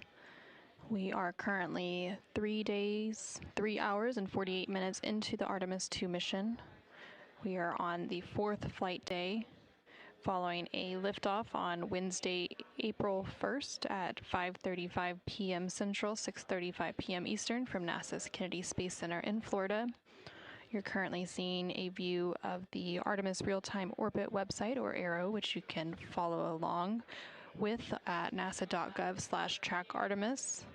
This visualization provides updates on the data and telemetry coming from the Orion spacecraft. Currently, Orion is about 189,000 miles away from Earth and about 91,000 miles separating the spacecraft and the moon. It's continuing to close in on the moon, and it is scheduled to have its closest approach and lunar flyby on flight day 6, which will be Monday, April 6th. Yesterday, during flight day 3, the Orion spacecraft did pass the halfway mark, where it became closer to the moon than the Earth. And then tomorrow on flight day 5, which will be April 5th, the Orion spacecraft will cross into the lunar sphere of influence, which is when the gravitational forces from the moon will be stronger than those of Earth. Currently, the crew on board the Orion spacecraft is awake, and they're continuing to work through the remainder of their activities for the day, which includes some blocks of exercise, as well as a lunar flyby plan review. Earlier in the day, the crew did complete a public affairs downlink event, and then 2 of the crew members have already completed their flyby plan review. There was originally a scheduled outbound trajectory correction burn. This was the second planned correction burn that ended up being canceled, as it was determined that it was no longer needed. Tomorrow on flight day 5, there is another opportunity for an outbound trajectory correction burn should it be needed. And then coming up later in this shift, there will also be a Canadian Space Agency public affairs event before the crew begins to wind down for the day and go into their pre-sleep period, where they will complete hygiene activities as well as eat their dinner before they go into their sleep period. Once they enter flight day 5, following their sleep period, there are several activities planned for tomorrow, including an aux suit developmental flight test objective. The aux suit is the Orion Crew Survival System suit, those orange suits that you see them wearing. So that will take up about the entire morning portion of their day before they move into their midday meal. And again, there's also a planned outbound trajectory correction burn scheduled for flight day 5 as well. And then shortly after that burn is when they will enter that lunar sphere of influence. It'll take place during their pre-sleep period on flight day 5.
Integrity Houston for wastewater dump insight.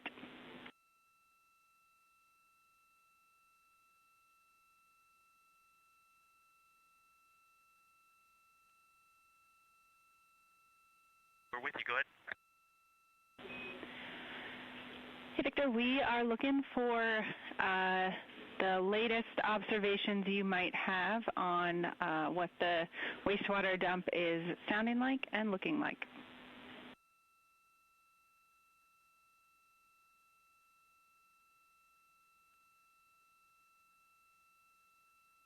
It's a little louder in here than it was the last time we reported, and so I haven't noticed anything noise-wise, but visually it's going from a light drizzle to a moderate blizzard at about 5-second intervals, and they last for about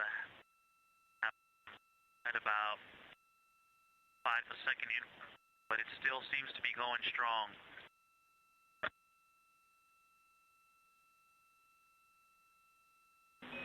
We copy all. Thank you.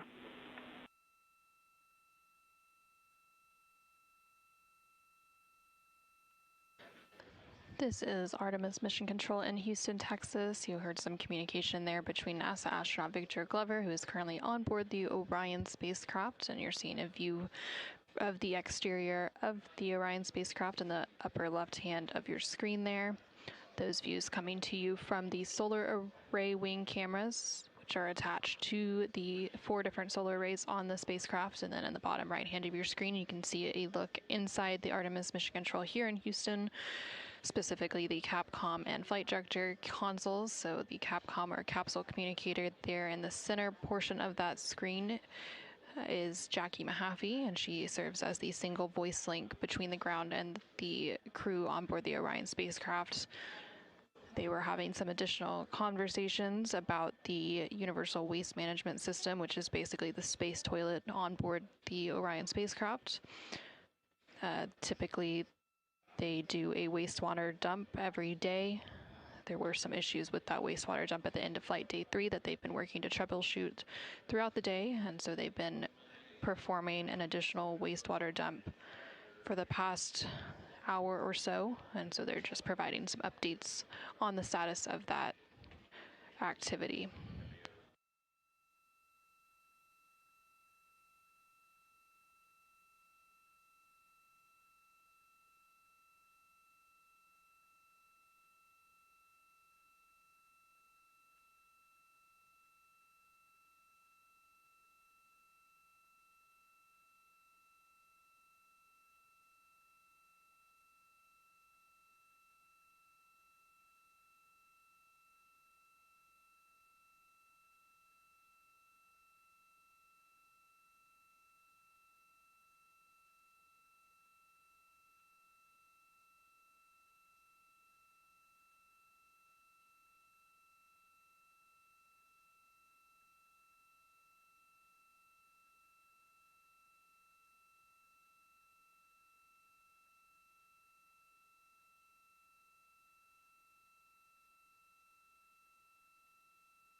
Houston, integrity, AGA readings when ready. We are ready.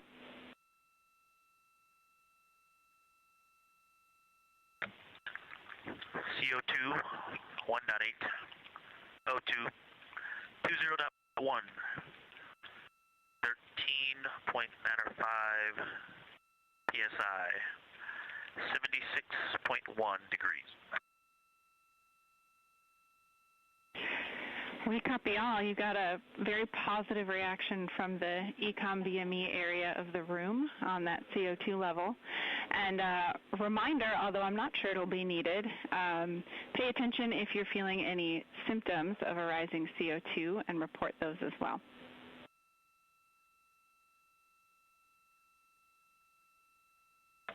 Absolutely.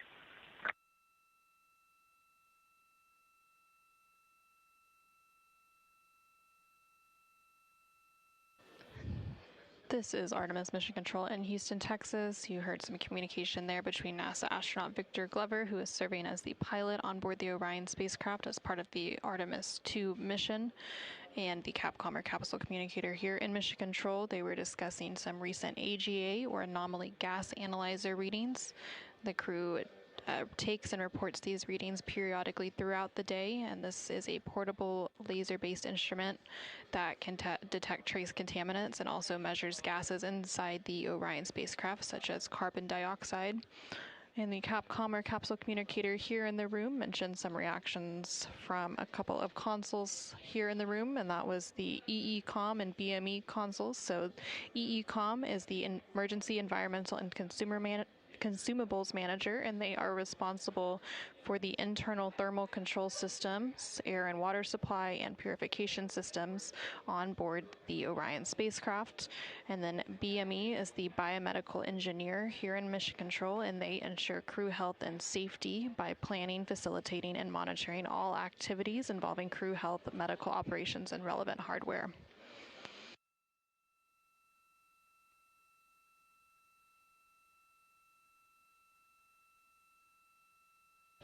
And there's a full view inside the Artemis flight control room here in Mission Control.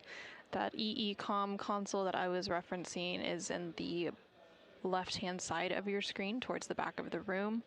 And you can see all of the other various flight control positions here in the room. And the upper left-hand corner of your screen is the ground control console, or GC. And behind them is the science officer. So the science officer is responsible for the science taking place on the mission, specifically the lunar science. Question on exercise timing. We would really love it if we didn't have to wait 15 minutes between crew members, but let us know.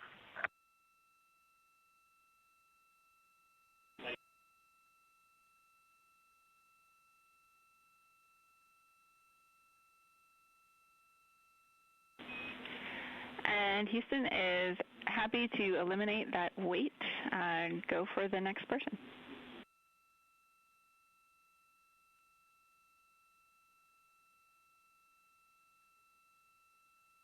Awesome, thank you.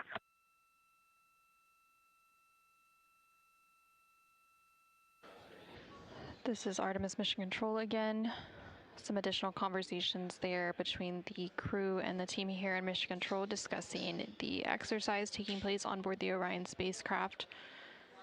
So NASA astronaut Christina Cook recently wrapped up her daily exercise block, and then CSA, or Canadian Space Agency, astronaut Jeremy Hansen is scheduled to do his exercise next, followed by NASA astronaut Reed Wiseman. And so each of the crew members on board the spacecraft have a daily block of exercise, and they all use a device known as the flywheel, which is a exercise device that uses a flywheel or a series of pulleys and a torque limiter encased in a frame the size of an extra large shoebox, which functions similar to a rowing machine, and they can complete various different types of exercises using that machine, such as aerobic and resistive exercise.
Houston, integrity question for photo TV.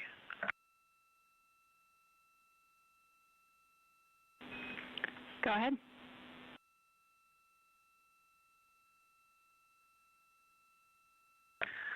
Actually, it's two questions.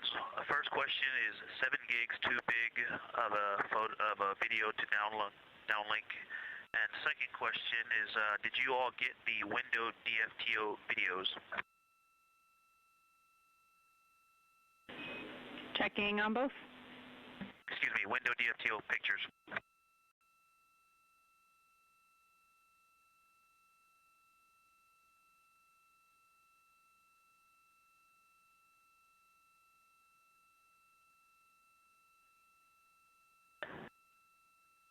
And then, Jackie, if you could pass along a message to the team analyzing those videos about the window DFTO, let me know when you're ready to copy. Ready.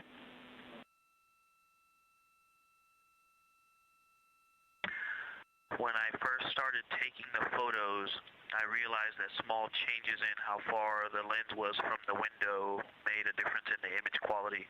And so the first few shots are not useful, and they start on window. The first shots were on window 3, I believe, and then, I'm sorry, window 2, and on window 2, I retook the photo starting on the left side, and the voice recording will say window 2 left, 80, 135, 200 and 400, but it will say lens touching. So those are the images to use. So hopefully you'll notice there's 2 sets of the window 2 left, and then the rest of the images are all correct. The docking hatch, window 2, and then the center and right images for window 2.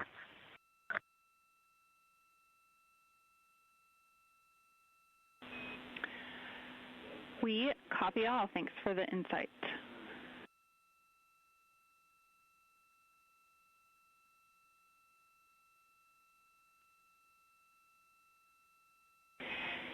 And Victor, just to circle back, the team did get the window DFTO photos. They are taking a look at those today, and so your additional information will be very useful. Thanks.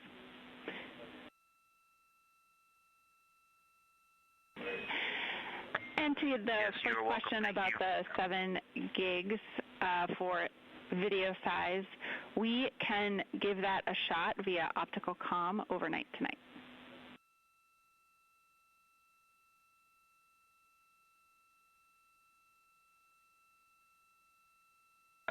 Okay, it's a PAO video, and we'll get that onto PCD1, and hopefully you get it overnight. Thanks.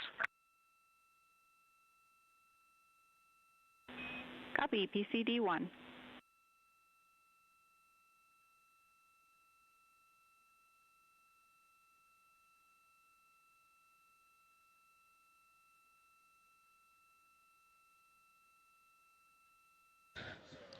This is Artemis Mission Control. Some additional communication there from the crew, namely NASA astronaut Victor Glover, who was discussing a couple of different things. The first one related to some images that were captured as part of a window optical quality developmental flight test objective. Hey Jackie, that video is nothing special. It's just some routine cabin shots. All the other cameras were used, so I used an iPhone at lowest res, and it just made a large file. Sorry about that. We'll fix it tomorrow.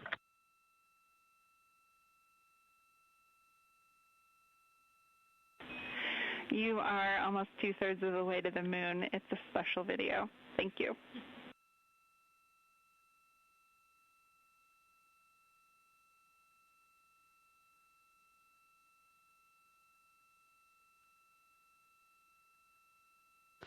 The window optical quality DFTO was completed during flight day 3, and it involved the crew taking images at varying focal lengths of subjects such as the Earth or the Moon in order to evaluate window optical effects on imagery. There are a variety of developmental flight test objectives, or DFTOs, throughout the mission, and they are all designed to evaluate objectives proposed to improve Orion hardware, flight systems, flight operations, processes, and procedures. They were also discussing the transfer of a video file using the optical communication system.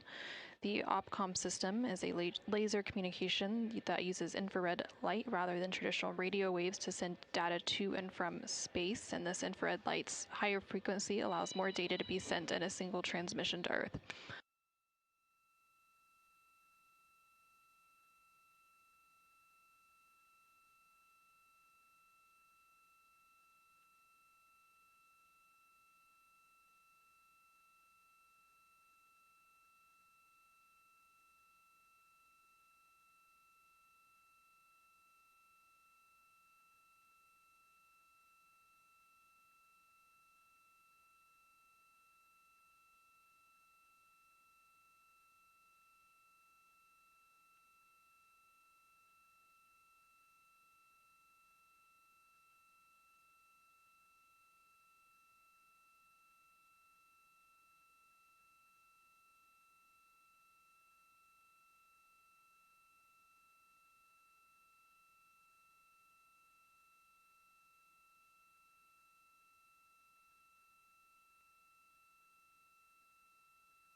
Integrity Houston for some timeline planning.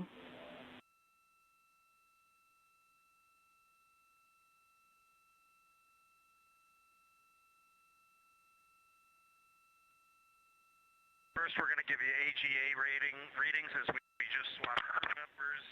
We are still looking at CO2 at 1.7, O2 at 19.9, and cabin temperature at 76.0.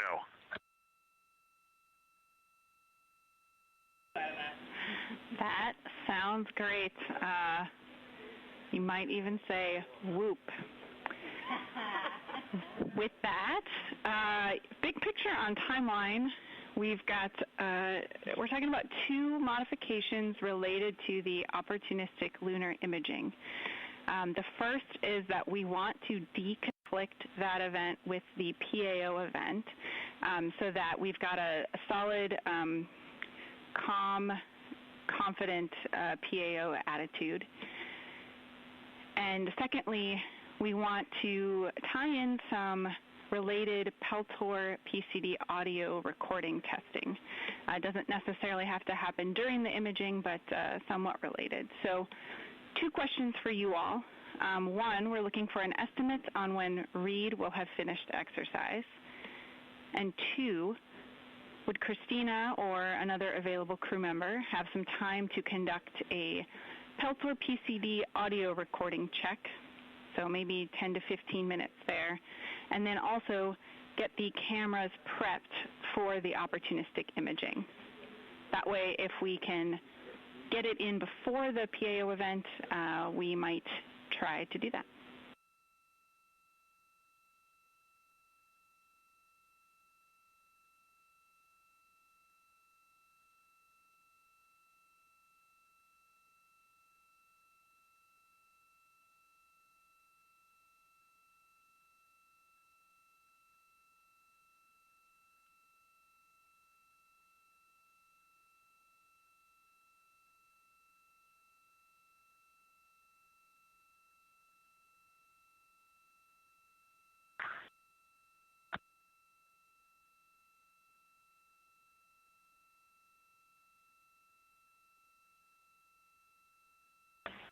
Christina is happy to do those things, and for exercise, I'm just going to do it as efficiently as I possibly can when Jeremy is complete here.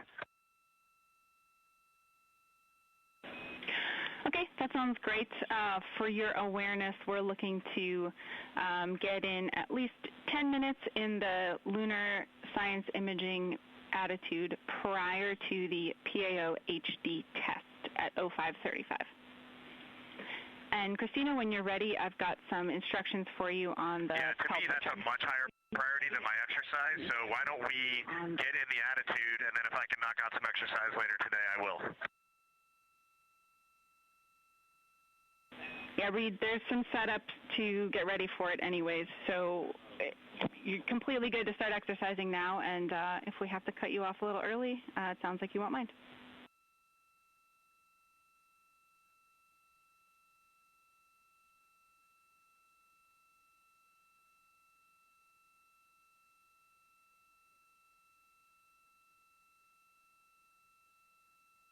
Okay, Jackie, this all sounds super. Jeremy's going to do his exercise, and when he's done, if there's any time, I'll jump on until you tell me to stop. But please prioritize maneuvers and science objectives over my exercise. Okay, we copy all.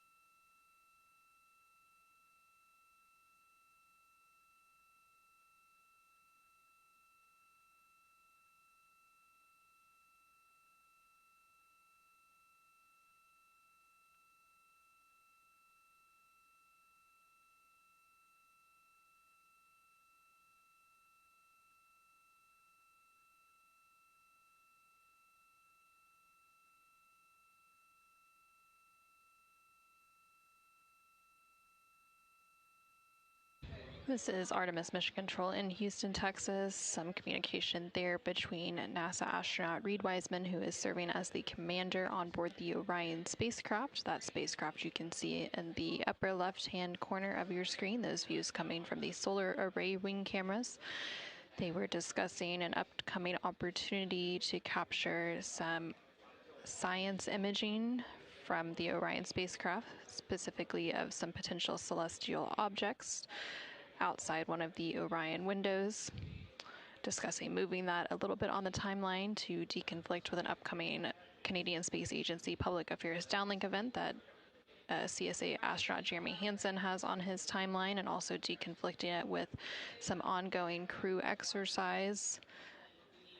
The crew has been rotating between who is completing their exercise, as they are all sharing the flywheel device on the Orion spacecraft. So NASA astronaut Christina Cook and CSA astronaut Jeremy Hansen have both completed their daily exercise. And now NASA astronaut Reed Wiseman is getting set up for that exercise as the team here in Mission Control Houston work to configure the attitude of the Orion spacecraft to be able to capture some of that opportunistic celestial imaging outside the Orion windows coming up here shortly.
Houston, integrity for exercise.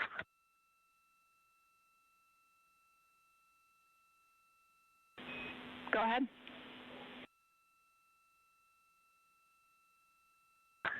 Hey, Jackie, the CO2 is 2.4, temp is 76.1, and Jeremy is wrapping up now, and then I'll, if it's okay with you guys, I'll just jump right on until you call me off for maneuvers.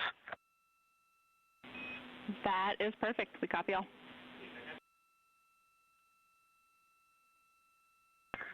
Kick 'em.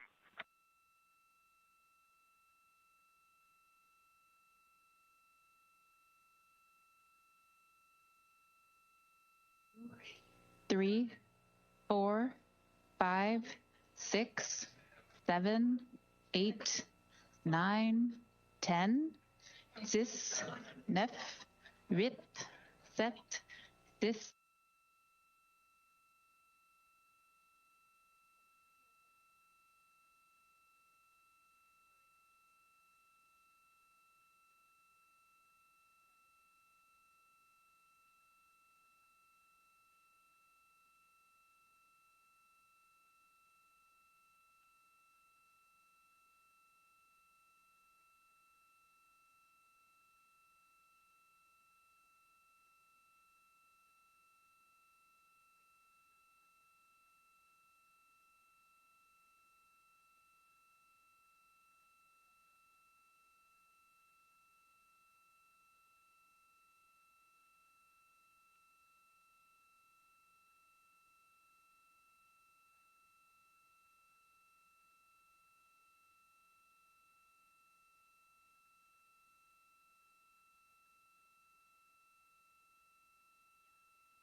Integrity Houston, a couple of items related to a dump visual check and then the forward plan for exercise stop and science setup.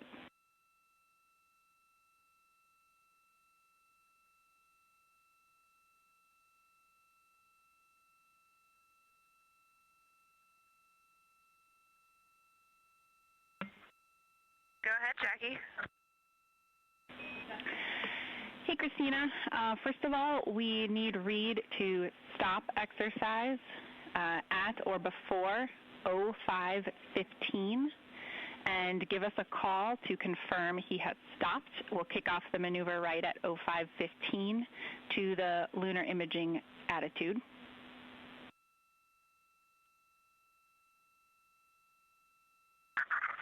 Copy. 05:15. He will be done. We'll call you to confirm.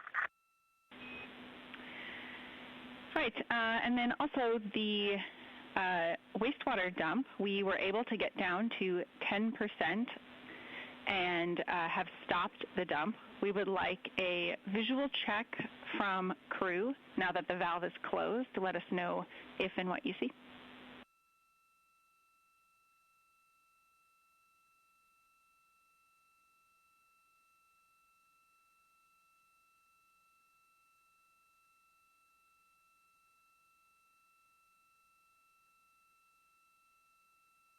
Yeah, it does appear to have stopped. Oh, we just had a little chug, but for the most part, there's another chug. It is, well, actually it's chugging pretty regularly, but when I first looked it had stopped. Now I'm getting a big puff and then lack of particles about every 3 seconds.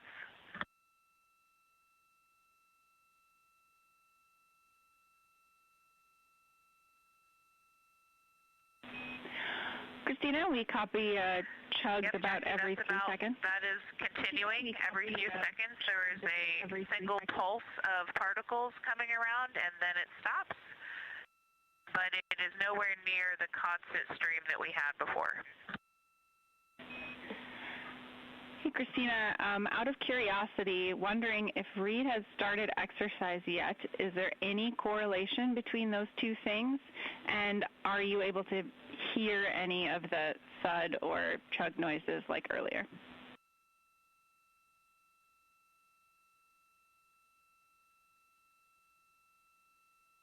No correlation and negative. Okay, we copy all. If you happen to notice that stopping at any point, just let us know. I think we'd be interested in that. And then, Christina, I have some instructions for you on camera setup and I'll keep an eye on testing.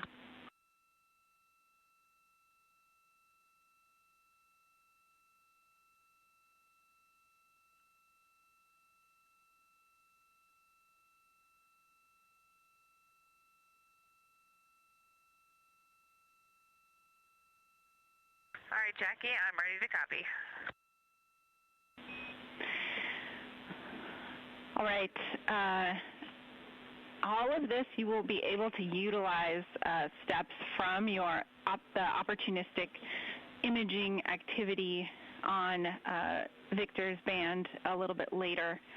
You can use that procedure, 36.2.1, opportunistic imaging.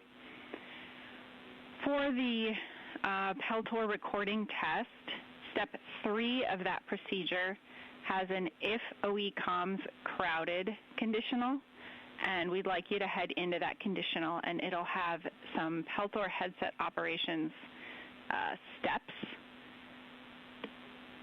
So you can follow those steps and the subsequent PCD voice recorder reference. But really, we just want to get a couple of minutes of you using the voice recorder with the Peltor and the PCD. And if you can get a volunteer or two to do some talking in the background, some different, common cabin audio in the background of that. What we're interested in is when you play that back, are you able to hear those background noises?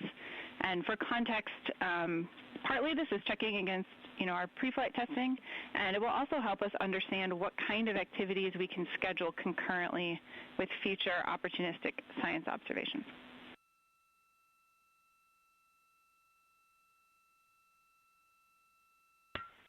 Okay, yeah, the big picture totally makes sense, and I really appreciate the context. That's great.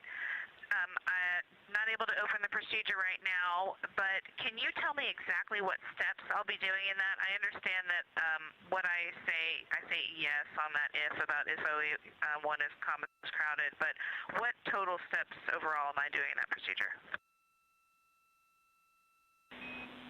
Everything for the Peltor recording is encompassed in step 3 of the opportunistic imaging, and we're checking on if there's any specific steps embedded in there that you do not need to perform.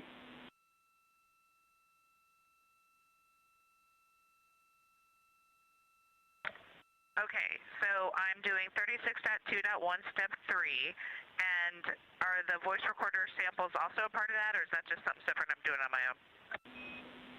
Yeah, it's all embedded in that. So that conditional, if the OE comms crowded, gives you procedures for Peltor headset operations and PCD voice recorder reference, all embedded within the parent step 3.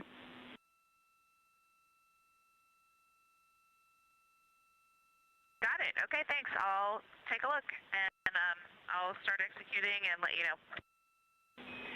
Okay, great. I had one more piece for you. In order to be ready for the 10 minutes we're going to have for the opportunistic imaging, we also suggest that you or a second crew member volunteer go ahead and set up the D5 with long lens and Z9 with 35 millimeter lens in the lunar observation config.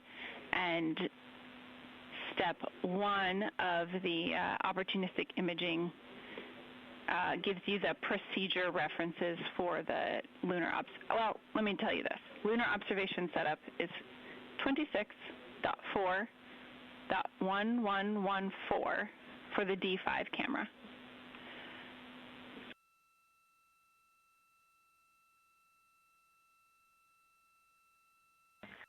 All right, Jackie. We were having a little bit of a conversation in the cabin for the first part of that, but I think you just would like me to set up those 2 cameras for lunar imaging, reference 36.4.1114. Yeah, 26.4.1114 is the D5 version of the lunar observation setup.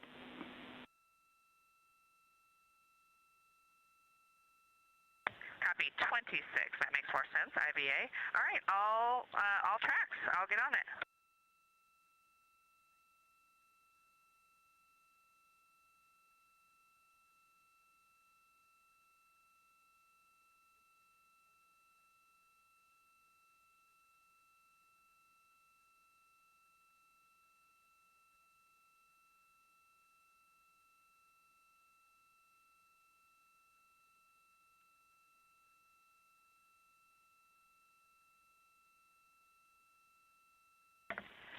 Jackie, one question back to you about when do you expect we might be able to use toilet again? Yeah, I understand the question. The teams are talking about the signature, and they are actively meeting to get you a forward plan as soon as possible. But it's maybe another hour before we can get back to you with a forward plan.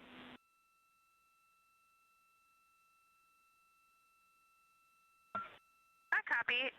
Would you authorize one use of the toilet? Checking.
And Integrity Houston, breaking news. We have results on the discussions down here for the tank venting, and at this time, you are go for all types of uses of the toilet.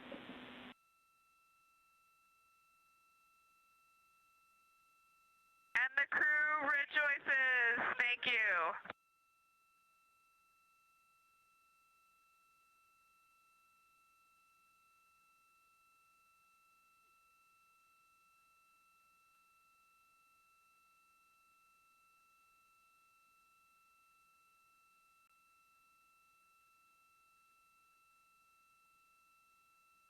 This is Artemis Mission Control in Houston, Texas. We just heard quite a bit of communication about a few different topics there between the crew currently on board the Orion spacecraft as it makes its way to the moon and the team here in Mission Control Houston. At first, they were discussing an upcoming opportunistic imaging opportunities, particularly some images that they may be able to capture soon out of the cabin windows of the Orion spacecraft of the moon. So they were moving that around in the timeline to be able to accommodate it. So they're going to begin getting set up and deploying some cameras to be able to capture the moon in its current state, as they are about 89,000 miles away from the moon and continuing to close in on the moon. About 192,000 miles now separating Orion and its crew from the Earth. And then they were also discussing a recent wastewater dump. So the Universal Waste Management System on board the Orion spacecraft, which is basically the space toilet, recently completed a wastewater dump, which is when they vent the urine overboard. And so they were able to complete that wastewater dump. They did have some issues previously with the wastewater dump. Houston integrity, timeline, final sync. I don't know if we can use the final word for the whole day, but yeah, let's talk one more time now.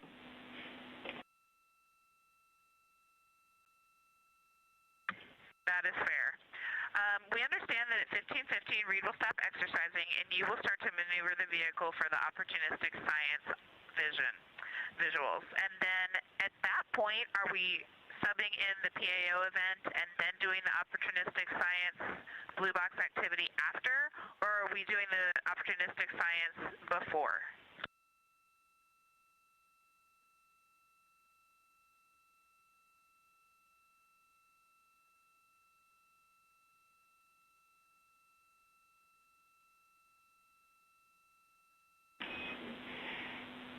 Christina, good question. We are going to jump right into the opportunistic science imaging at 05:15, or as soon as we get into attitude.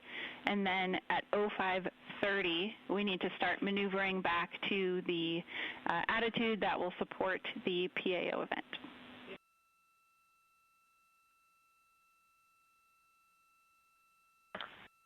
Copy. So you still envision both Victor and I doing the opportunistic science activity overall?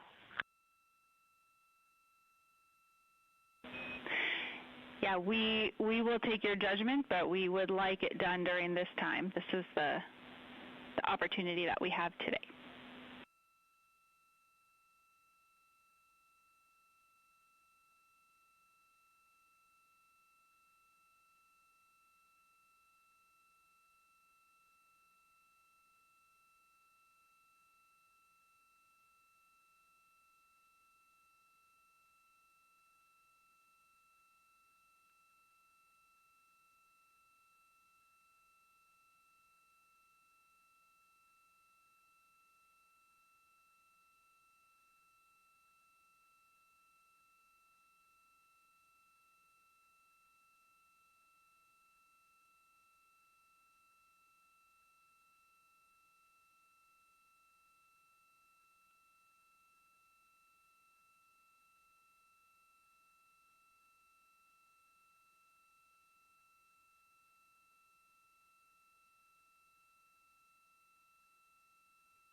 Integrity Houston for imaging and Peltor priorities.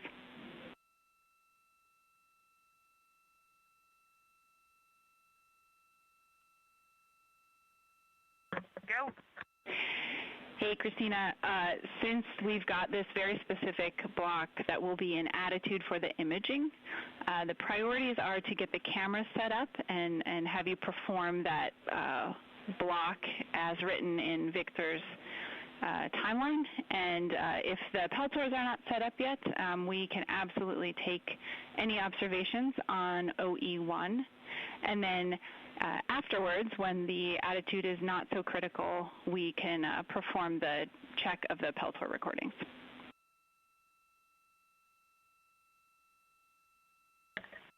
Perfect. We were thinking the same.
Houston, we are clear on exercise.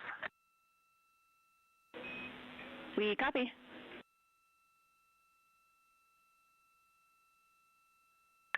And CO2 is 2.4.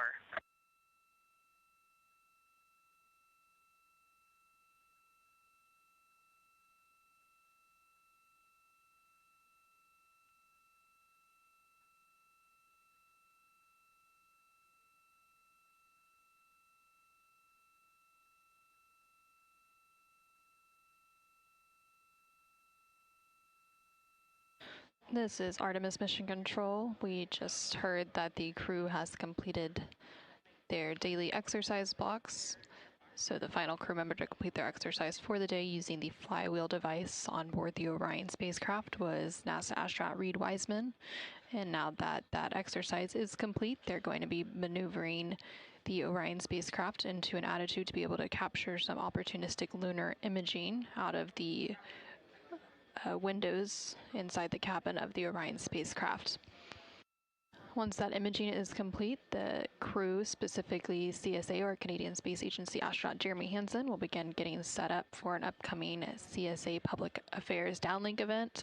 And then once that event is complete, the crew will begin winding down for the day. They will have a private medical conference with their medical teams on the ground. This is a standard conference that happens every day. And they will also have a private conference with the flight director. The flight director here currently is NASA Flight Director Diane Daly, who you can see in that bottom right-hand box on your screen. Houston Integrity for opportunistic science. Which window am I setting up?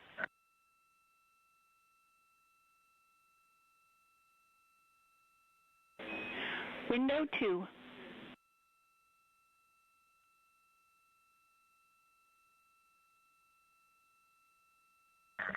Copy, thanks.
This is Artemis Mission Control. The Orion spacecraft was performing a bit of an attitude maneuver. Integrity Houston, we are in attitude, as you can probably see. And one clarification on the cameras, after using the long lens on the D5, we would suggest switching that lens to the Z9 to capture a few more photos.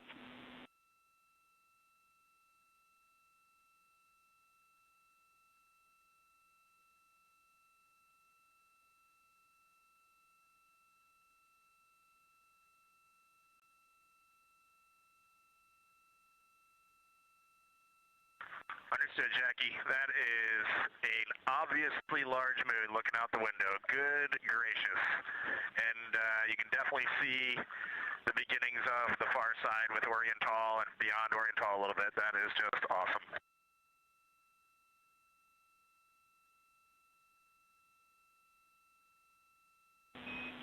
All right, some smiling folks here, and we wouldn't mind any other observations you want to share directly with us.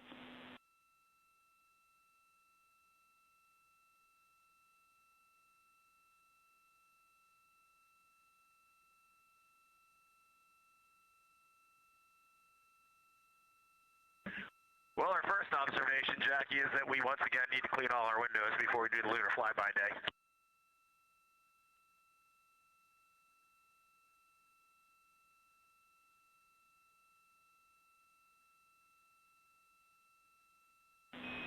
We copy.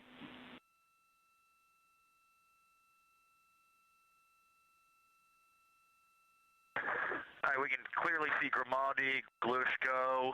We can see over to Oriental just with the naked eye. The moon is so bright just through the naked eye that it's going to take me a little while to adjust. You don't see any stars at all because the moon glow is so... I do see a couple stars as my eyes are starting to adjust to this.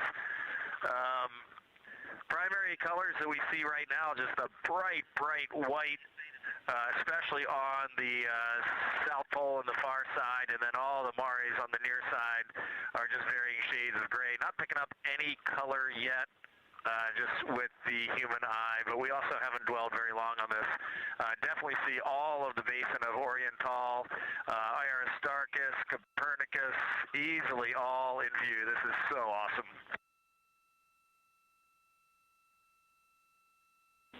We copy.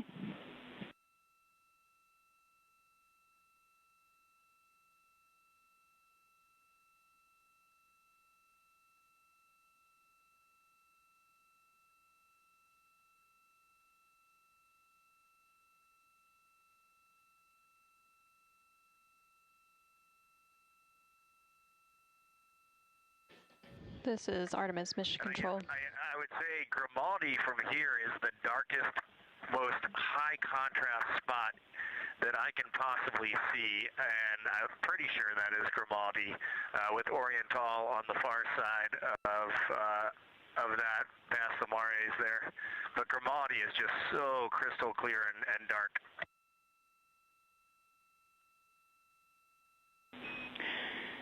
We copy all and appreciate it.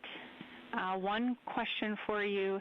If someone might have a free hand and you'd be willing to share some video of you all taking a look out those windows, I know that we would enjoy it.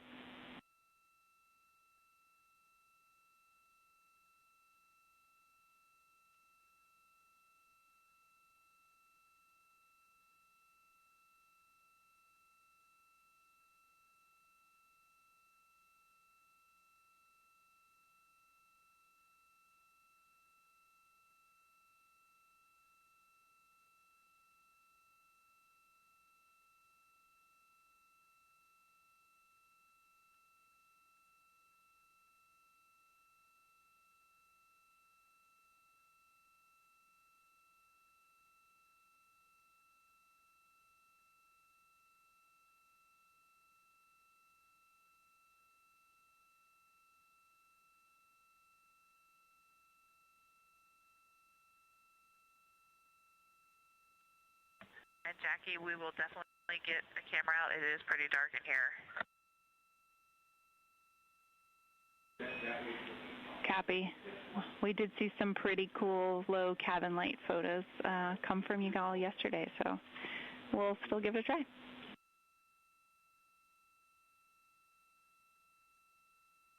Absolutely. One of the neat things that I'm seeing right now is in the sort of largest Mare field, the one that sort of makes up most of the very western side of what you can see on the near side. There is a giant, it's much more obvious now that one of those Mares is a huge basin, because it's just right now it's kind of at the 1 o'clock position, and I don't know the name of that big one. It's basically just west of where Serientatis and Tranquillitatis are, but it is phenomenal. And the moon we are looking at is not the moon you see from Earth whatsoever.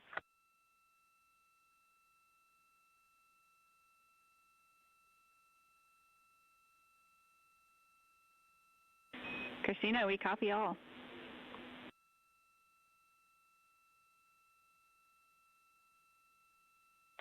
And Victor is absolutely mesmerized by Oriental through the 400 lens. He says that not only in Oriental, but all around the basin, you can actually see the terrain. It's not an albedo change.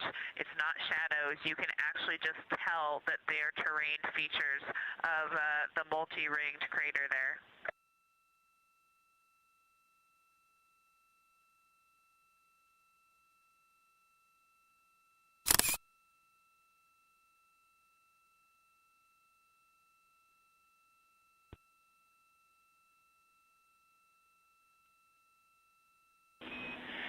Christina, we copied all of Victor's Oriental observations. That sounds amazing. And we think, based on your description of the basin that you saw, that is Imbrium.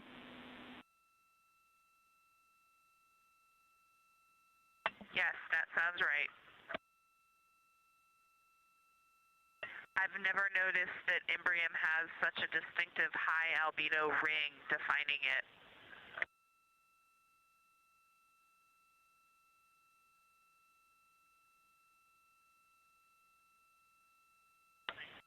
Also worth mentioning, we do apparently have a full moon. We can't detect any terminator at all. It looks like full limb all the way around. We copy, and thanks for sharing some cabin video. And unfortunately, in this opportunistic imaging pass, we've got just about 2 minutes before we'll maneuver back to get set up for the event.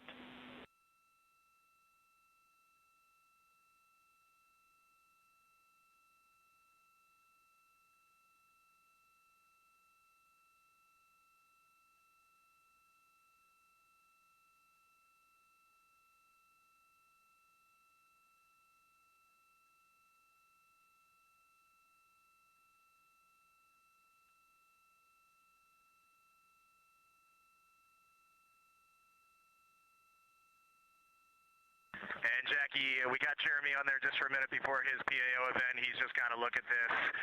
As soon as I put my hands on the 400, it's just, you know, I'm not one for hyperbole, but it's the only thing I could come up with. Just seeing Tycho, there's mountains to the north. You can see Copernicus, Rainier Gamma. It's just everything from the training, but in 3 dimension, and absolutely unbelievable. This is incredible.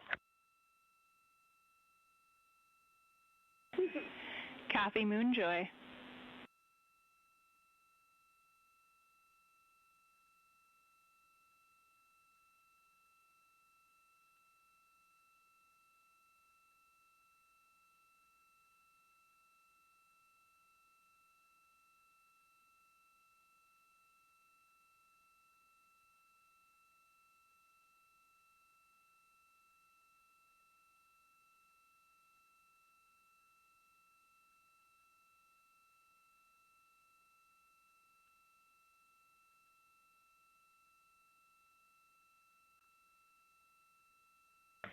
In Houston, I can tell you that Christina now has the 400 millimeter, and she also is the queen of hyperbole. It's incredible.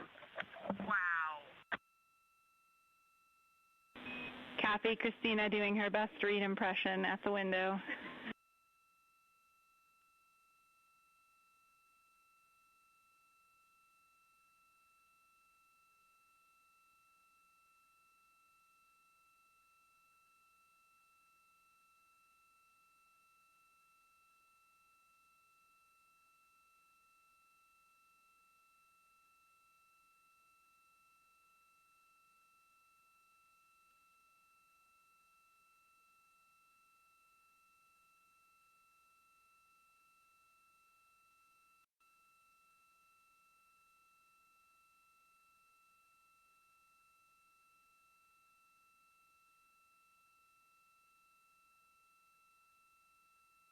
This is Artemis Mission Control. Houston, we won't have a good scene check, but can we just make sure that we're streaming the HDMI and get a sound check from you guys?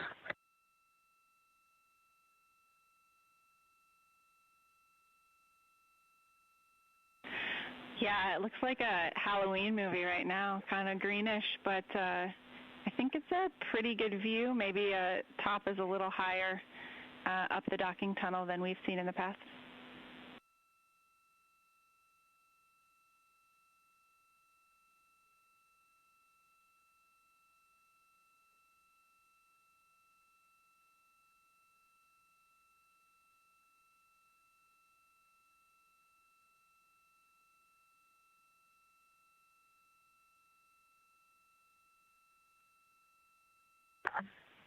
And Jackie, if you're clear on the PAO setup, a couple more observations. Yep, we are maneuvering. There's a little bit of in and out comm, but we'll take your observations.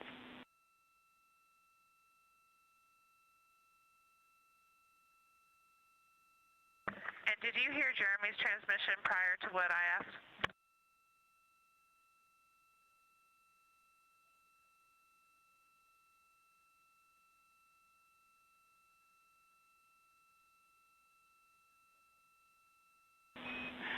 Integrity Houston, we had some in and out comm as we maneuvered.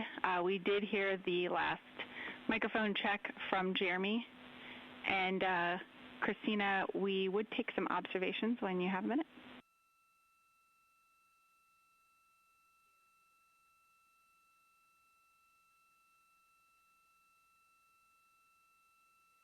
Yeah, I just wanted to make one kind of correction to what I mentioned before. I do think that we have a terminator. It is on the far western edge. It's not actually a limb.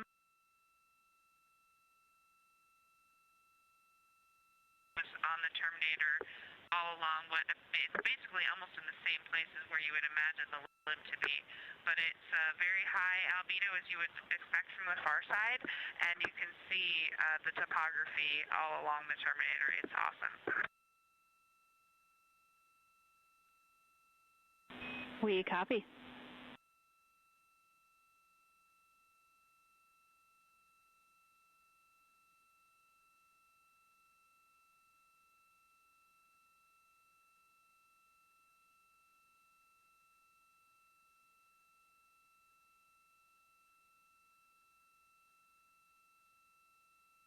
This is Artemis Mission Control in Houston, Texas. The Orion spacecraft was maneuvered to an attitude a few minutes ago to be able to capture some opportunistic imaging of the moon. So we heard some of those conversations from the crew as they were making some observations of what they were seeing of the moon out of the windows of the Orion spacecraft. You heard them referencing several craters and basins that they were seeing on the moon. One of those was Grimaldi, which is a crater and it's a large basin located near the western limb of the moon. They also discussed the Oriental Basin, which is one of the youngest of the large lunar basins. And one of the last things they discussed was the Imbrium Basin, which is the largest impact basin on the moon's near side. They're now maneuvering out of that attitude, but they were able to capture some imagery that will be downlinked to the ground and then hopefully shared out once it's reviewed. And now the crew is getting set up for an upcoming public affairs event, specifically CSA or Canadian Space Agency. Jeremy Hansen will be participating in that event.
Houston Integrity for one more observation and a question.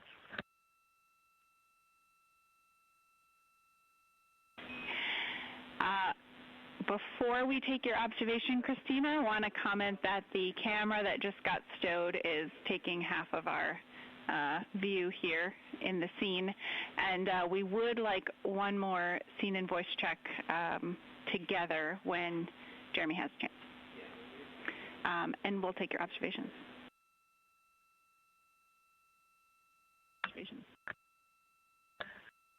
missed your very last, but other than that, copied all. Sorry, just saying that we would take those observations when it's a good moment.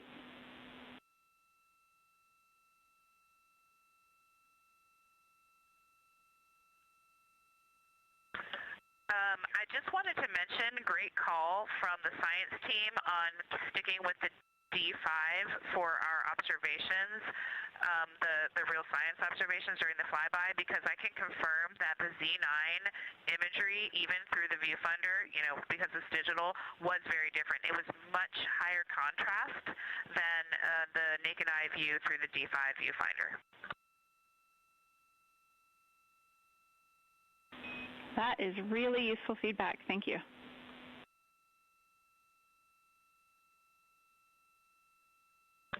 Sure thing. And I'll also mention that the Z9 could be a tool for locating targets because of its higher contrast. It's actually a little easier to see some things, but then obviously going back to the D5 for observations could be a good technique.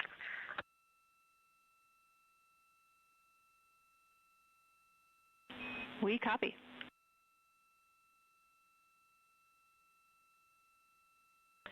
Over to Jeremy.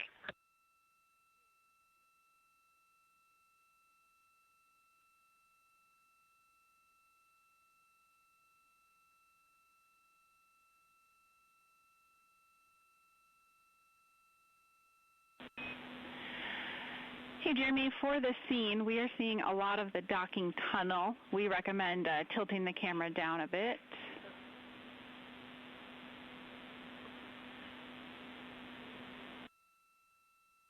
Copy. Christina just floated back there to frame it for us, so go ahead and be directive. She's pointing it right now. Yeah, we see it. That actually looks pretty good. Yeah, right there. I don't know that I can do the play-by-play with the delay, but we trust Christina.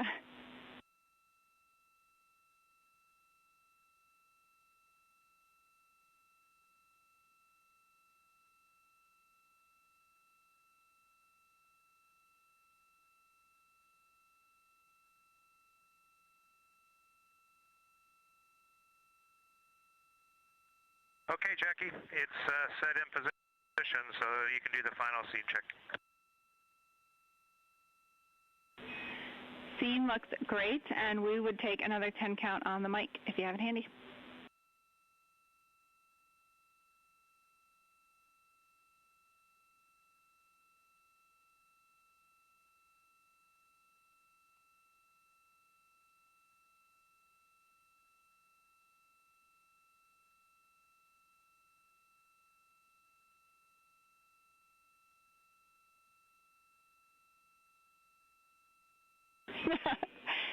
Yeah, you can pause. It's all good.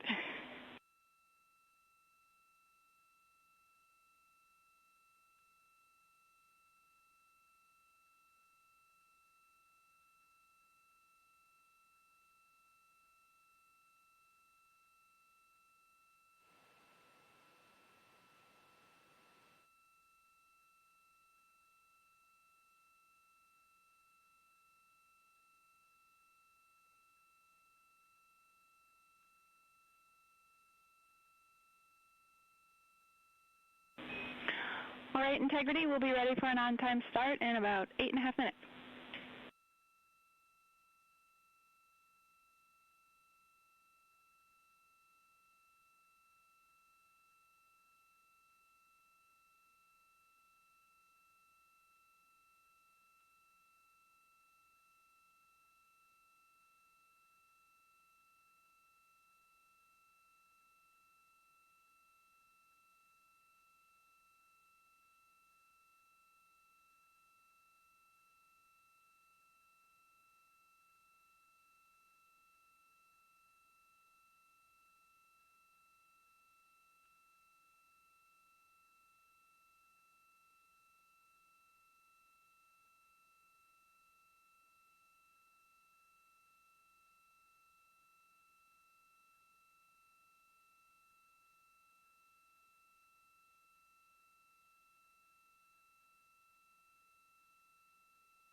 Houston integrity for altitude reference change moment. Go ahead.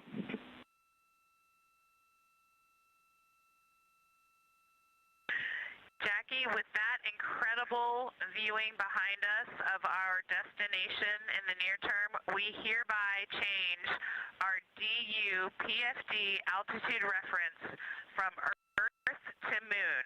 We are currently 76,362 nautical miles from the Moon. And from Earth, we had been 168,000 nautical miles. Houston, copies.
Integrity Houston, your AIU is trying to steal the show here.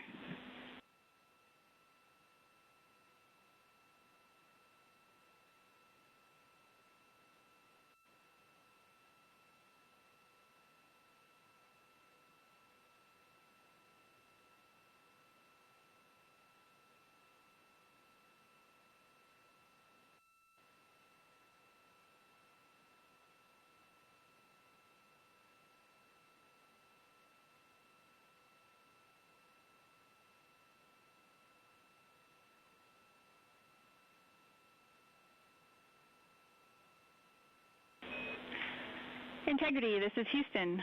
Are you ready for the event?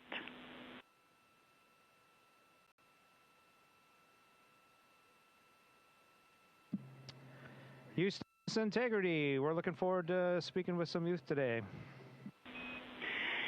Canadian Space Agency, this is Mission Control Houston. Please call Integrity for a voice check. Integrity, this is the Canadian Space Agency. How do you hear me?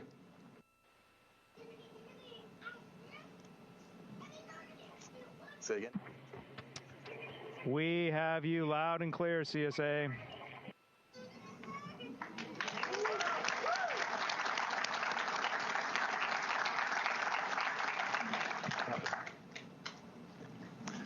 Good.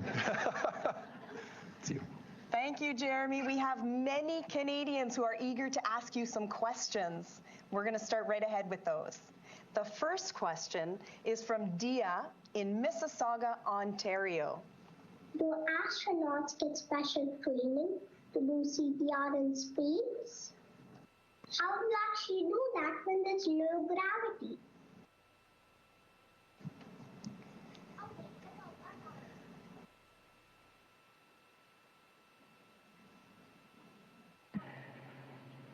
You just have to help me out with that question. Was that about CPR training? Is that what I caught? Got it. That's right, Jeremy. You're asked do you have special training to do CPR in space, and how do you actually do that in zero gravity?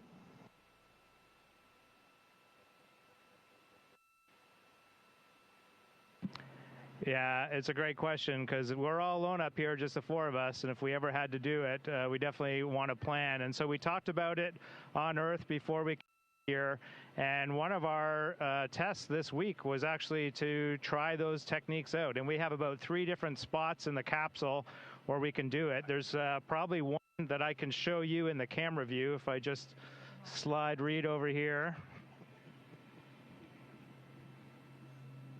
And so what I need to do is support myself and have him against something. So if I put my back here,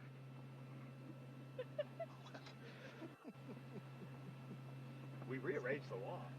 and Reed here, I can push on him. So this is one of our CPR objectives in space. This is actually not the best one, but it's the only one you can see in camera. Thanks, Jeremy. The next question is from Liam in Elsipogtog, New Brunswick. And I wonder, do you still see stars in outer space?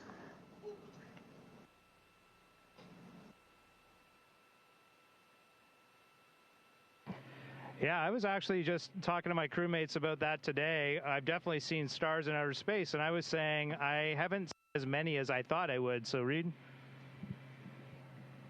We have so much illumination from the sun on the moon and the earth right now. It is hard at times to see stars. Just like when you walk out in the daytime, you see a blue sky but no stars. We look outside and we see the black space and no stars. But tonight we're going to be pointed into deep space, and we're going to turn out all the lights in the spacecraft for the first time on the mission. And if you give yourself about 20 or 30 minutes, we do this all the time on the International Space Station. Christina and I just have great fond memories of this. You'll start to see the stars, and if you give it enough time, you will see so many stars. It's hard to see the constellations because there are so many stars out there. And the coolest part of those stars is they do not twinkle at all. They are just perfect. They almost look just perfect pinpricks of light. So that is our homework for tonight, Jeremy. We are doing that. We'll take a picture. Great. We now have a question from students in Sanikiluaq, Nunavut.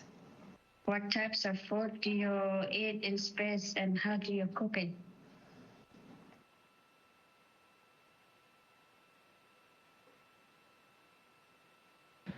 Yeah, so I've only been eating space food for a couple days here, but Christina, she lived in space for pretty close to a year. She's eaten a lot of space food, and so we have a few items here to show you. Christina, you want to help me out? Sure.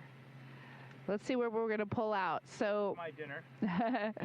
This is Jeremy's dinner, and in space you really just eat all of your food out of bags of some kind, plastic bags or little metallic bags, because we have to rehydrate a lot of our food. This is actually shrimp cocktail. And this has been rehydrated already, so we added water to it, and the shrimp soaked back up the water, and it's actually pretty tasty. This is an example of a food that has not been rehydrated yet. It got all dried out for flying up here in space, and those are green beans. So we do have to eat our vegetables even in space, but don't worry, they do give us mac and cheese.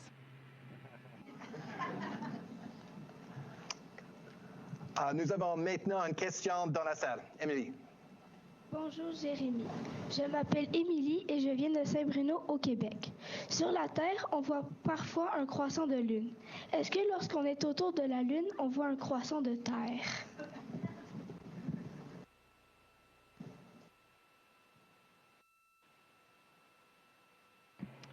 And before I answer that question, I got to go back one. Here's the maple syrup that we opened up and had at lunchtime today. So we had a little bit of Canada on board today, and I shared it with my crewmates, and I think they enjoyed that. So it was great. Pour la question, en fait, oui, on voit des croissants de la Terre, et c'est quelque chose d'incroyable pour moi. Par exemple, la journée avant le TLE, le Translunar Injection, quand nous sommes réveillés, on a vu une demi-terre. Et ça, c'était la première fois que j'ai vu quelque chose de magnifique comme ça. Et pendant cette journée-là, on a vu la Terre au complet et on a vu la Terre noire. Alors, ça, c'était une perspective vraiment unique. And the question was, do we see a crescent Earth just like we see a crescent moon when we're in space? And the reality is we do, and we've seen it all. We've seen a half Earth, partial crescent Earth. We've seen a dark Earth, and when we woke up for TLI, we saw just it looked like a bowl of Earth just sitting there for breakfast in the sky. It was really, really unique. Thank you, Jeremy. The next question is from Joel in Edmonton, Alberta. You undertook lunar geology training in Canada, Iceland, and at the Lunar Sample Laboratory facility. Are there any lunar landforms that you're particularly excited to see up close?